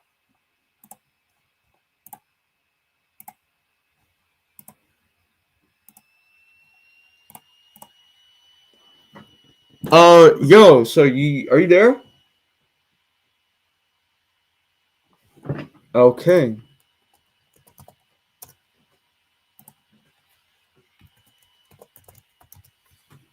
Wow. Okay, I remember there's a lot of this shit. Okay.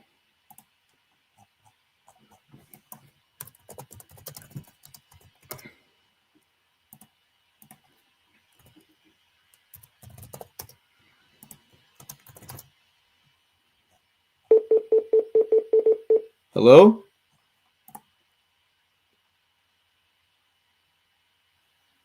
Yo.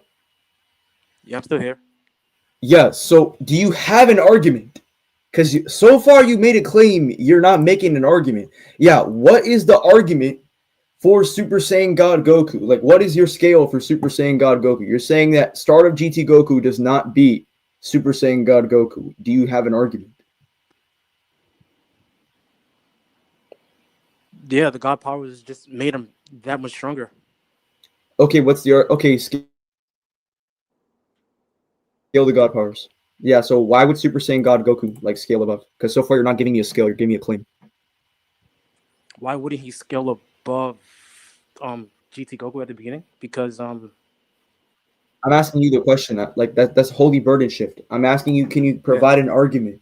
You're making a claim. A claim is not an argument. You're conflating the two different things. I'm asking you for an argument. Can you provide a skill for Super Saiyan God Goku? And I'm going to give you my argument as to why Goku contends with that scale, if not stronger than that scale. So can you provide a scale for Super Saiyan God Goku? Like, can you provide like any sort of like tier to place God Goku, like inverse wise? Oh, I got him.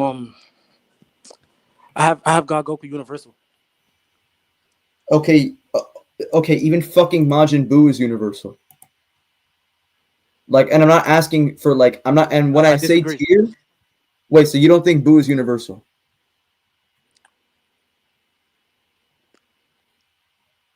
Wait. So you don't believe that Buu is universal at all? Okay, that's fine. Let me actually just provide my scans to just contend with that. So I mean, like, Buu is easily universal. I don't know what the fuck you're talking about, but let me just provide my argument real quick. Yeah. So wait. Do you agree? I don't know. I don't know why you're talking about. Okay. Oh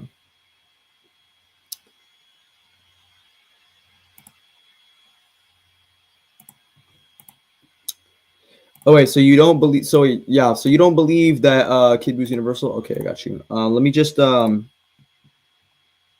go with let me just send you a scan real quick for Kid Buu. I didn't know you. I don't know you. I don't know why you don't believe Kid Buu is like fucking universal. It's stated like a million fucking times, but okay.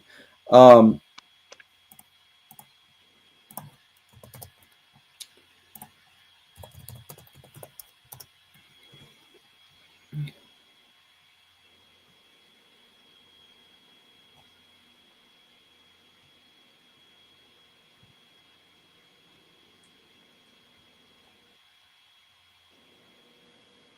Yeah. So Yeah, did you Super know Saiyan. that? Oh, Yeah, I think okay. So Super Saiyan God just scales higher, bro. I think he just scales higher. that's a claim. That's not an argument. I'm waiting for you to give me a claim. But anyways, okay. So I'm gonna open this image in a new tab. I'm gonna share my screen. All right. I'm gonna share my screen so you can like get the scans and shit. All right. So basically, okay. So this statement. All right. So basically, this statement. No way. Actually, I'm just going to share it over here. Yeah. So this statement, right, describes Goku's battle with Buu as a battle for the universe. Like they were contending with the fate of the universe itself with Kid Buu. So Kid Buu is universal. He's actually universal, right? But they can be the same tier of like power, Wait, they're right? universal because they're fighting for the fate of the universal and not necessarily. I mean, I don't see any. I don't. I Okay, mean, the universe. You realize the universe was at stake. So in that specific moment, right? They're saying the universe is at stake, which is indexed to a specific moment in time. So if the universe is in stake, this specific moment in time, right? Then that would have to be like an index to Kid Buu being universal. Because if he's not, because if the no, index is not in that moment in time, right? Yeah. Then that's suggesting a different moment in time is like where the universe is going to be destroyed, which contradicts the very statement of it being in like at stake. So Buu would have to be universal. Like Boo's Frieza also and Cell have universal. similar statements Okay, of I being don't give a universal. fuck. Okay, I don't give a Of fuck if they're both not universal. of them being universal, of like just them being able to like threaten the universe if you know. Yeah, they threaten the universe because they're placing the universe currently at stake. Yeah, Cell and Frieza are both going to be universal. I'm asking you inverse Oh no, I wise. don't think so. I don't think they're universal. I don't think Cell or Frieza are universal. No, I don't think so. I don't think Wait, yeah. Are that, you that would, good? Are you good? yeah. Okay, so literally, okay. So look at my tab. Oh yeah, I'm looking Yeah, at it. so I don't know why you're just blatantly being disingenuous because it's stated right here that that Frieza in his second form, right? Just to be clear, his second form is stated to have enough power, which is a quality or a quantity, enough power to be capable of destroying the universe, enough power to destroy the universe. So, and power Yeah, in but jargon. I wouldn't suggest Frieza at that point is relative to Goku and Kid Buu's fight or whatever the part of Goku is. Wait. Just be clear. I can have a but. Wait. So just because Frieza is universal doesn't mean he rivals Goku and Kid Buu. I don't know Oh who no, I made never that. said Frieza's universal. I don't think Frieza's universal. I think Super Saiyan God. Oh, right here says he wields enough power. He wields enough power to destroy the universe. Yeah, so he literally is stated right there. He wields enough terrifying power to destroy the universe. Zeta, that's fine, bro. But I wouldn't. I mean, that's fine that they say that he can do that, but I wouldn't take that and suggest that Goku and Frieza's fight are, you know, is the same scale, bro. You know, there's hype about. Okay. So just to be clear, wait. So just to be clear, right? There's a difference between inverse scaling and cross-verse scaling. All right. So if we go by your own proposition, the fight between Goku and Frieza and the fight between Goku and Buu would scale the exact same in terms of scaling tier. However, inverse-wise, the fight between Goku and Kid Buu would be stronger because they are stronger characters in terms of inverse. Suppose I have four. Okay, wait. So suppose I have four city level characters, and one of these city level characters is stronger than all of the other city level characters. So there's no actual scale equivalent cross-verse wise. We're talking about inverse, not cross-verse. So I don't know why you mentioned the whole Super Saiyan God Goku is universal, as if Buu isn't universal, as if Frieza isn't universal, as if Cell isn't universal. Yeah, the scaling tier doesn't matter. I'm asking you inverse wise, because like Goku, why it's gonna have more credence. Because Goku and Beerus' fight. Well, Goku mostly his universal feat is more predicated on like AP and like key output. Frieza is gets way more stronger than, you know, we see him cap out at 120 million. You know, he's only 1 million. Okay, yeah, a power level with 120 million is universal, or like his power level, And I like just his want to output. suggest that everybody who says, I mean, you know, the narrator says that Nappa is boundless. You know, I wouldn't suggest that. Okay, holy conflation. Okay, so let's just say because one, even if we grant that argument, just because one instantiation of a statement that is caused by the narrator is false doesn't necessarily have to affect the totality of his reliability. You never provided an index for that. Like, why is there gonna why does that necessarily why can't that just be like specific or inclusive to that instantiation as opposed to like defining his entire reliability, which is also just going to be a generalization. Yeah, so that's already one huge flaw. Secondly, right, you're not tracking like at all. So like basically we're not just discussing like cross versus scaling tiers. We're talking about inverse as a whole. I can have 50 universal characters, and one out of these 50 characters is the strongest out of all these 50 characters. Right, I'm asking you multiplier wise, statement wise. We're not just going by feats, we're going by everything. Why would Super Saiyan God Goku be stronger than Start of GT Goku? You're not providing an argument. Because Goku has the AP and the key to, you know, he has the strength. Oh, okay. So you're claiming he has superior AP than Start of GT Goku, correct? Yeah. Okay. So can you? All right. So scale his AP inverse wise. Like, how powerful is his AP when compared to other fighters? Other statements about like how strong is God Goku's AP compared to other fighters? Like, what's going to be the argument? I mean, compared to. Compared to like other characters, like what tier of power is he? What is he, like Vegito tier? What kind of tier is God Goku? I have a Super Saiyan God Goku above Vegito. Okay, so you have him above Super Saiyan 3 Vegito. Is that it? Yeah. Oh wait. Okay, so I want to make this very clear. Do you think Kid Buu is the strongest Buu?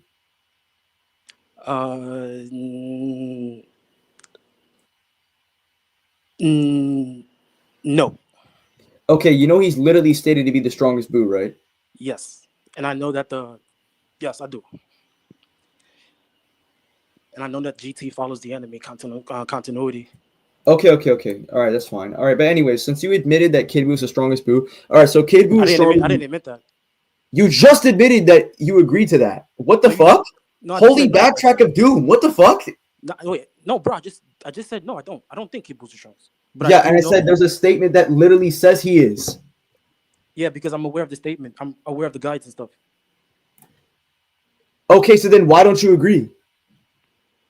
Because I have Buhan as the strongest. Why? Literally the narrative tells you the opposite. Okay. Oh well, I mean. W concession? Nah, bro. I think it's okay that Goku is the weakest person at the end of the Buu saga, and he's the one who gets the win. I mean. Okay. So just wait. So just to be clear, right? If Kid Buu, right? Wait. Yeah. Brother, if Kid Buu is the strongest Buu, that means he is stronger than Buhan, and Buhan was directly stated to have power that rivals Base Vegito's power. Base Vegito, right? So, and at the very end of Z, Goku meets Oob, who is the reincarnation of Buu, and he's equal to Kid Buu because he's the reincarnation of Buu, and he holds the power of Kid Buu, and they fought evenly with each other. So that would mean that base Goku's power is superior. Wait, who fought evenly? Base Goku and no. Base Goku and Oob at the end of Z. This is still before GT. At the end of Z. Yeah, not facts. You're right about that. Yeah. Okay, at the end of Z, they meet each other, and Base Goku fights Oob. Okay, Oob is the exact same power as Kid Buu. He stated like to have the power of Majin Buu. Goku reincarnated Oob to rematch Majin Buu, so he's the same power as Majin Buu. No, he has the same power, but I wouldn't suggest that Oob was outputting the same power as Kid Buu when he was fighting Super Saiyan 3 Goku. Not at that point, Zeta. Wait, what? I'm saying Oob. You're right that Kid Buu, Oob is the reincarnation of Kid Buu. He does have the powers, but I wouldn't suggest that Oob was utilizing the same level of strength Okay, as wait. Kid So then, Buu. what's the Not at argument that for that? point. The Oh, dude wait, can't wait. even But then, fly what's yet. the argument for that? Because the thing is, Can't even fly Goku. yet. Okay, He can't even Goku fly yet. intended. Wait. So just to be clear, Goku intended to Yeah. fight or to reincarnate Oob so that he could have a rematch with Kid Buu. So he's expecting to have a rematch with Kid Buu. Yeah. When Oob performs a kick at Goku, he outright states that he's as strong as he expected, which means that he can output levels of power that are similar to that of Kid Buu if he needs to. I mean, oh wait, are you saying that Goku is already as strong as what he was when he fought Kid Buu? Like, are you suggesting Goku is already No, Goku I'm got saying 400 times Goku. stronger in Okay, base form by the time he fights Oob? okay. When Goku meets Yeah. Oob, right? Yeah. Mhm. He fights him.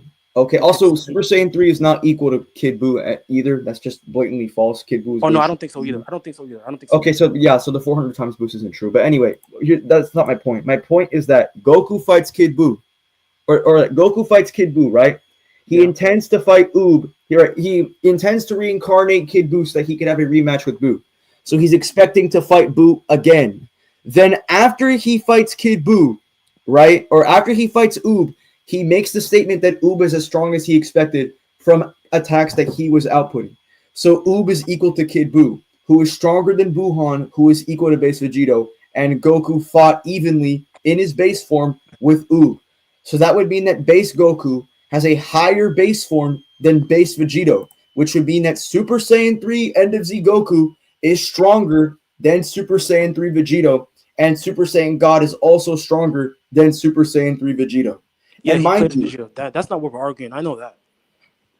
okay, well, if both fighters are stronger than Super Saiyan 3 Vegito, how do we know which one is stronger than the other? And and then this Because is what the Oob when Goku makes that comment,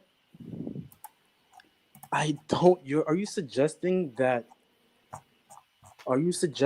Oob at that point, if we get rid of Goku in that scenario and he's up against a hypothetical Buu Saga Vegito, a Oob that can't fly or generate ki can one tap Vegito because he made that Goku's arm shake? I mean, Goku has 3 more transformations, bro. And he okay, wasn't okay, even well, fed by the okay. So base. you're not listening. So basically, okay, even though But you're right. Oob You're has, you're you're, you're right about Vegito being. I mean, you're right. I'm just no, I'm saying. saying even though Oob has shitty key control, there are moments where Oob performs kicks and certain attacks when he gets angry, like his rage boosts, and then Goku Goku's comments. legit is the.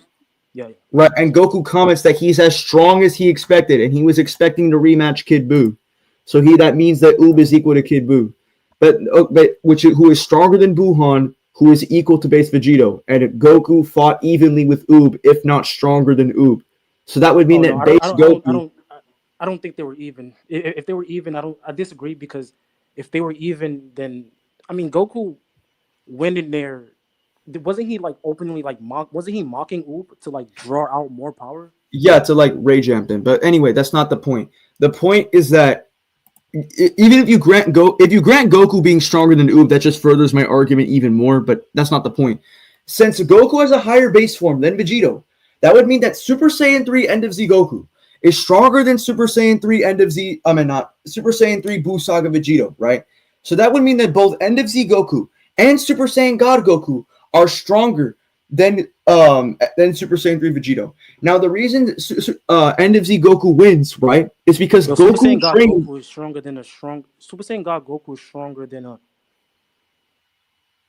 Well, the Okay, Vegito that the Vegito that's weaker than Super Saiyan God is stronger than Z Vegito. the Vegito. Wait, are you saying? Oh, like okay. Well, here's the thing though. You do realize that Battle of Gods Goku, right? We have no actual quantifiable feats like how much power he gained. Like in Dragon Ball Super, it's implied that during the 4-year time skip, he was also farming as well. So we really don't know how much stronger they got from the Buu Saga. So anything other than that would just be speculation. I mean But that's not relevant. We're talking about Super Saiyan God Goku and what happens after. Yeah, exactly. But here's the point, though, right? The reason why End of Z Goku would be stronger, despite the fact that they're both stronger than Super Saiyan 3 Vegito, is because End of Z Goku trained for 10 years, which makes it more expected that there's a larger quantifiable boost or a larger a larger quality of power as opposed to a 4-year time skip and with an unquantifiable boost from Super Saiyan God or an unqualifiable boost of Super Saiyan God. So Okay, given those wait, two so bro, comparisons, right? got And you. they're So bro, both you're stronger saying than Super Saiyan 3 Vegeta, yeah. right? Given all that information, that would mean that Goku in End of Z is stronger than Super Saiyan God. No, you said GT. Yeah, well, GT is after the End of Z. Yeah, and oh no, wait, and on top of that, right? Then there's a 5-year training time skip with Goku. So you can make the argument that Goku in End of Z is on par with Super Saiyan God Goku since they both seem to have similar places in power, right? Except Goku trains for an additional 5 years in GT, which would break the tiebreaker, making start of GT Goku stronger than Super Saiyan God Goku. No, I don't think so because the defeat that Goku performs, he wasn't even at his strongest. What are you talking about? He was trying all he could against Beerus. No, you're correct. I'm talking about when Goku performs his feat with the clashes. That's not the strongest he is. He gets even stronger. So Okay, how much stronger? I'm suggesting that the feat is even scales even higher because Goku wasn't even at his strongest. Okay, so just to be clear, right? All right, so you're mentioning the shockwaves thing. Okay, that's fine. We just admitted everyone. Also, Zayda, I just we already agree that both of them are universal. That's not the point. The point is you're mentioning that Super Saiyan God gets stronger. Okay, how much stronger? Is it enough to break the tiebreaker with a 5-year additional time skip of training? Is it enough for that? Is there any proof for that?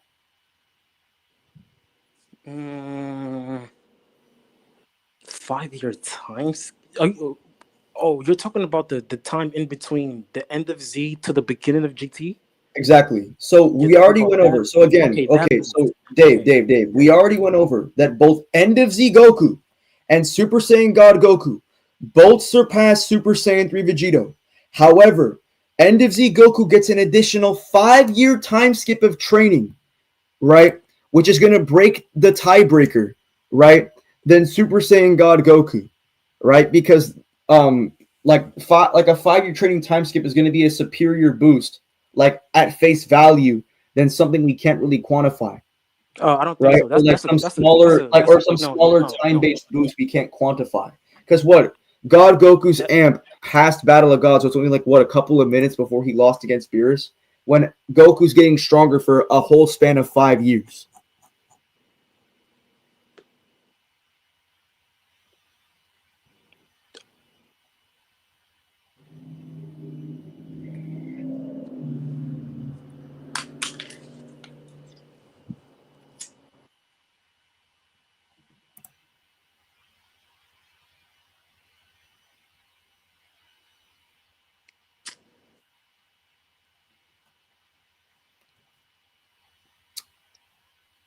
Yo.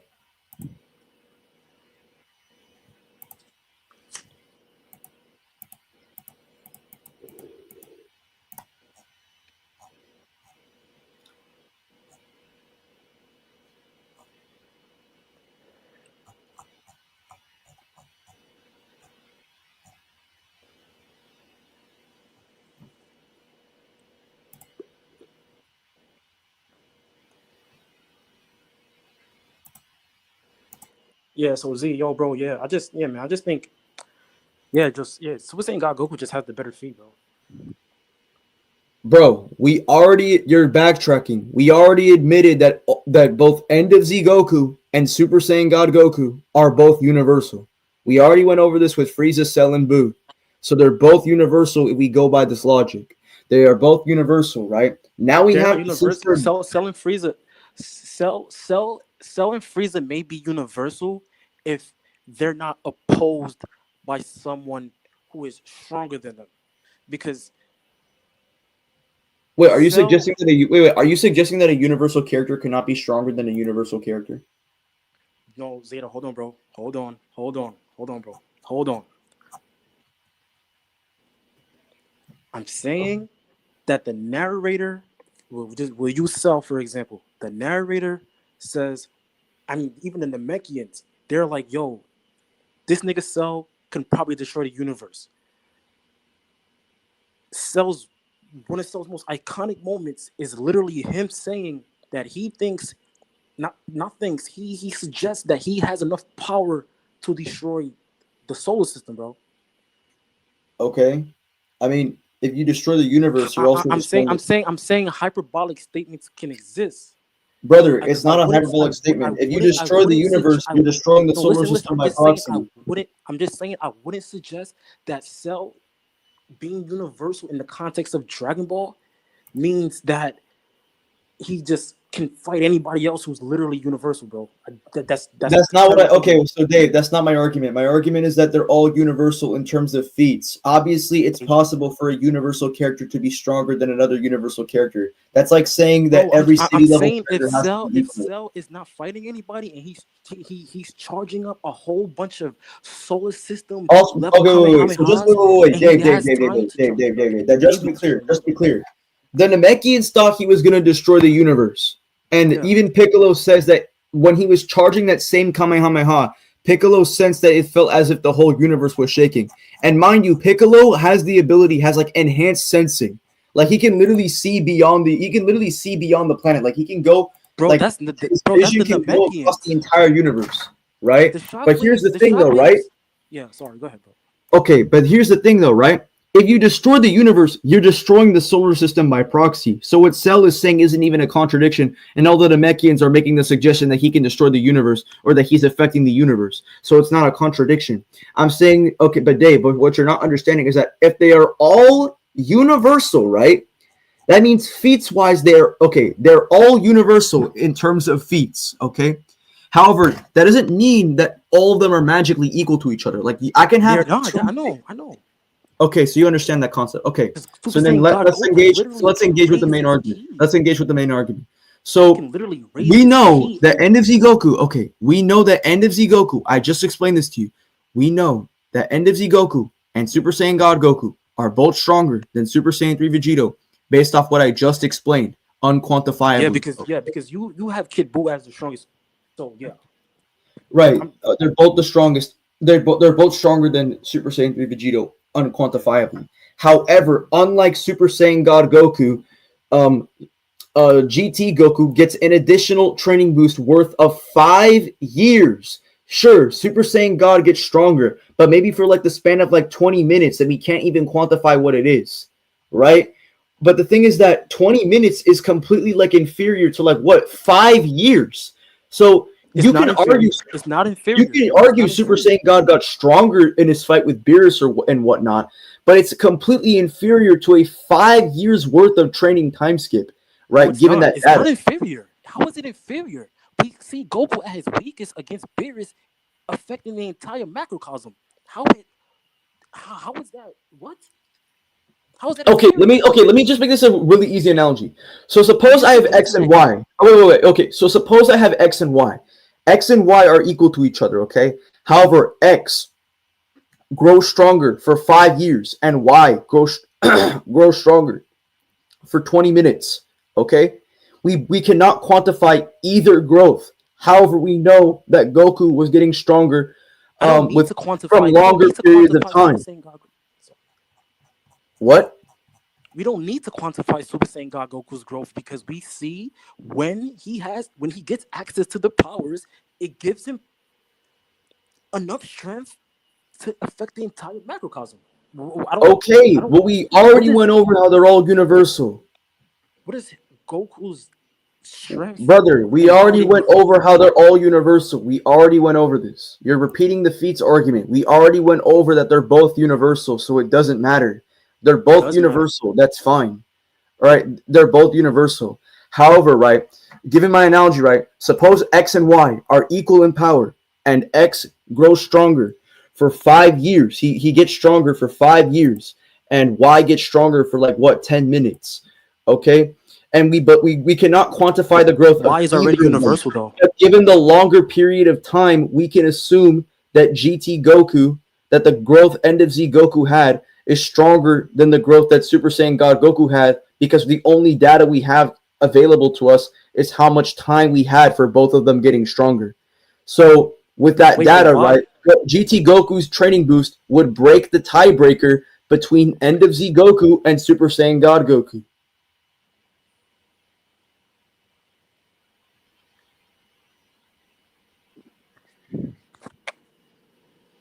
It would break the tie.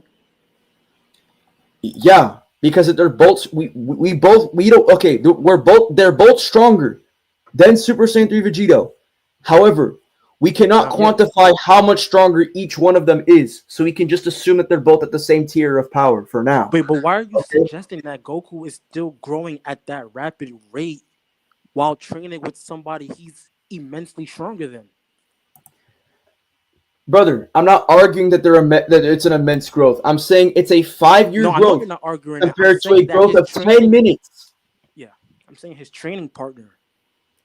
Okay, that's fine. Okay, you're not addressing the argument. The argument is that both X and Y, we can assume that both X and Y are equal to each other because they're both stronger than Super Saiyan 3 Vegito, but we have no quantifications as to which one is stronger, or like how much stronger they are from Super Saiyan 3 Vegito. That's fine. Okay, but we could just assume for now that they're the same tier of power.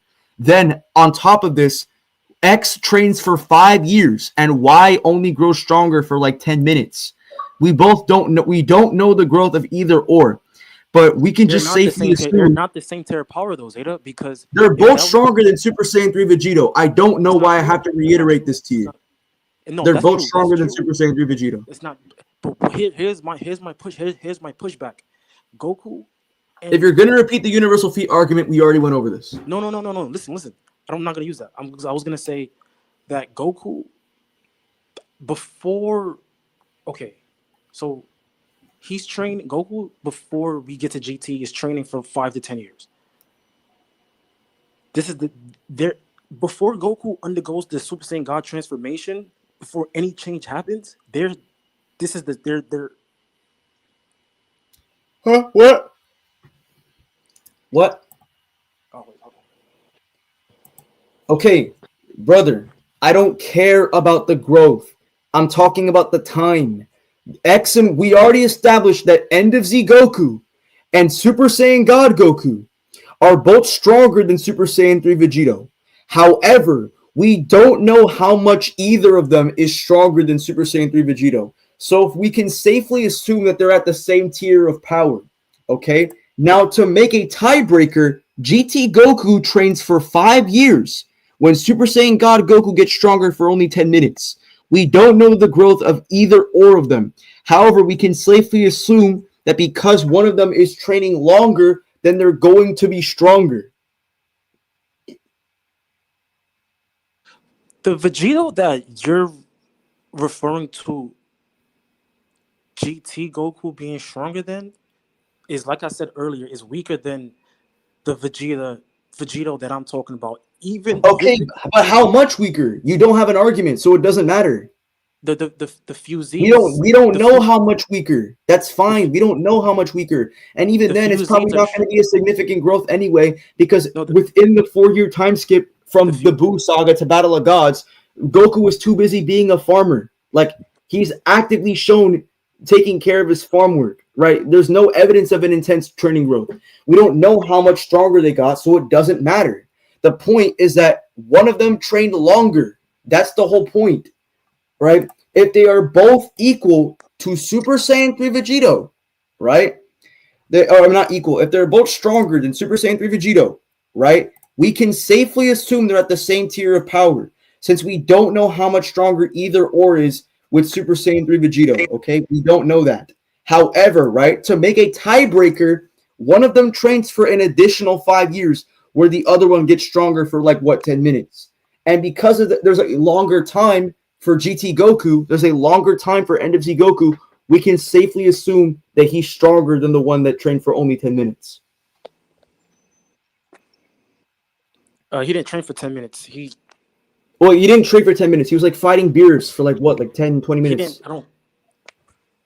I don't But that's not the point. The point is that he was only getting stronger for a short period of time in Super Saiyan God when Goku was getting stronger in GT for 5 years. You're not addressing the main argument. You're repeating the same point about Vegito. Like, again, there's no proof for how much weaker they got. Goku says no amount of training would have ever got him to this level. Okay, that's just blatantly false. So then how come they didn't fuse? Wait, No, you said no amount of training could ever get Goku to the level of Super Saiyan God. Are you suggesting that Goku throughout his entire life could never get to Super Saiyan God? That's what Goku said. That's what Goku's suggesting. Okay, so what's going to be the argument for that? Because in the original Japanese, he doesn't even say that. So that's like he doesn't even like say that at all. And secondly, right, characters who have much less potential than Goku are able to achieve levels that rival Super Saiyan God, like Android 17, who is too busy fighting fodder Cell Juniors and getting stronger from that. So how would Goku, right, fail to reach the level of Super Saiyan God? That's a contradiction, right? And also we have other. It's not a contradiction. It's not a contradiction because he. It is a contradiction. How is it a contradiction? He weighed his options. Brother, if you're trying to make the argument that Super Saiyan God that Goku throughout his entire life would never reach the level of Super Saiyan God, that is straight up retarded. Because Android 17, who would have less potential than Goku, by the way, he's not even a Saiyan, he's just a robot, right? His only method of getting stronger was fighting weak Cell Juniors on an island, and then he rivals Super Saiyan Blue Goku, right? Mind you, he has less potential than Goku. So that would immediately contradict his statement that he would never reach Super Saiyan God in his entire life. That's already a contradiction, and it's not even in the original Japanese. It's not a contradiction because he tries two separate ways to get stronger. He brings up fusion, and he literally gets a superficial boost from the Saiyans. What do you mean? He tried everything. Brother, I get that he won't reach the level of Super Saiyan God at the current moment, but you're making that suggestion that throughout his entire life, he would never reach Super Saiyan God. We're not talking about present. You mentioned his entire life. Like, sure, within the present, he couldn't reach the level of Super Saiyan God.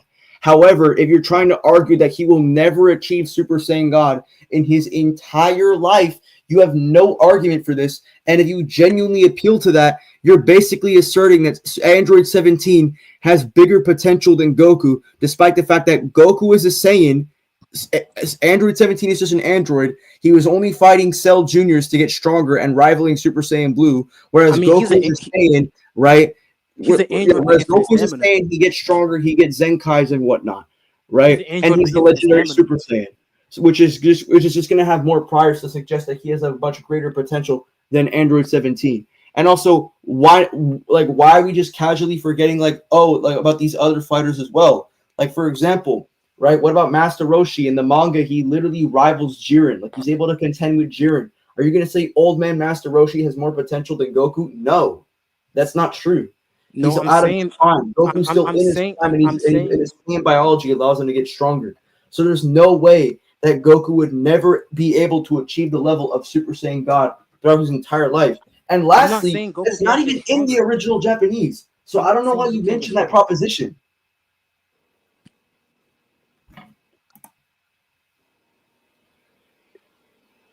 I mean, what do you mean? If it doesn't matter if it's literally. Are you sure that's not in the English dub? Yeah, that's not even in the original Japanese. The original, what's the difference? I mean, the original Japanese is the source material. If the English dub is presenting things that are completely different than what's presented in the raw original source material, it's going to have less credence. We're not arguing with the English dub. We're arguing with the original source material, which has the clearest and most raw interpretation that's actually provided, as opposed to the English dub, which is a secondary interpretation from the original source material being the Japanese dub. No, I understand that, but what he says in the Japanese version doesn't really contradict anything that happens in the dub. It's not a contradiction. Well, it would be a contradiction because it says something completely different than what's said in the English dub.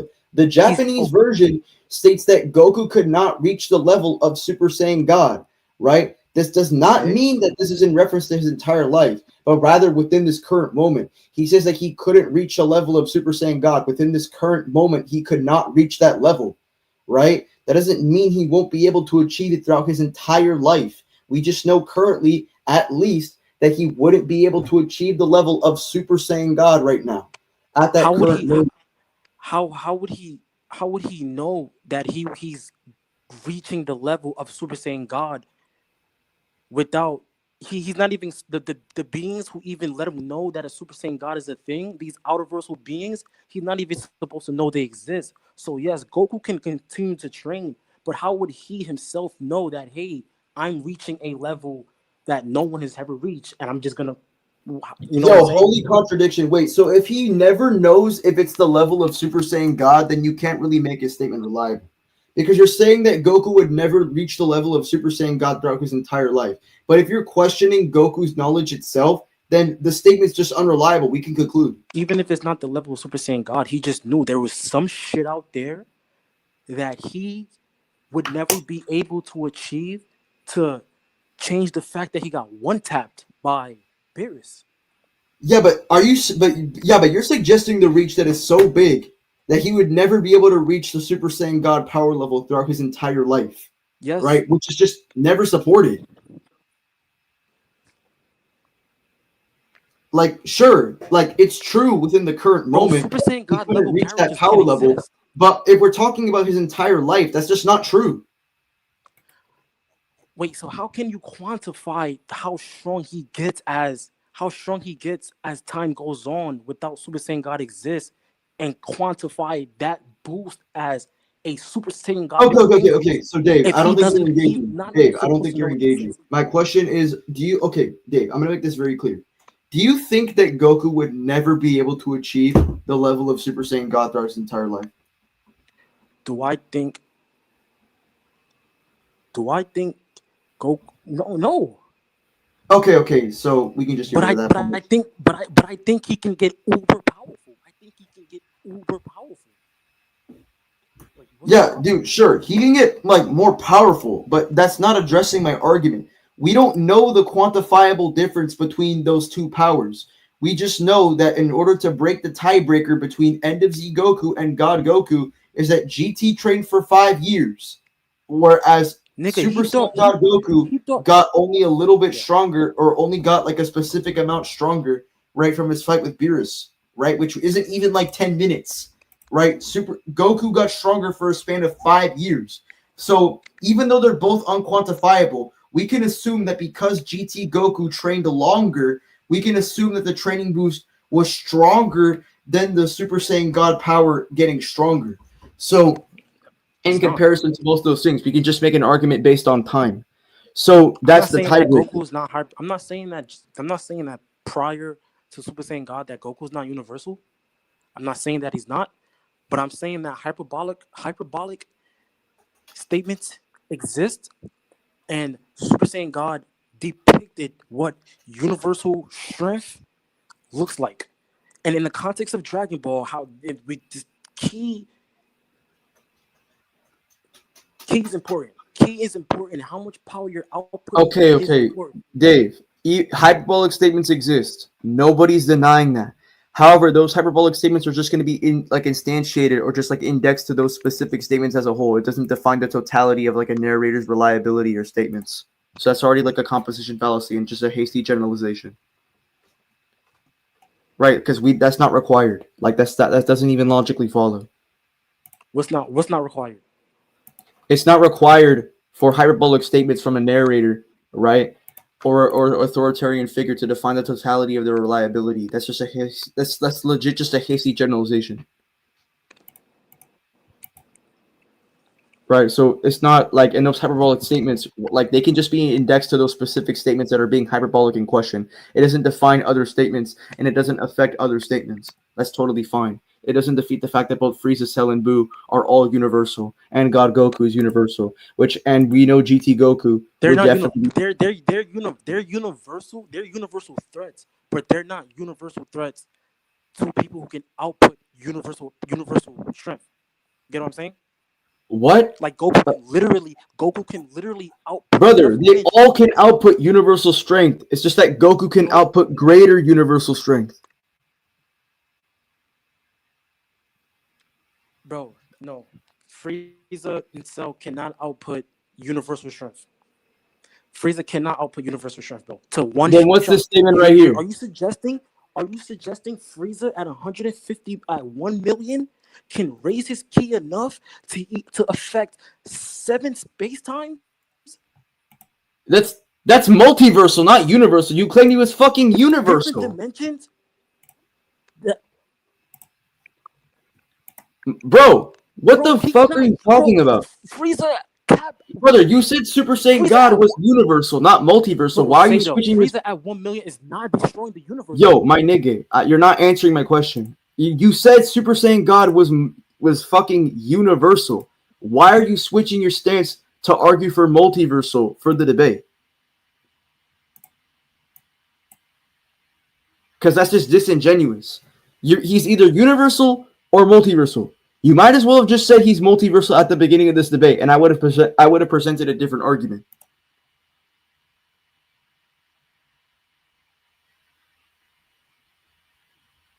Like, what are you doing, bro?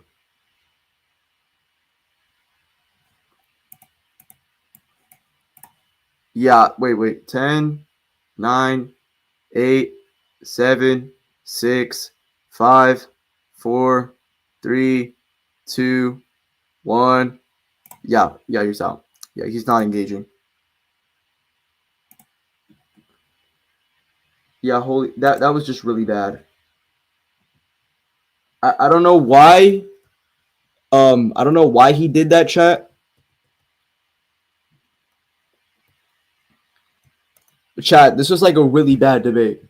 I don't think he understand the distinction between feats. He did not understand the distinctions between quantifications either. Like, it's really bad. Like, he's really fucking ass.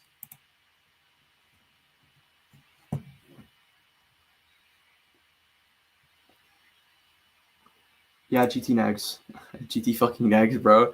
Yeah, 4-hour stream. Yeah, just beating the fuck out of niggas today, aren't we? It's really fucking fun, huh? Just embarrassing niggas. That's exactly how this shit is.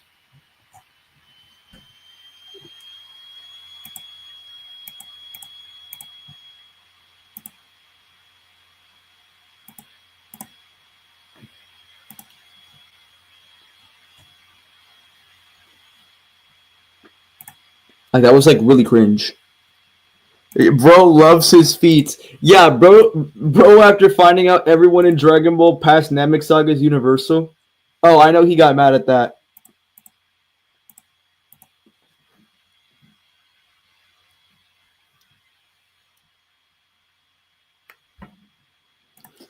Yeah, the thing about Janemba is I still haven't decided where he's at in the scaling hierarchy.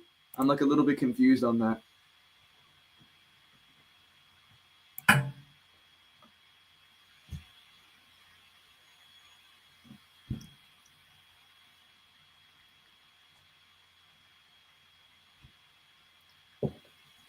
Like, that's just like really odd.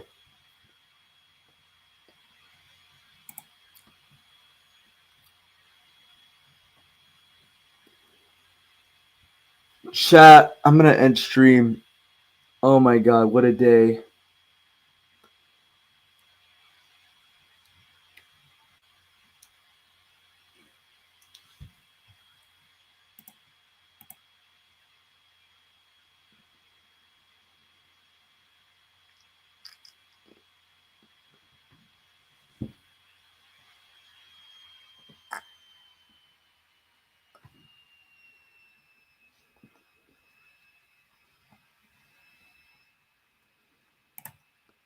Bro, yeah, it's getting really old.